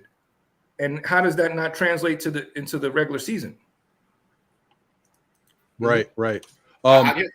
Let me just read this super chat and shout out a couple people. Shout out to Jeremy Maynard. Thank you for tuning in. Appreciate you. Knicks will be 2026 NBA champs. I appreciate you. And even though he said that, he says, I'm not giving up Randall and 6 first. Okay. All right. So you all into what we got building here. You want to continue to see it grow. I got you. Nick D is in the building. Appreciate you. Akuma is in the building. Thank you for tuning in. And so shout out to Big Lou. Thank you for the generous super chat. He said, good afternoon, brothers. Ron, always blessed to come to your show for the Saturday and listen to you young brothers. Thank you, Big Lou. We always appreciate you tuning in. Thank you for the support, man. Josh. Oh, I was going to ask a question real quick. I'm sorry. That's I haven't right, been able to build with apologize. Josh on this either. Is that, why do you think the deal hasn't been done yet? Because I know you're going to go there. That's the whole point for everybody to go, is that we all agreed that if it was to be done, look for something like between the ranges of 4 or 5, possibly even 6 picks to be done. So if that was a stumbling block, why hasn't it been done yet? Can I go? Go ahead, Josh. Oh, real quick. I think it's real simple.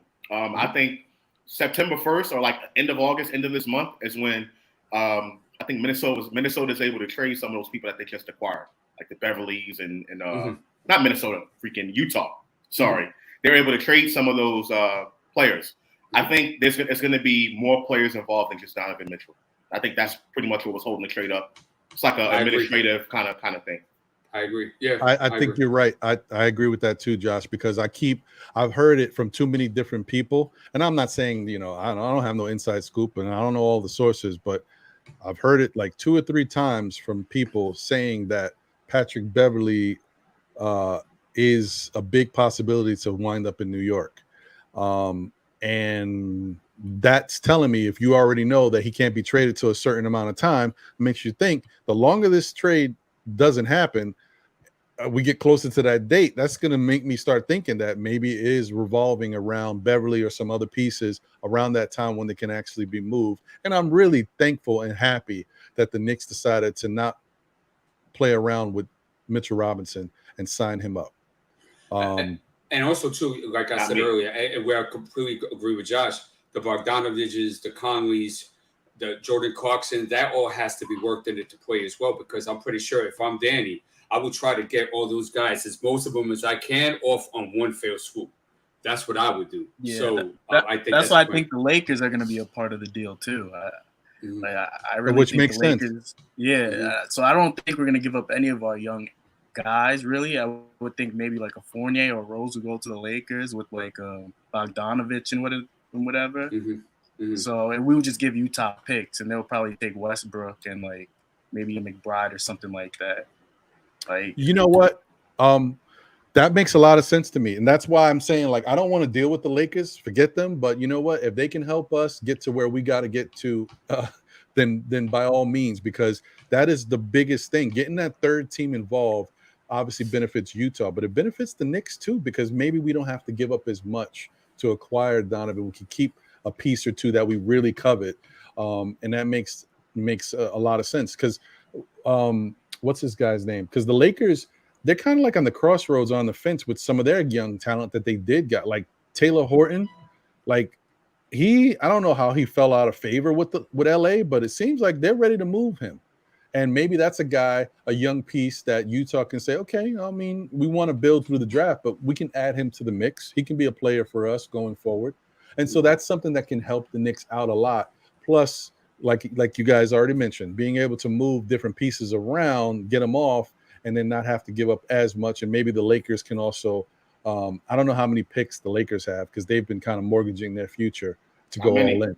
So, yeah, but maybe they can help with that too. So, yeah, I'm with that. That's why I think it does make a lot of sense. And I just hope that day comes sooner than later, because as we were talking about earlier, guys, Dan, you weren't here. Josh, you weren't here yet. I don't even know. Maybe Keyshawn. Oh, no, I think Sam was here. When we took a look at that schedule, that Knicks schedule is brutal. I mean, I thought it was pretty bad looking at the first couple games. I'm like, okay, it's going to be a little tough. But then once you get past the first 10 and get a hiccup, one game, and then you see the next 5, and then one game, then you see the next 3. Like, whoa, buddy. Like, I don't know what the NBA was trying to do here to these New York Knicks. I don't know what happened. On the flip side, look at the positive from it. The Knicks say we can acquire Donovan before that happens. It may not happen. But if they play hard, they come out the gate and they win some games that you don't necessarily think they're going to win, then that puts them in a really good position for the rest of the year. Say the first 20, the Knicks win 9. That's not bad. That's not a bad proposition considering the type of talent you're going up against. And so if they did something like that, I mean, if they went better than that, then that's fool's gold. I love that. I don't know about all that. But if they won like 9, right? Get through that first 20, then you start to kind of chop it down. Like you go with each game, take every game and just, get some victories under your belt. At some point, the NBA giving the Knicks such a tough schedule in the first 20 means at some point it's going to get real light.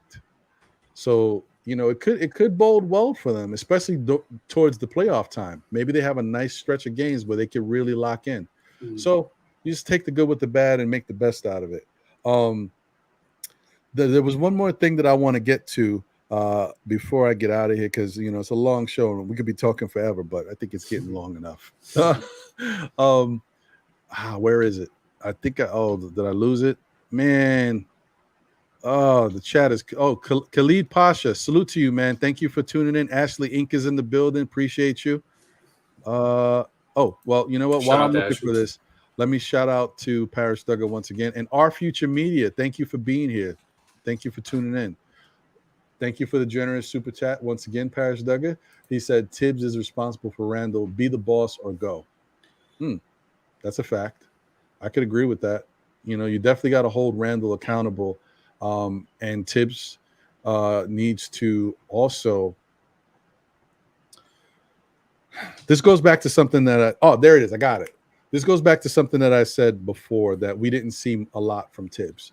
Tibbs is a very tough coach, right? He expects a lot out of his guys, but still, my whole thing I don't know if it's necessarily development, but cultivating the talent. Tibbs needs to be in these guys' corners and really build up their self-esteem, their egos, work with them to get them into a better mindset. It's not just teaching them what they should be doing out there in the court and toughening them up. I get it, making them strong-willed so they can, get through everything.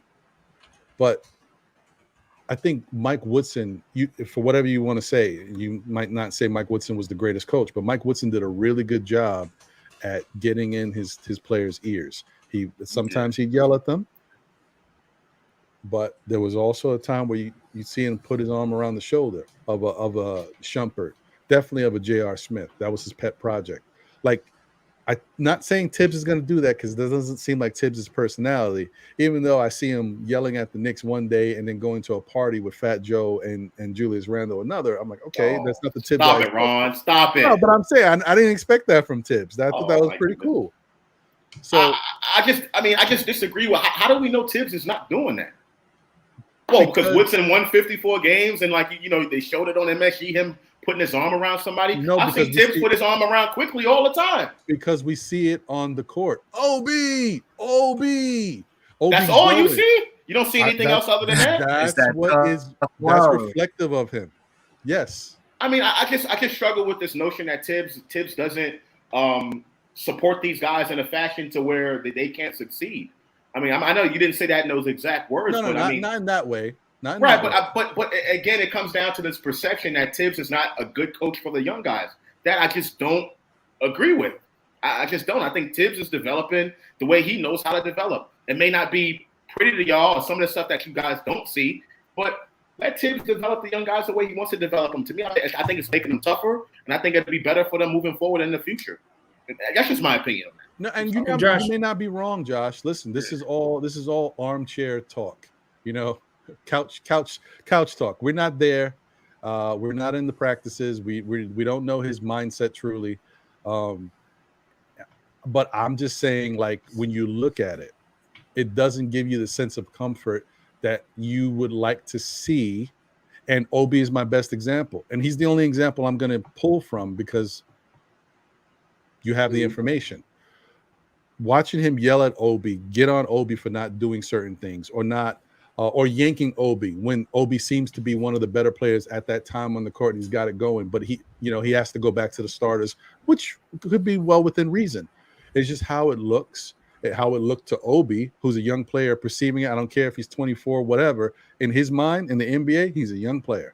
So looking at that, it affects you. Yelling at him or not pulling when he's going off, bringing him to the bench, not going over to him and giving him a couple words of information that might kind of sway his mood, or when he's on the bench, walking over to him while he's sitting down and telling him something. Like you laughing at it, Josh, but I'm telling you that's important. I mean, I just think we got soft. I just think we got soft. I mean, New Yorkers, we just like but hold on. It's not, but I'll let you go, Keyshawn. But it's not just about, we are soft, but it's not the Knicks. It's the NBA. This is a different type of basketball player these days. So you have to kind of acclimate yourself with how these young guys are. This is not the 90s players. The 90s players will run through a brick wall and then be like, okay, coach, let me get the ball. I'm hot. Like, they don't care. This is a different set of players. So you need a little coddling for these guys. That's all I'm saying. Keyshawn, does Eric Spoelstra do that in Miami? Yeah. See, what I was go ahead, Keyshawn, I think it helps. I think Tibbs is probably not like building these guys up as far as like skill wise, but I think mental toughness, like I think he's building them up in that sense. Because you see IQ, he gets yelled at all the time. He's still taking those shots, and Tibbs loves it sometimes. Like Grimes. All these dudes, but they all have like the same mentality. Like they all want to work hard. They all want to be better than they were before. So like I think like Tibbs is helping them mentality wise. Like he might be yelling at them now, but like if I'm getting yelled at by the coach or something, I'm gonna think, what can I do to get on that floor? Like I'm not gonna like maybe a Knox or something like that will put their head down and be like, oh man. But like I think Obi, he got it in him to be like, okay, I'm gonna go harder and I'm gonna be a better player. Well, I got 2 points. I'm gonna get to you, Dan. I don't want to remember what you were gonna say. I got 2 points, and this is why I'm like, I think a little deeper when it comes to this stuff. With regards to Obi already came out and said that his confidence was a little shooken. He felt like there was a point where he couldn't do anything right. No one contradicted that or instilled something like, listen, you're at this point, you're not necessarily catching up to speed the way everybody else is getting it, but believe in you, I know you can get it. So he went into a funk. Remember, Obi went into that funk and he was getting some minutes, but he still wasn't producing. He wasn't doing enough on the court. This is around that same time where he was going through that. That's where I'm saying, like, it would help if my coach Tibbs, who's reprimanding me all the time, and especially in front of people, because he's yelling at him, the fans, he's not yelling at Julius that way. He's yelling at Obi because Obi's not doing something he would like him to do. I get it. It's the tough love thing. But at some point, you also got to try to coddle some of these guys because, and this is where I get to my second point, and I'll go to you, Dan. You got to coddle some of these guys because we're in a different time. Players are different. And this could point to the fact that Thibodeau's teams have primarily been good in the regular season. So you're toughening these guys up so they can play hard, so they can go through the battles, right? But then when you get into the playoffs, when it's time to step up or shut up, and you don't have a team full of Jimmy Butlers, you don't have a team full of Derrick Roses, you got other mindsets and other guys out there. That's why they can't necessarily step up. You have to appeal to different mindsets and different players. Not everybody is the same. And in today's NBA, that's even more prevalent. That's all I was trying to say. Back in the day, maybe not so much. Now, yes. What's also very important too is that you have to set the culture and the principles and the ideology for everybody to follow. That's one. And two, your best players on the team have to follow that and then spread that amongst the rest of the roster too. Yep. So it's a step-by-step process with that. And if you guys are saying that we're anywhere near that, I don't think we are. Well, see, what were you going to say, Dan? And what I was going to say is that I don't think it's the fact that he doesn't have the kids' backs. I think it's the fact that he was holding Obi and everybody else accountable, but not Randall. And they were looking at that like, what am I doing wrong? You know, he's holding me accountable, but he's not holding Randall accountable. That's a really good point. That's a really good point. I think that was my only beef with Tibbs as far as a coach. I think that he's putting the kids to the fire, you know, getting them in the gym, you know, and getting them ready. But he has to hold everybody accountable when the time comes. And if you look, I don't only blame Tibbs for Randall. I actually blame another coach that shouldn't have been a coach, which is Luke Walton, because he had him gassed up thinking he could be a point forward like Draymond Green. And, you know, it's a whole different, you know, scenario. So it's a lot of things. Well, in fairness, let me just say that I feel like Josh is always that guy, but I'm just going to do it real quick. In fairness, that point forward thing did work in the most improved player season. It wasn't an issue there. He was feeling good. The Knicks had great chemistry, and even the turnovers weren't as high as they were last year. That season, it worked out really well. Like, I felt like Tibbs found a way to tap in because he was doing this under Fizdale, but there was no system.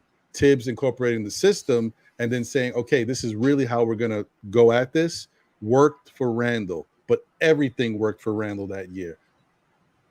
But with that being said, I also believe, and not taking nothing away from that, one, we didn't have no other choice at point. Two, nobody knew what to expect from him. It's just like with Jeremy Lin. Jeremy Lin came out and started balling. You know, after that, the next years, you never saw nothing because they already knew how to prepare for him and they knew how to attack him. And I feel I'm not saying that Julius Randle and Jeremy Lin are the same player. I'm just saying it's a similar situation where nobody saw Julius Randle come out and play the way he was playing. So they didn't know how to prepare for him. And it shook things up. And that's why the following year he was getting more attention. He wasn't doing nothing, and he didn't know how to handle the pressure. There's could be some truth to that. But I will say that the NBA not only game planned well and figured out how to go against Julius, but also the Knicks system. The Knicks system too. Mm-hmm. They figured out how to attack it because we have limitations, and especially when we got rid of our best perimeter defenders, that opened up something for them. So there was a lot. There's a good point to that because you do see. Let me just say this real quick, and I'll let Josh go. And me and Josh went back and forth about this before, and I understood his point. I don't think he understood that I understood his point and agreed with him because the way I guess the phrasing when we were talking about it. But in the past, I felt like teams were double teaming Randall to stop Randall from scoring because he was that much of a threat. Last year, I felt like teams were double teaming Randall so he could make a turnover because he got a lot of really frazzled in certain situations. It was more of a way of, hey, for our defense, this is what we need to do because this might yield something. So I think it was a shift, a little bit of a change. That's how I looked at it. Go ahead, Josh. Go ahead, Dan. Go ahead, Dan. And I think one more thing comes into play too is that the season before, where his most improved player season, it got him to where he felt, the fans had him feeling like he was supposed to be the savior. So he came out last year trying to do more than what he really had to do instead of playing the way he played the previous season. I 100% disagree. 100%. First of all, Julius Randle's not even paid like a savior. He's not even paid to be that guy. It's just the fact that he was the leader on the team that went to the playoffs in the 4th seed, that everyone expects him to be that sort of quasi leader, that's going to take the team somewhere. That's not who Julius Randle is. That's never been him since he's been in the NBA. Never. I agree, but I'm talking about in his head. I'm not talking about in our minds. He's not even getting paid like that. Why would he even think that? If you think that you're going to be the leader on the team, you would want to get paid accordingly, correct?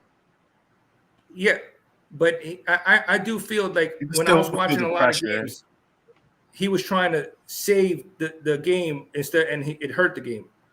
I think that's more of coaching and Tibbs putting the ball in his hands and Tibbs putting the ball, because that's Tibbs' offense. Tibbs' offense is half court. You give the ball to your best player and have him run ISO. That's Tibbs' offense. That's more on Tibbs, that part of it, right? Now, one could argue, well, Julius Randle, if he wants to be more of a team player, he would tell the coach no, or whatever the case may be. But I just think that's who Tibbs is as a coach. That's the offense that we ran. And that's why our offense has been bad the last 3 or 4 seasons. One of the worst offenses in the NBA, from field goal percentage to all the rest of it. Points per game, pace, everything, right? Julius Randle is not a savior type of guy, right? Everyone wants to talk about how they perceive Julius Randle by watching him on the court and everything like that. We don't know what's going on in that locker room. Every report that I've read and every time I've seen a player talk about Julius Randle, they say that no one on the team works harder than him in the gym. Everyone says the same thing, but it's just us as fans, we have this perception that Julius Randle is this type of player when we really just don't know. So all I'm saying is, and to me, listen, I think Julius Randle and RJ as a fit, I don't like it. I never did. I hated the fit. It is a terrible, terrible fit. I think Randle is more likely to be gone before RJ, right? And I'll be okay with that because I just don't like the fit, right? But I mean, this notion that Julius Randle is selfish and he only cares about himself and he thinks that he's the man on the team. To me, I just don't agree with that. I don't agree with that. And one last thing, Ron, about accountability. Oh yeah, go ahead. I think there's 2 things that I think a lot of fans are missing here. When you are veterans in the NBA and younger players in the NBA get treated differently. Veterans earn their stripes in the NBA. They've earned it. For the most part, they've earned their stripes in the NBA. You're not going to treat Obi Toppin the same way you treat Julius Randle, right? That's number one. It's not like this whole fairness thing and all that. Life doesn't work that way. Let me just put that out there. And the second thing is, if you, let's say you handle players differently, like you said, Ron. If Tom Thibodeau were to alienate Julius Randle and make him feel like a certain type of way, you lose the locker room when you do that. You alienate your veterans, you lose the entire team. So I don't know. Well, you got a super chat, bro. Oh yeah, I see it. Thank you. Let me just say that. No, actually, I didn't. No, I didn't. I promise you, I didn't. Someone find a clip. Find a clip of me saying that the youth was trash. I've never said that. Ashley got the crosshairs out. I'm gonna come right back to it, but let me just to Andy. He said each player reacts differently. I think we know way less than what Tibbs knows. Agreed. None of us are NBA upper echelon elite coaches. That's without question. However, with regards to the youth, and this is the only ammo I've got with Tibbs and the youth, you can't discount the fact that when he was in Chicago, one of his knocks is that he ran his players into the ground. Old, young, doesn't matter. Fine. I'm only pointing to his usage of them, running them into the ground. Practices were intense. They fell apart at some points, right? Then he gets to Minnesota, a more youthful team. And we cannot forget that some guys kind of started to tune Tibbs out. They weren't buying into his system, what he was trying to get them to do. There was the knock, the stigma around the league that he burns guys out. That these young guys already had that in their head. Maybe they're a little off put by it. And there's a new NBA. These young guys think they run the world. They do things differently. They do it the way they want to. And Tibbs is an old school coach, and they just weren't listening to him. That's the reason why Jimmy Butler became the de facto Tibbs and tried to get guys to play a certain way in practice. He tried to go at them, to bring that physical nature out of them, to bring them into the mindset that Tibbs, has instilled in him and what really helps to be a strong player in the NBA. But these guys weren't buying in, even though I said before, Cat had a good season under him. But overall, the young guys kind of tuned Tibbs out, and Tibbs wound up losing his job. And then what happened is Tibbs wound up finding himself to the Clippers under Doc Rivers, if I'm not mistaken. And Doc Rivers gave him another shot. And Tibbs said, I learned under Doc Rivers of how he was dealing with some of these personalities, especially the young guys. He didn't learn because there wasn't a need. He learned because there was a need. These young guys they have a different mindset. And some of the stuff that Tibbs was trying to throw out there, they weren't really buying into, because it goes back to the whole thing about young players today looking at and respecting the old players back then. They don't really do it as much. There's certain guys like Jordan and Kobe's, and they're not that young, old, but you know what I mean? They respect those guys because they're upper echelon and they did it in a certain style. But when you look at the Kareems and all these other guys, the way they played, you don't get the same level of respect, even though they deserve it. But these young guys, they be tuning these guys out. So that's all I was trying to say. I get it, Andy. I know what you're saying, but Tibbs still ran it. We can't. It's a fact. He ran into problems trying to deal with the young guys, got up out of there, and then he wound up with the Clippers under Doc, and he said that helped him to kind of understand how to deal with some of the youth in today's game. That's it. Now to the super chat. Thank you, by the way, Ashley Inc. Appreciate your generous super chat. He said, Josh, didn't you call the youth trash last year? Josh already said no. He didn't say that. Never. He wants proof. Never. He said, give him receipts, Ashley. Never, ever said that. In fact, I've defended them. I've been the person to say that I think our young group of guys is better than Memphis's young group of guys outside of John Morant. I've been the one to say that. Me, right? And I've got flack for saying that. What? You said right? that? I did say that. I think outside of John Morant, they have the star player as far as their youth. We don't, right? So I said that, but I never said the youth was trash. And I did include. I did include Obi and some trades. I did do that, right? Yep. So but the Knicks, we don't have that star player in our youth. So if me wanting to trade some of these guys is what you're saying about me calling them trash, I mean, I guess you can equate the two, but that doesn't equate the two for me. They're not trash. They're still really good players. They're going to be really good young players, role players in this league. But we don't have a blue chipper in our young guys, unless you're saying RJ is that person, which we haven't seen yet. Yeah, that's your out on that. Right, and that's where Josh and D, who are coming from different point of views on stuff, do agree, because D agrees that we don't have any blue chippers right now either, and that's why he's saying we should really hold on to these draft picks, because we could have it hasn't happened yet, but you never know. It could happen that we get ourselves in a position where one of these picks can hit. I get it. One of the picks that we already have. Like one of the draft picks that we already have, or someone coming up in the future? No. Some of the draft picks that we already have. That's like why, the Quickleys and the Obies and all that. Oh no. Oh, I'm sorry. In the future, I apologize. In the future, because that's the reason why not to give them away for Donovan, because you don't know what they could turn into. I'm at the point where I'm still on the fence. But so I do think. Go ahead. Real quick, D. So let me ask you. So we all know your perspective. We have our perspective on that. So would you feel more comfortable with the Knicks giving away some of the young guys we already have outside of RJ, would you feel more comfortable giving those guys away instead of the draft picks? Mm-hmm. I think there's a happy balance to everything, and I think that if you can get a mix of everything in there and also get another team involved, I have absolutely no problem getting a player like Donovan Mitchell on this squad. I'm just not willing to give up all that draft capital in order to do so. The young players, just real quick, because just to answer this question, the young players, to your question, my thing is that Grimes, as much as I like Grimes, and as much as I like Obi and Quickly, they're not going to match what Donovan Mitchell is, bro. Right. So I don't care about that. But what I do care about is that I do care about when I look at draft after draft, and I see guys like Tyree Eason, for example, just get passed by.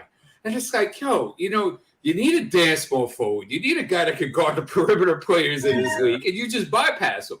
And so I get pissed off about that, where it's like, okay, so then you say, well, then perfect. Give up the draft picks because they're not going to make the right draft pick anyway. But I do want to keep them because I believe in balance. And I believe that I do want a Donovan Mitchell, but if all falls down, at least I do have those draft picks to back me up, because then I could go ahead and plug in the necessary players that could be studs in this league. So my question was real quick is, and I don't know if we've talked about this already, so I'm going to ask it anyway, because maybe we did. I'm not sure. What if the Knicks offered a package of, so for money, Fournier, Rose, Quickly, Obi, and Grimes, and 2 first-round picks for Donovan? Say that again? Wait, say that one more time? Jesus. The whole team. Yeah, I know, but hold on. Derrick Rose, Fournier, Quickly, Obi, and Grimes with 2 first-round picks for Donovan. Would you do that, D? No. Of course I would. I mean, I would. Age wouldn't. Yeah, you want picks. You want picks. You draft picks. You want them picks. Oh, no, I was just throwing it out there because I know D values the draft picks. I was just wondering, even if we offered those players, would you consider doing it? See, now that's a bad trade because you gave up half your rotation. No, I get it. I get it. If you kept Grimes, I think if you kept Grimes on it and you did that trade, then okay, because it's still a balance. To me, everybody says Carmelo Anthony trade 2.0. It's not, because if you look at the people we traded for Carmelo, most of them weren't in the league after a year, 2 years anyway. Mozgov, Chandler played, but he was on the bench. Felton was gone after a while. The only real piece they got in the Carmelo deal was Jamal Murray, and Carmelo was still better than him at that time. So to me, if we give up too many players or too many picks, it's going to hurt us. It has to be a balance. Yeah. I just don't agree. Oh, I was going to say that's why I wanted the third team involved, because then, we probably would give up less picks in that case. Yeah. So. Well, and I think, too, like what Josh was saying earlier, I believe that's why this trade hasn't been done, is because they're waiting for that third team. And I believe it, like you said, it's going to be the Lakers, because they just promised LeBron they're going to supposedly trade those picks in order to make the team better. But also, I think they're debating on who to let go as far as our young players as well, because I don't think that they want to let go of Obi, Quickly, Grimes, all of the players, because then we're depleting our bench. Right. And I saw something yesterday that said, and I don't know if it's true or not, but that Grimes is still holding it up. Not him, but you know what I mean. The fact of trading Grimes. So okay, but if you do something like that, go ahead, Josh. Real quick, Ron. If you do something like that, right? You trade away essentially your entire team. That's exactly what you said. Your entire team. Now you're talking about, in order to replenish the roster, you put replenishing the roster through the draft. I just don't know. Here's the whole thing, Josh. Here's the double standard, right? I want to show you the double standard real quick. Okay, because when I brought up the fact about Donovan Mitchell coming in, and you say, hey, look, listen, we could just get guys here. So I'm saying that if I have Brunson and I have Donovan Mitchell playing about 35 to 36 to 37 minutes, and that could uptick with Tibbs around, right? That means that and Rose being 30, I think 2 or 3 right now, right? He's expiring. Fournier's 30. Grimes and Emmanuel Quickly wouldn't really see that many minutes. The only thing would be with Toppin, because maybe Toppin might fit a little bit better with those guys. But my point being is that it would be he gave easy. up Toppin in the trade. No. I understand that, but I'm just assessing the player evaluation with the trade and saying that. So now if I get rid of Toppin, I'm going to go by your standard here and say that it should be easy to replace those guys. No, but there's a big difference. Hold on. There's a huge difference. It's not the same. You can't use the same metric, because let's say you keep some of your team, right? And you keep some of these young guys that we have. They're used to playing with each other for 2 or 3 years, and now you're just adding to it, right? You're adding a player like Donovan Mitchell to it, plus the other draft picks that you're gonna have, because you're not getting rid of all of them, right? All the other draft picks you're gonna have to add to that, rather than depleting everything and now adding all these rookies in to play with people that haven't even played together for that long. Like we're not. That's not the same thing. It's all about continuity. You add to the continuity. You don't take it all away and then make it from scratch and expect it to bloom. But also, too, you have to look at it. You're basically calling this season a wash then, because if you're looking to replace them with draft picks, you're waiting for future drafts. So now you're basically leaning on Brunson, Mitchell, and RJ, and hoping that it goes good. But to me, if you would do that anyway, though. Is what? Yeah, I said you would do that anyway. Yeah. Yes, but if you're giving away Fournier, Grimes, Quickly, Obi, now really, yes, you have Mitchell, but what happens to the 2 position or the 3? Now instead of being overloaded, we're undermanned at those positions. Mm-hmm. So I only did it to get a rise out of Josh, because I believe in a happy balance. No, seriously. And I believe not giving up too many players and not giving up too many draft picks, because you need the balance of all. Ron, there's that hyperbole I was telling you about. See how people, in order to make their argument, not you, D, but that's what happens when we have these conversations and one person leans one way, the other person, in order to kind of compensate and bring everything back to the middle, they'll swing hyperbole back the other way. And then that's how, stuff happens. But, I mean, in the sake of conversation and an argument or it's going to happen that way. It's just that's how things are going to go. But I will say that I agree with you, Josh. It was me just throwing out a scenario just to see how much D values the draft capital. But I mean, I don't think D would really want to do that either. Wouldn't take it. Like, who would want to give up 5 of their rotational pieces for one guy? Then you're going to have to get guys off the scrap heap. And I don't care who's out there in free agency. When you have to get 2 or 3 guys is one thing. When you got to get like 5 or 6 or 7, because remember, if I'm not mistaken, the Knicks still have 2 spots they got to fill, because the 2 people that are filling them right now are not going to be on the team. They're going to be in the G League. So you already got 2 spots you got to take care of. And then if you were to trade like 5 guys for one guy, you got like 6 guys. You got to no way. Yeah, of course. You can't do that. And like I said, I only did that just to push Josh's buttons. But the reality is that you have to keep that balance, especially with a guy coming in that's 26 years old. He's entering his prime. He's on a 3 to 4 year contract like Brunson is and stuff like that. You definitely want to be packed with all the weaponry in the arsenal, without a doubt. Agreed. Wait. You said that was old earlier, though, D. You said, he's about to be 27 in a few years. So that's old. You said you. No. I said 2 years after he's getting older. I said I didn't say 2 years after from today. I'm saying when you get him right. There's what you're doing is that you're quoting me on something I had no context with. Is that what I was saying was that if I get Donovan Mitchell turns 26 when the season starts, if I'm correct, right? Mm-hmm. So that means that in 2 years that I would have to wait in order to build the roster. If I give up too much, right, he will be 28. Now, of course, he's entering his prime. That's fantastic. But the point that I was raising with Donovan is that how many guys can you tell me that plays the way Donovan does at that height and be able to be a tier 2 superstar or a superstar at that approaching 30 or at 30 was my dilemma with that. That's where I was getting at. Iverson. See, the only way that Isaiah Thomas. Okay. If they do something like what you were saying, Ron, is if we are getting back like Patrick Beverly and Malik Beasley, whatever, in the trade, other places, but you're taking away that continuity as well. That's true. I don't have wouldn't want Malik Beasley's. I don't got Malik Beasley's numbers in front of me. I know he can score, but I don't know how efficient he is as a shooter. But, what about I from think three? it was 7th in 3-point makes, if I'm not mistaken. Well, then okay, then that Some is nights something. he goes off. Other nights he's a no-show, like at all. Yeah, he goes up up and down, but when he goes off, he goes off. Yeah, it's interesting because remember, if you're going to trade for Donovan, somehow Fournier may be in there because of money, right? And that's your best 3-point shooter. So you want to kind of account for some of that.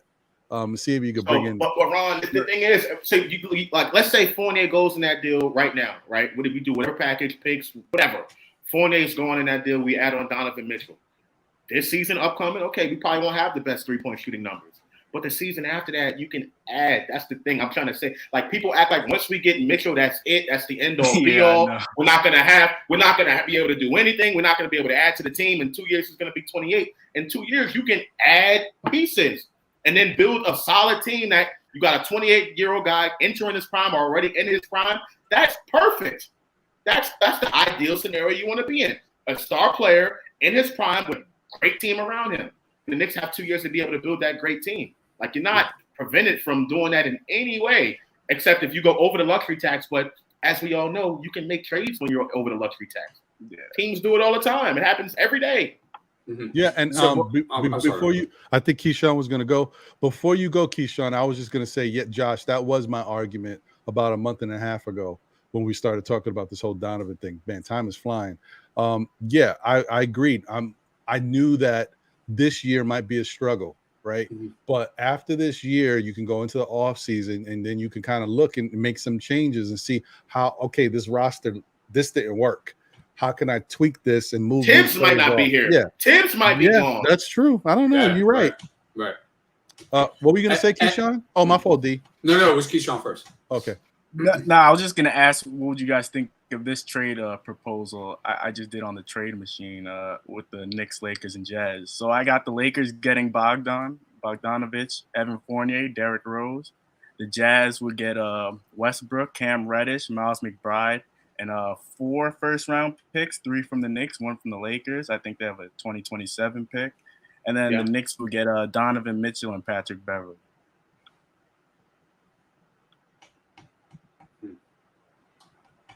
I like it for the Lakers.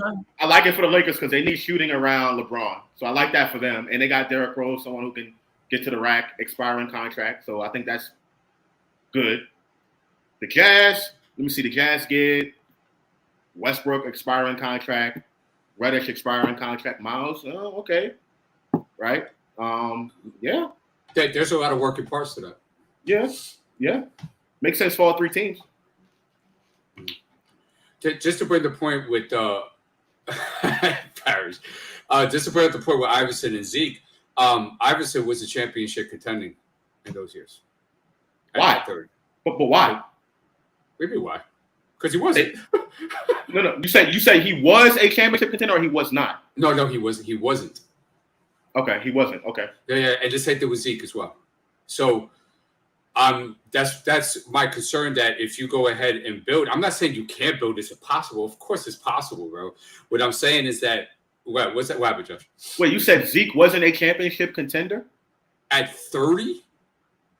Oh, at age 30. Okay, gotcha. Yeah. So what I'm saying is that my concern with the building of the roster as time continues with the way Donovan Mitchell plays is that I can't think of a lot. Of course, anybody could be the first to do it, but I can't think of players that have been able to sustain the way he plays at that age and be able at that age and that height is what you're saying.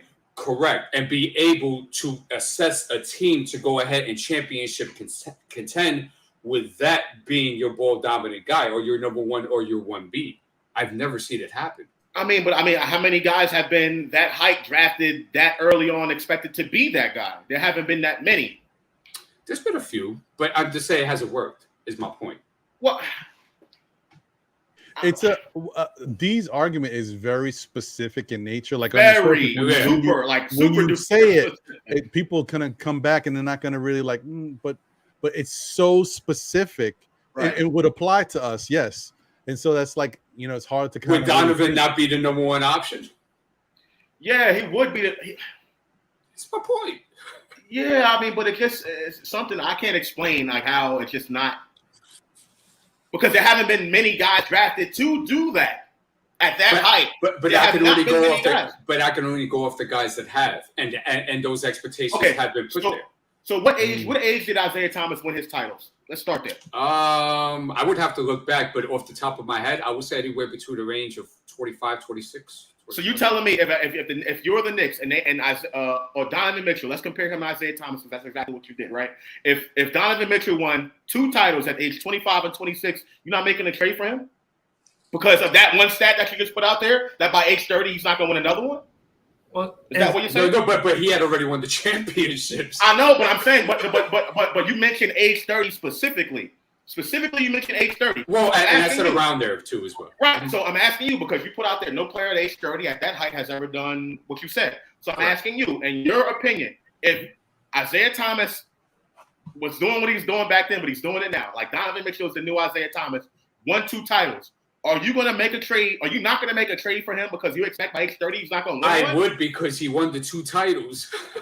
Yeah, but why? So how can you use Isaiah Thomas in your argument if Isaiah Thomas won before the age of 30? How can you even use that? Because what I'm saying is that your championship window is not going to come into play until the age of close to 30.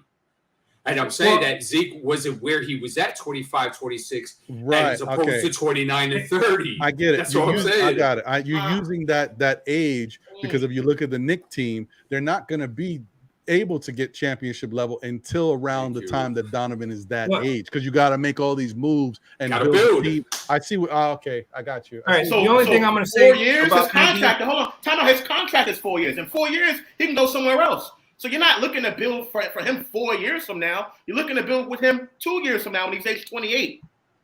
No, wait, hold on a second. What I'm saying is that when you're entering, if it's taking you 2 years, right? And I'm saying that if you look at Zeke and you look at and maybe more Iverson than Zeke, but if you see the play, you see the superstar that starts fading off, it starts going down a level.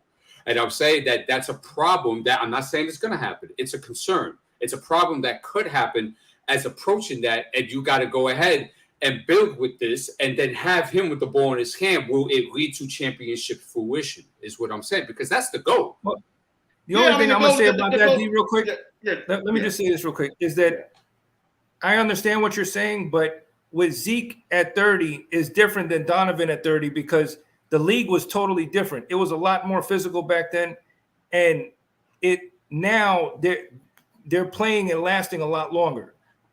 So, you know, to me, that's the only difference with that. And you'll be able to build with Donovan and have it if they build properly. To me, personally, I've told people all the time, with them getting Brunson and getting Mitchell, I feel like we got the locks here. We got Styles and Jadakiss on the backcourt.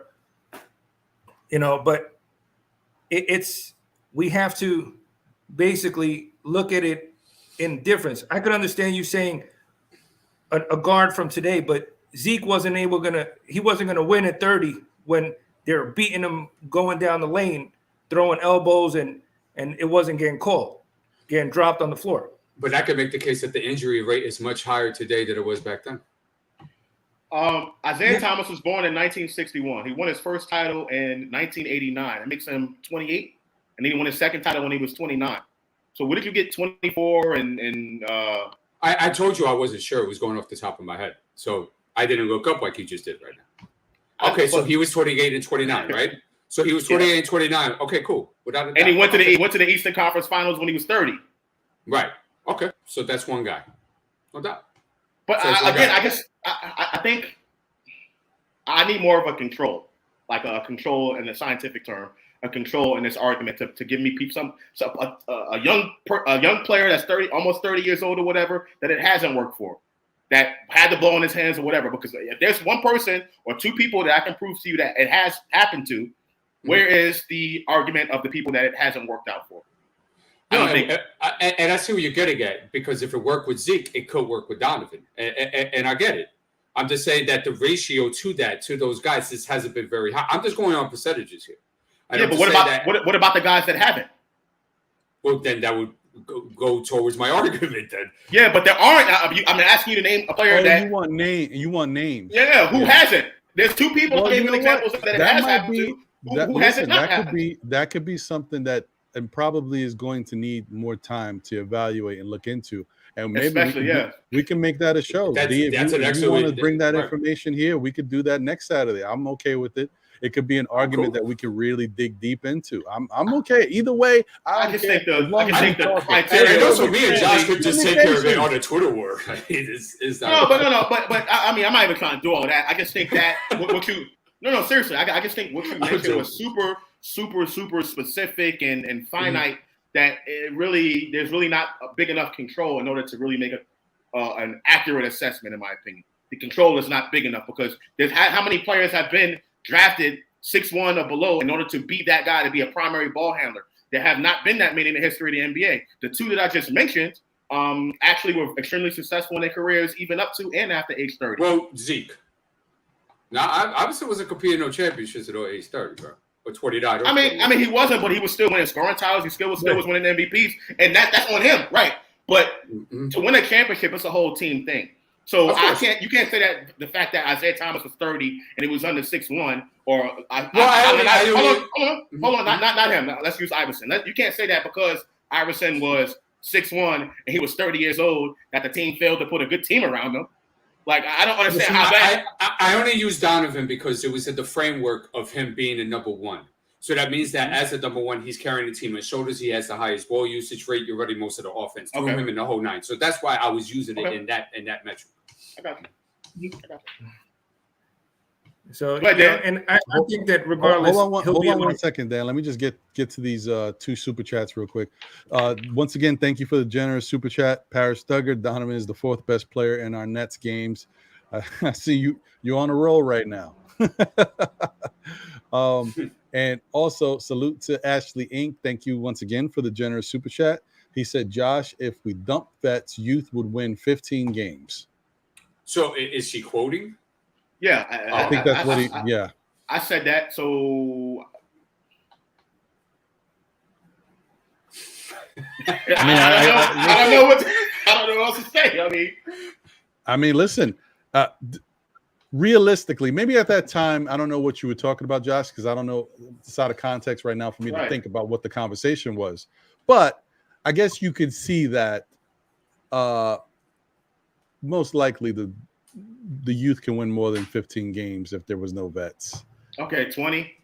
How about 30? How about 30? I'll take 30. I'll take 30.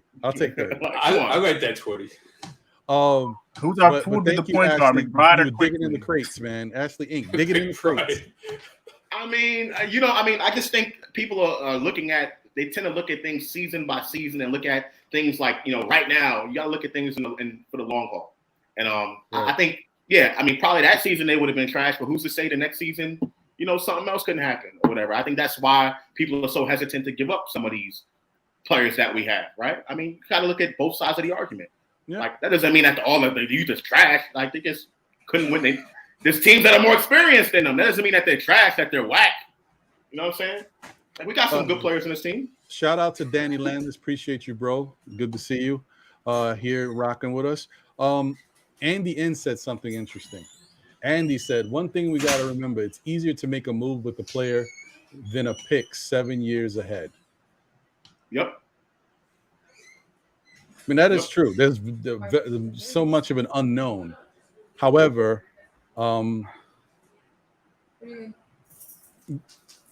you want to stay relatively flexible. You want to have some draft capital going forward. You do have to give up something to make a move, and that requires you giving it up, but don't handicap yourself. And we, as Knicks fans, have seen a lot of the Knicks organization handicapping the team. Isaiah did it, even though Isaiah was a good evaluator of talent, and with young guys, he could pick out good players. He wasn't that great at signing and bringing in free agents. He also mortgaged a lot of the Knicks future, and Scott Layden did a terrible job. He mortgaged everything. So you just want to give yourself a position of flexibility that you can continue to stay with going forward. And I think that's all that D's saying. And then from Josh's perspective, I understand that too. Keyshawn as well.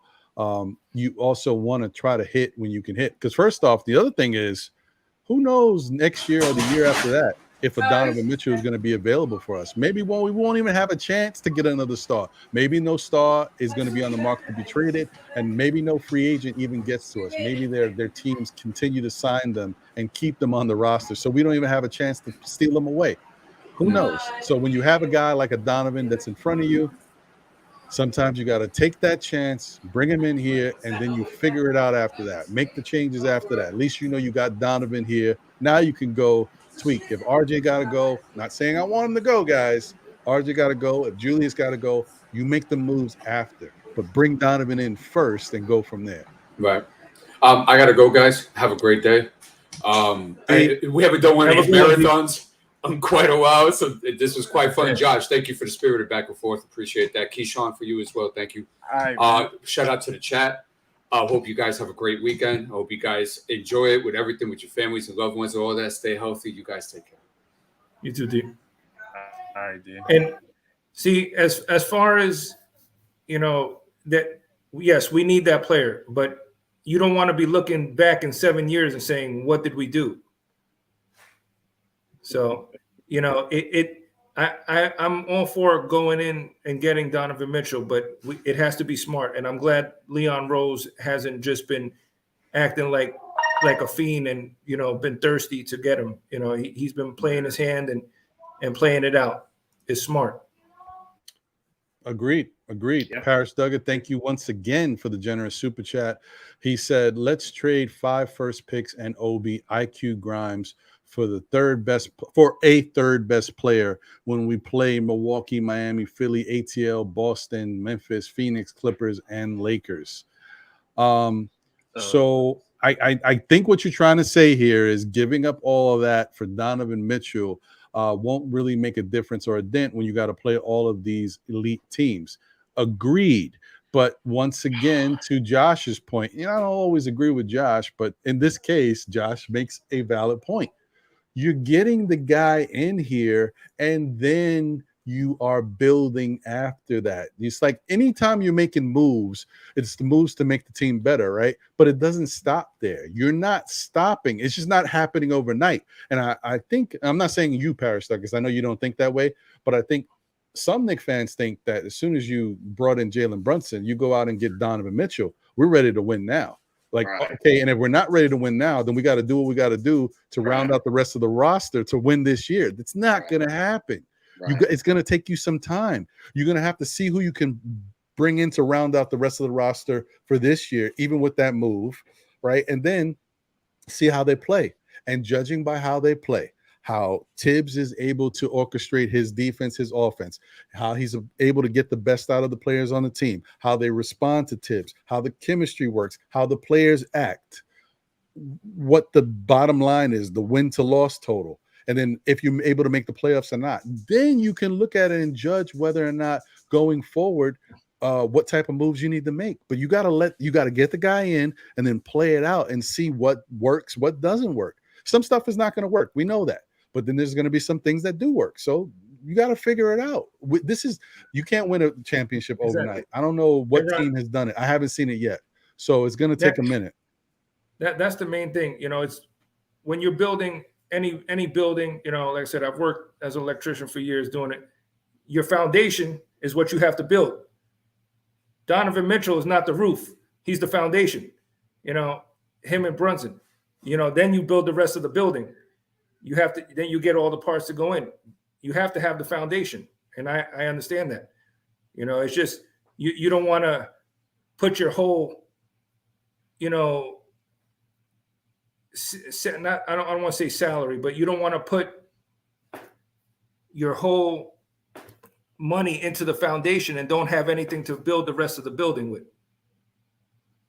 Right. And I understand what Paris Duggar is saying, because in essence, he's also trying to tell you that guys like Obi, IQ, and Grimes are guys that the Knicks can build with, that you want on the team with a Donovan to kind of grow. But obviously, it's very tough to pull that off because we got to give up something to bring him in here. But I see what he's saying. I get it.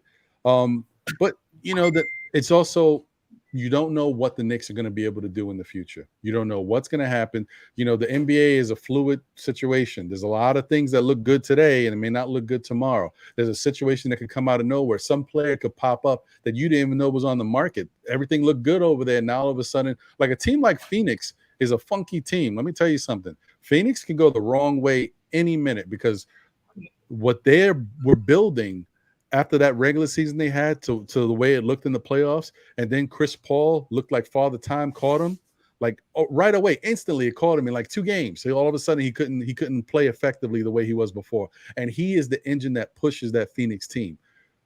And you never know who's available. Like you said, knows? You never know. Look what happened with Tyrese Halliburton. Nobody thought that he was. No one is. That's a good. Yeah, no one thought he was going to be really available. And that's the thing. You look at other teams like Sacramento and all these other small market teams that are building all these top draft picks. Okay. When the time comes to pay them, they're not going to be able to pay them all. So there's going to be other ones on the market. So we can build through that as well. But we just got to be very careful. You know, I don't think that we should give up all the youth or all the draft picks. It has to be a balance. And I think we all are coming back to that same point. I do want to make the argument, though, like there's no guarantee Devin Booker's going to play out his entire contract in Phoenix. He might feel some kind of way and then want to leave, right? D, earlier, he kept saying that, you know, you want to take your draft picks and you want to, like, get the right guy in the draft, which is true. There's no guarantee that guy's going to stay. Philly did the whole process thing, gathering draft picks, drafted well. They got 2 guys, 2 number 1 picks in Embiid and Ben Simmons, right?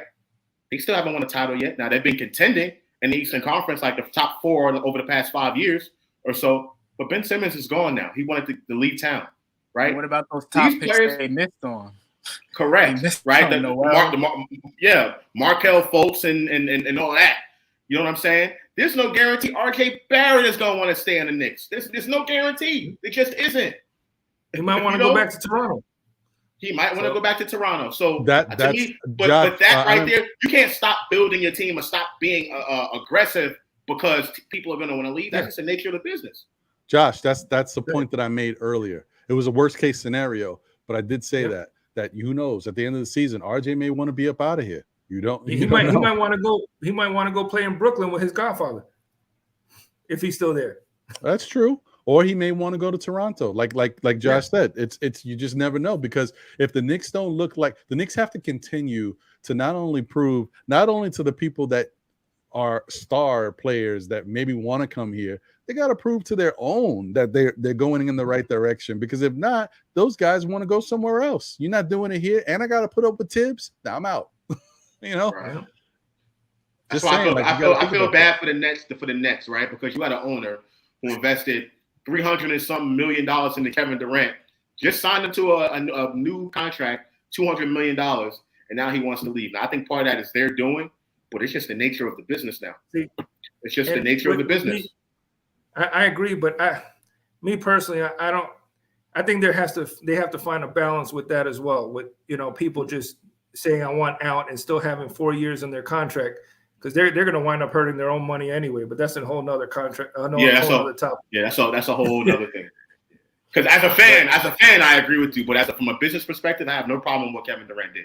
As a fan, I know exactly what you're talking about. I got it. No, and I'm on the same way, because like I said, with me being an electrician with the union, if I'm at a job and I'm like, yo, I'm going back to the union hall. That's it. I don't want to work here. I understand that, but there's you have to find a balance. I agree. I agree with that. But, that's a fact. Shout out to C_Mac in the building. Appreciate you, man. Thank you for always tuning in and supporting the show. I'm gonna run a little bit longer just to kind of wrap it up on a nice even mark. But yeah, I think this conversation is a spirited one. You can see how much it brought out of Josh, Keyshawn, Dan, and D. Like, this is a good conversation. It's a tough one, and there's so many different parameters to it. Like, as everything that gets said, there's a comeback for it, and that's life. That's the way business works. That's the way a team is trying to put together a roster. Like, even my point that I said that the Knicks can still go out there and get another type of player. There's some, anything could pop up, right? But someone else might point to, okay, yes, there's guys that might be available, but if you mortgage and give everything for Donovan, you won't have the pieces to go acquire them. Yeah. You can look at it tons of different ways. And that's why this front office, Leon Rose, have to be smart about what they're doing in order to make sure that they still have some assets to, play around with, whether it is to draft players that can help the team, or if they go the trade route and say, we've got enough young talent that we've acquired through the draft, now we're going to continue to build through trades and free agencies. You got to still have some pieces in the war chest to be able to move. So just be smart about it. I think one thing that Leon has shown by acquiring all these assets is that he values it and knows how he can use them going forward. So I don't expect him to just throw everything away and us be having to start from scratch. With you. So did I miss one? No, I got it earlier. So I thought, I did miss one. Damn. Once again, Parrish Duggar, thank you for the generous super chat. Terrible comparison, Parrish. Terrible. Someone mentioned this to me. Yeah. Someone mentioned this to me the other day. I think it was Rob the Nick. He brought up the same comparison. I thought that was just horrible. Absolutely a terrible comparison. But go ahead and read it, Ron, so I can He said, hooray, we just reassembled Steve Francis and Marbury. Terrible comparison. I could give you one solid reason why it's terrible. Steve Francis and Marbury both needed the balls in their both needed the ball in their hand in order to be successful. Both of those guys they were both ball dominant point guards, essentially, or two guards, combo guards. Jalen Brunson is not ball dominant. He doesn't need to have the ball in his hands. Like, he's a mid-range killer. Like, his usage rate doesn't need to be that high, right? Donovan Mitchell, he needs to have the ball in his hands, right? But not Jalen Brunson. I think the fit with those two guys together is a way better fit than Steve Francis and Stephon Marbury. Did Marbury or Francis ever take their teams to like the number 1 seed in the conference? Did they ever do that as the guy?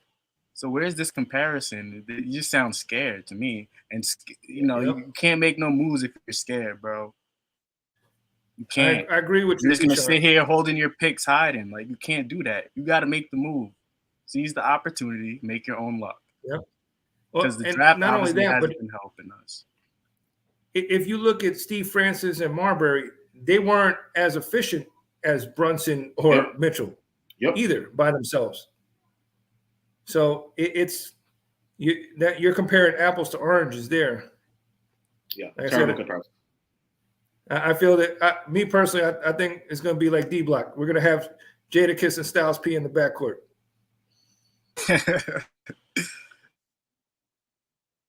Yep, I agree with that. I think that scared money don't make money. So you gotta be willing to throw your hat in the ring and try to make a move, but just try to do it smart. Don't do something that's going to handicap your team. And I think that's what we're witnessing right now. We'll see what it ends up being.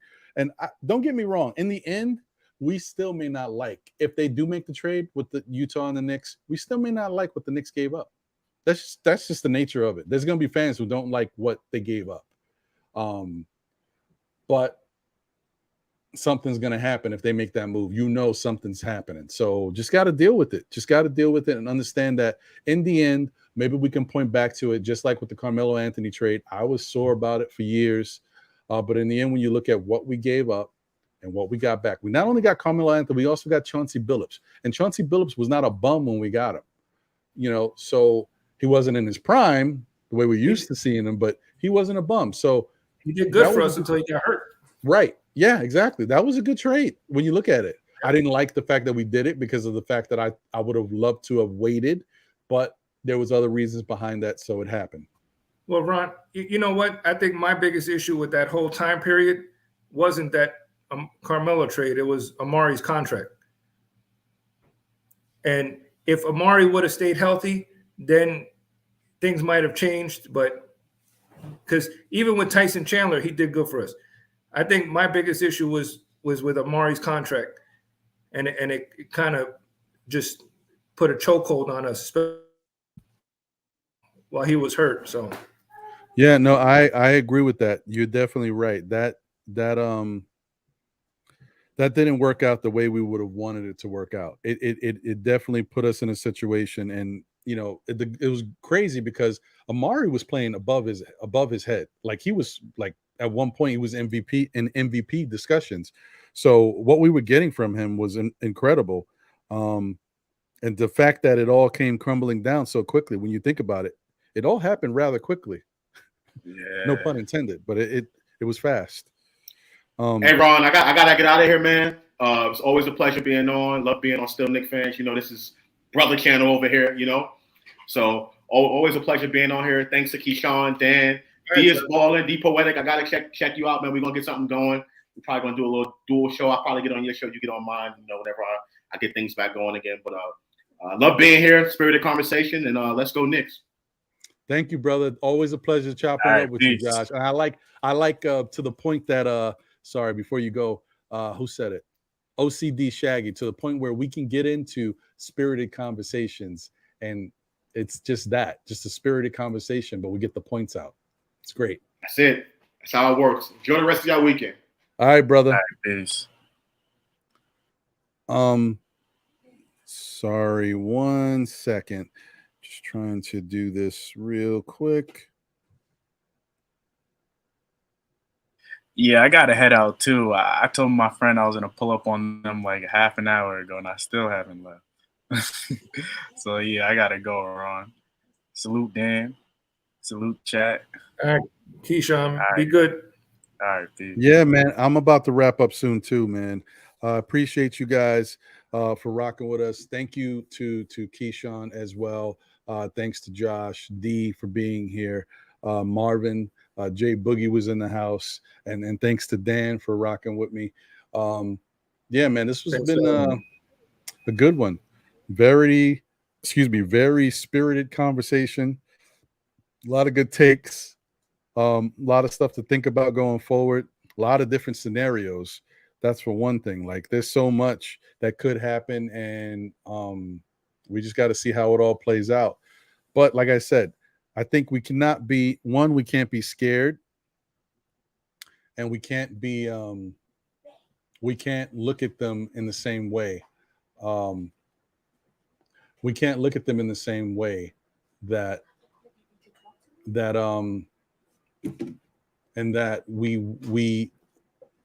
we think that the front office is always going to continue to do the wrong thing. We've seen enough of it, and we're a little shell-shocked. Sometimes you got to believe in what you got going on, and hopefully guys are doing the right thing. And I think they're I don't know if they're going to do the right thing, but I know going forward they look closer to doing the right thing than the wrong thing. Let's say that. Okay, there's optimism. I think their track record is more positive than negative. Agreed. I think you are right about that, man. Yeah. So we'll see what happens, man. But this was another really good show. It went a lot longer than I expected, but I didn't want to stop it because we had really good conversation, and you guys came on later, so I wanted to give you guys all a chance to be able to get your thoughts and opinions out, so we can get that going, man. I appreciate that. Like I said, it was a great conversation, and we just got to wait and see, like you said, what happens. I think it's going to wind up good. Of course, you're going to have some fans that are upset because that's just the nature of the beast. You're not going to be able to make everybody happy. Right. Once again, thank you for the generous super chat, Mr. Parrish Duggar here. Marbury with KG was unbelievable, and the Suns. Yeah, that's true. That is true. 1 second, Dan.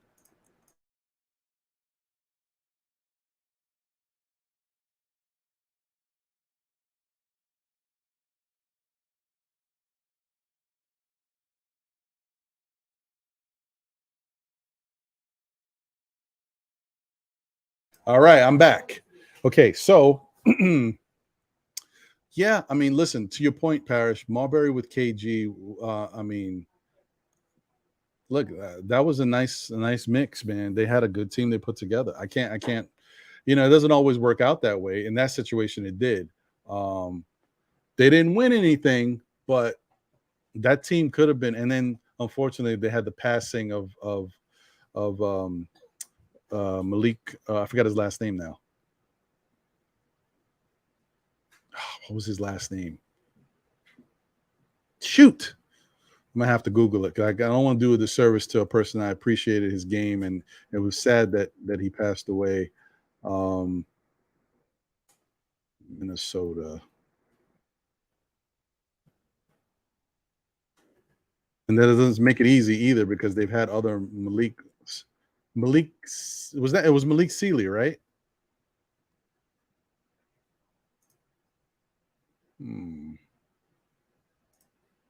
I think it was. I think you're right.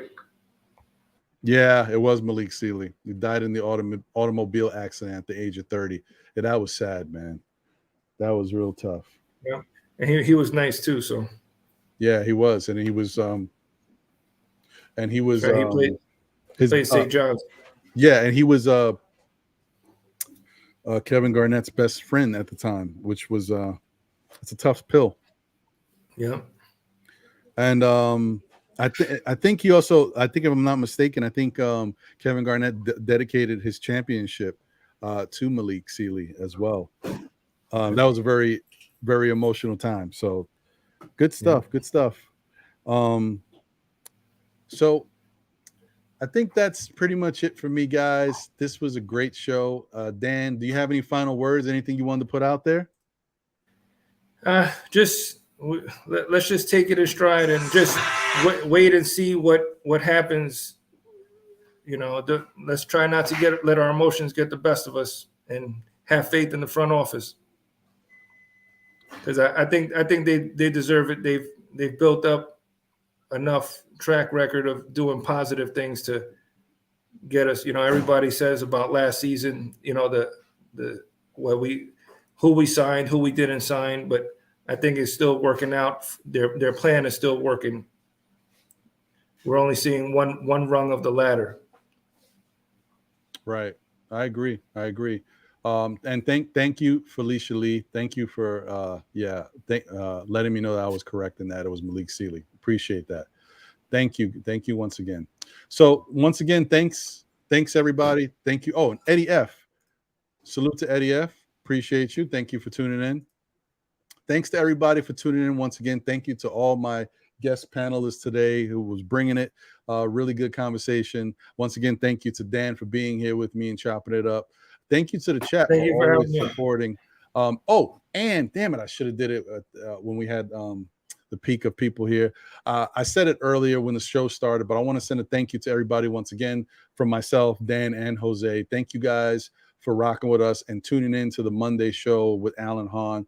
The support has been great. The views have been fantastic. So thank you all for rocking with us and showing up for that show, man. It was a really good one.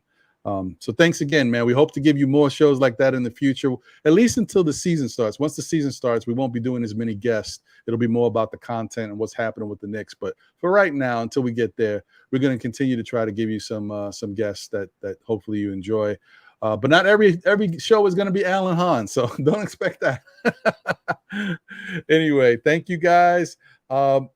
It's been great. It's been real. Have a great rest of your Saturday. Enjoy whatever's left of the day. Hopefully the weather is still nice, man. Do something. Go out there, get yourself a nice cerveza, maybe barbecue, whatever. I'm headed to the beach. You be good, dude. Ron. Be blessed. Great, man. Enjoy yourself. Have fun out there, bro. All right. Take it easy. All right, y'all. We'll catch you on the next one. As I always say, tell a friend who tells a friend who tells another friend. Still Knicks fans. We'll be back again, man. Stay tuned for this Monday show. We got another special guest for us. This guy is someone that, you know, a lot of the culture may not know too much about. He's new to the culture. He has a show where it's riding with Knicks. And he does his thing from his car. He's riding around talking Knicks because that's kind of the only time he has to be able to really chop it up. So he takes that time to do shows from his car. So I think it'll be pretty cool talking with him on Monday night. So definitely tune into that. And then take a look at the NBA report this Thursday at 8 p.m. And then we'll repeat it again by Know the Ledge next Saturday. So thank you guys for rocking with us. Have a great rest of your day. I'll catch you on the other side.